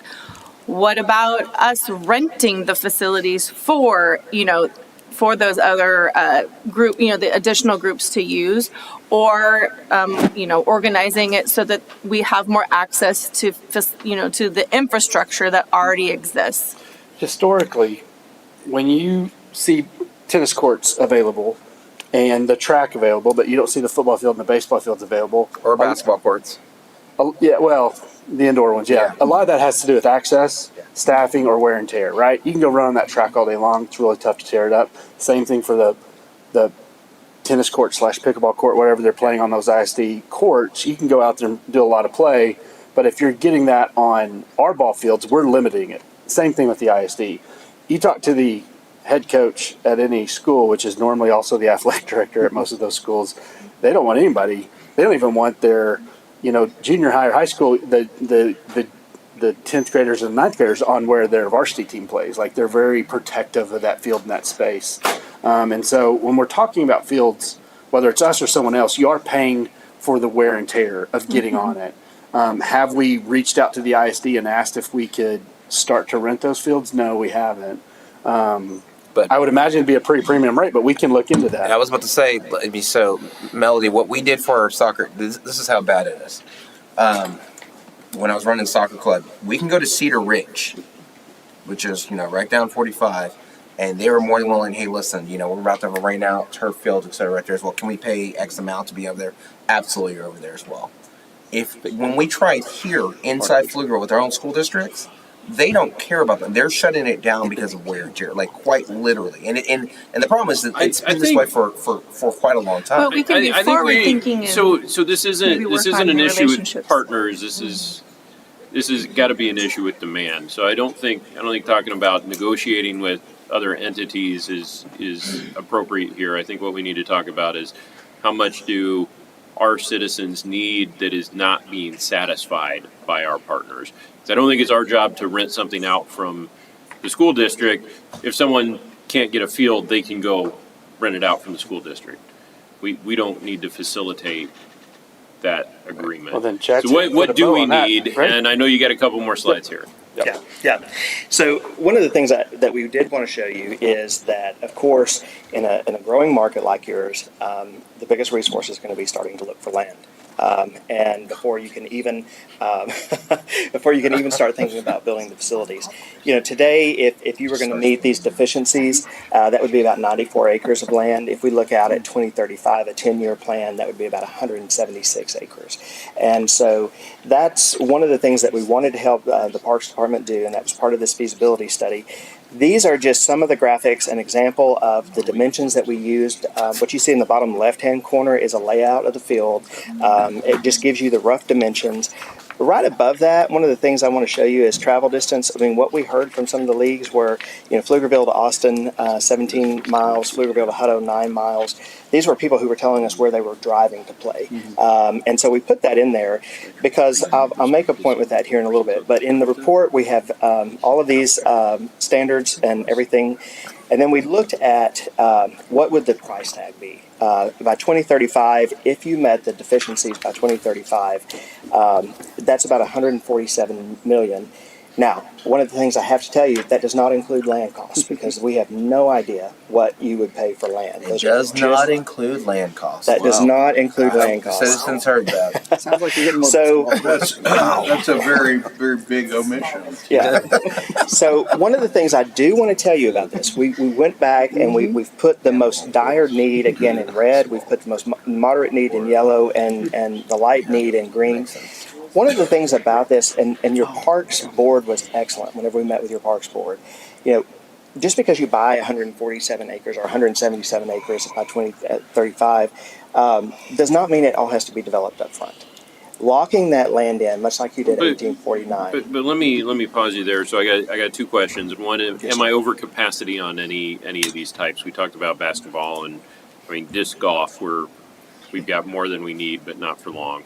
Do we have any extra land in usage that is over and above capacity? And two, have we evaluated the land that we have banked from other park dedication?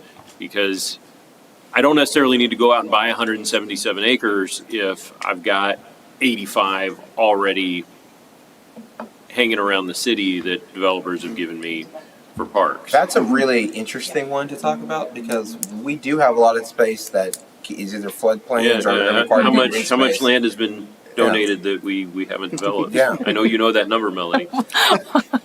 Well, we have 72 No. acres out in New Sweden. I mean, there we go. Well, but we're farming that. So we have Randig, which I don't know if it is floodplain and there's a whole bunch of things, but there's like several or a couple hundred acres out there. Yeah, so we have a little under 1,900 acres in our park system. I'm sorry, how much? 1,900 acres in our park system. About 1,100 are developed. So we have. So we got 800 acres, but It's not all contiguous, right? And a lot of it's floodplain, and some of that means you can play there, but can you put a restroom there? Can you put a concessions there? It's tough because you're in a floodplain. So some of that stuff, parking, some of that stuff affects what we can do out there. What's our capacity for the rest of 1849? We have 300. We have around 300 acres out there, and we're on about half. Yeah, I remember we moved around where the baseball softball fields were supposed to be. So- because we moved a little Maybe because we have phase 3, right? Yeah. We do. So phase 3 has pickleball tennis courts. It's got a dog park. It's got some other play areas. It's got some natural trails and stuff there. You are starting to get closer to neighborhoods, right? And so sometimes you don't want to build loud sports facilities right on the backyards of people's homes. Those pickleball people. They know where they live. Yeah. Tennis is so much. But the important thing to remember here is so what I heard is, yes, this doesn't include land costs, but it might not need to include land Might not. costs because we have some land around town. we do. Yeah, Randig was something not this board, but a previous council looked at, and at that time, some of the costs and some of the issues with floodplain was the reason that board moved on to what is now 1849 and purchased that property because there would have been limited areas where you could do restrooms, parking, etc. But people develop some of that stuff in floodplain, and we could work to figure that out. It probably costs a little bit more, right? But more You're elevating than some buying stuff. new land elsewhere. Yeah. I don't know. But this does give you at least kind of an order of magnitude of cost per facility. And so if, for example, you were going to move into a bond election and you wanted to address maybe some of the shortage, you at least have these numbers. And we have escalated those. We're showing inflation. This is the 10-year plan. There's a plan for each of the milestones. So 2045, that cost is up with growth and more, population to 234 million. We just projected out, I believe, the 20-year plan. So one of the last things that we did was we then used your city limits and your ETJ, and we wanted to at least take parcels that were currently would allow for a 4 or 5 field complex. So, and then we also ranked these in GIS for suitability based off of your thoroughfare master plan extending out to the east. And so what you see is a small circle that are on those. That is representative of that field complex, just to give you kind of an idea. That's a 5 field complex. If a parcel was too small for that, we left it out. But this at least starts showing a pattern, of course, to the east. That of parcels that might meet, some of the initial criteria. If you wanted to start thinking about acquiring land and having it banked in an area. Now, the Parks Board was great about this. They said, okay, this is great, but boy, that's really far out there. I want to take you back to what I was telling you earlier about the people who are driving. Again, someone that can stay in their community versus having to drive to Taylor versus having to drive to Hutto. You got to start thinking about that as part of kind of the long-term service. And we hear it often because our city's large enough now where the commuter patterns, or you have 3 or 4 different commuter patterns, and folks just don't know where we are and how close it is to that point. Just like you said, that tipping point where it's like it's not that far away. Right. Well, let's not ignore all of the premium spots on the north and west side that you've identified that actually are good fits. Even more so than some of this on the east that are ranked lower, right? Sure. So just, this would be something that you would work with, any particular, land acquisition agent. We wanted to at least start showing, the size of land and the parcels. You could buy multiple small parcels and put those together. One thing I do want to say about your land that you have picked up, maybe it's part of the parkland dedication ordinance, is some of that may not meet that 1,000-foot diameter circle.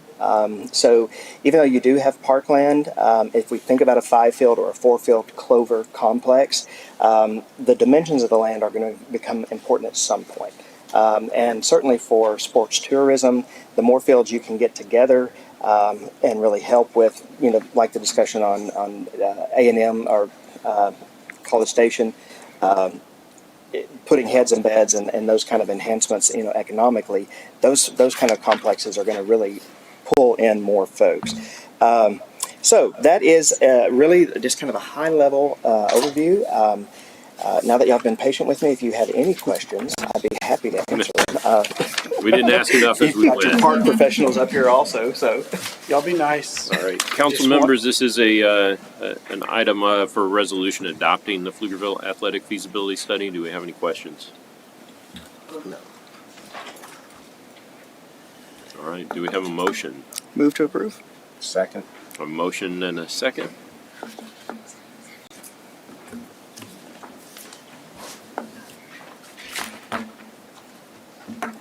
Motion passes 6-1. Thank y'all. I appreciate the thorough presentation. That brings us, that was the last item from our consent agenda. That brings us to our executive session items.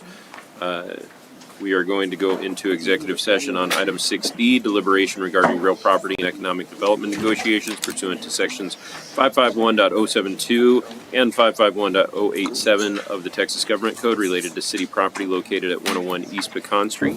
Also, item 6E, executive session item, consultation with legal counsel and deliberation regarding real property pursuant to section 551.071 and 551.072 of the Texas Government Code related to the city's downtown east development. And item 6F, deliberation of personnel matters regarding the appointment, employment evaluation, reassignment, and duties of the city manager pursuant to section 551.074 of the Texas Government Code. The time is 9:19. We are in executive session.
Insert except funny. Ask Sager about the first time I ever met. When you get a chance, first time I ever met Thomas. It's about 26 years ago.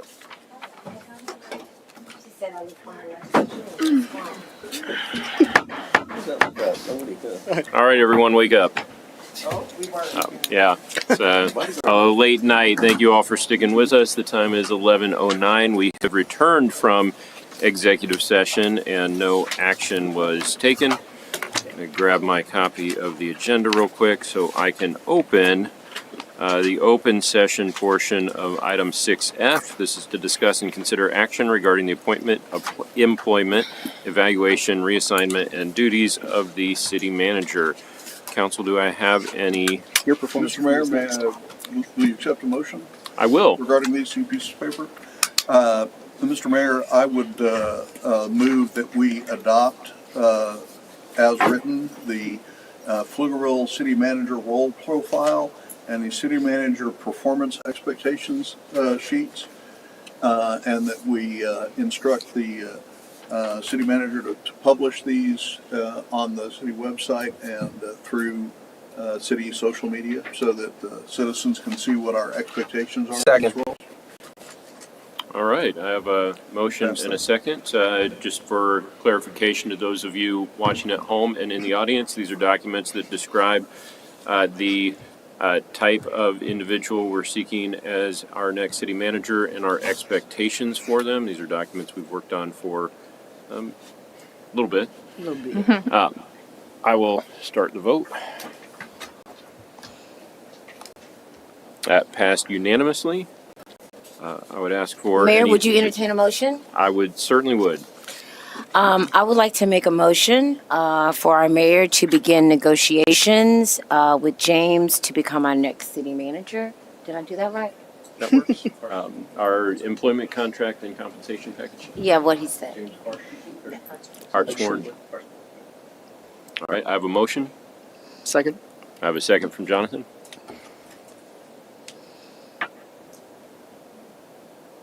Mr. Mayor, some discussion? Certainly. So I'm going to say that first of all, we talked a lot tonight and in the past about engagement and transparency, and I think that we've said over and over again that those are very, very important values, very important to how we operate city government. Transparency is not just because of money, but because it's government for all of us. And our citizens expect us to engage with them before we make very, very large decisions and to be transparent about those decisions. And I must respectfully express my profound disappointment with the City Council's decision to select a candidate as the next city manager without an open search and without competitive interviews and without allowing other qualified candidates to apply. I believe that this is not prudent governance and it is a choice. This decision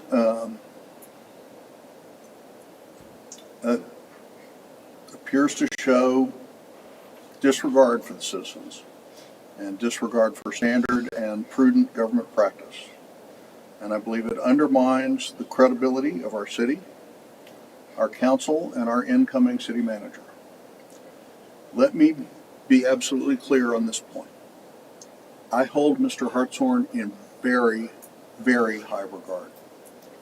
I believe he is a dedicated public servant. He is strong-willed, principled, and very skillful. James is a devoted husband and father, an active member of his church. He personally embodies the family values that many residents seek in their leadership. Where some have, I think, unfairly criticized City Manager Breland for lacking those attributes, Mr. Hartshorn arrives with them in abundance. Mr. Hartshorn is a man of firm convictions and unflinching determination. And he has learned a great deal from City Manager Breland. The people who are critics of the city of Pflugerville and hoped that they would find a softer touch, will not find that in Mr. Hartshorn. He will be a firm guiding hand at the helm of the city. I fully expect Mr. Hartshorn to serve with excellence, to execute council policies with conviction, diligence, and integrity. And he deserves that chance. But by denying him an open contest against what we believe to be very many qualified candidates who would eagerly vie for this role, I believe the council is undermining him from day one. And at this precise moment, I believe that is unconscionable. Our city is reeling from a catastrophic failure in the water system, multiple pipeline breaks, declared disaster, emergency restrictions, and a lake run dry. Confidence in city leadership right now is at an all-time low, and that is exactly the wrong time to short-circuit the process we so recently used with great success in our selection of our police chief. A nationwide search, public meet and greets, stakeholder input, and real community voice. We are abandoning a long-held and repeatedly proclaimed commitment to transparency and openness in government. No one has put forward a convincing case for why we should avoid transparency now that we are making our most important appointment, Pflugerville's next city manager. Make no mistake, this one decision is almost certainly the most important decision we as a council will make in this decade. Yes, a comprehensive nationwide search is hard. Why should we do the hard thing when choosing the other route is so easy? Why should we do the hard thing?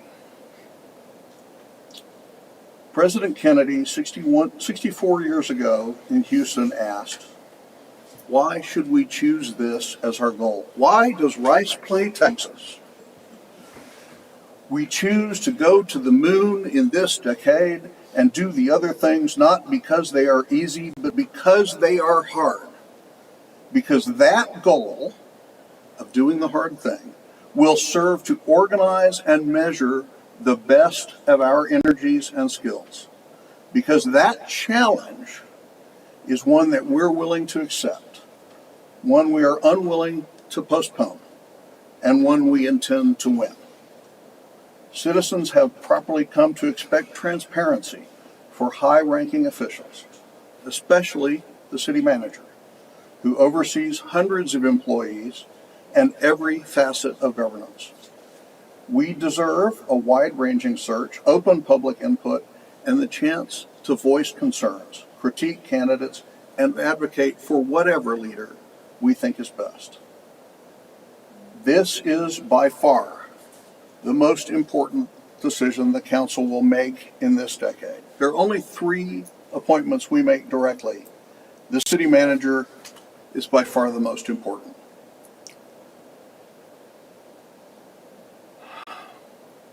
I think it is entirely possible that James Hartshorn is the best candidate anywhere who would apply for this job. I think if we had 100 people apply, as we did time before last for a police chief, James might very well be the best one. And I expect that he will do an excellent job.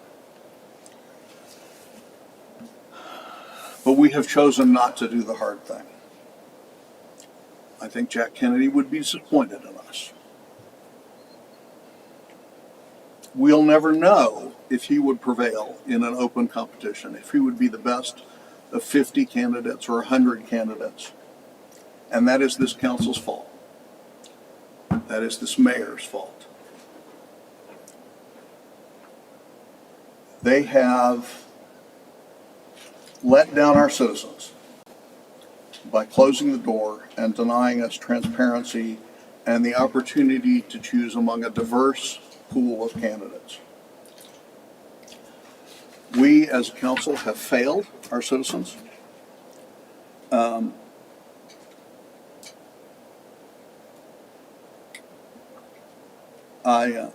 I'm very sorry that we have let the citizens down.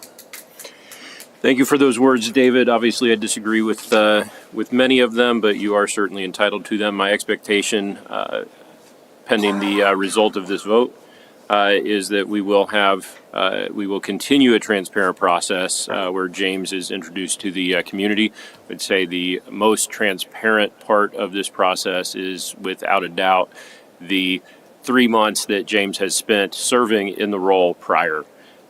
There can be nothing more transparent than seeing the candidate in action and seeing the success that he had in serving this community. With that, there is a vote available in front of you folks. I did and have some comments too. did you want to make some comments as Yeah. well? Melanie, go ahead. Yeah.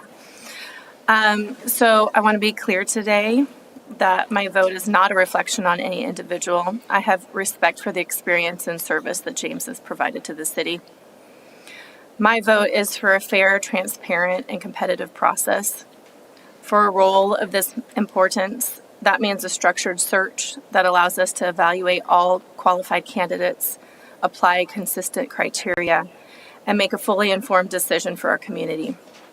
The city manager is one of the most consequential roles of our organization and our residents. An open process ensures we are considering the full range of qualified candidates, both internal and external, and helps position the city for the long-term success. It also strengthens public confidence. Residents expect that decisions of this magnitude are made through a process that is thorough, visible, and based on merit.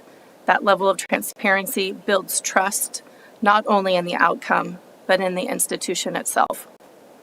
We have seen the value of this approach in past leadership selections, where a broader search, community engagement, and clear evaluation steps helped inform council's decision and provided a strong foundation moving forward. Our residents deserve a process that reflects these principles. Because the current proposal does not include that type of process, I am not able to support it. My vote reflects a consistent standard I believe should guide decisions of this magnitude, and one I will continue to apply moving forward. I do have confidence that James will serve with integrity and diligence and do the best for our community, but that is my reason. Thank you. Thank you. Anyone else wishing to make a statement? All right. I'm still pending 2 votes. Oh, sorry. Motion passes 5-2. So James, you'll be spending some time with me in the near future to work on some details. I believe that brings us to the end of the agenda. The time is 11:22. We are adjourned.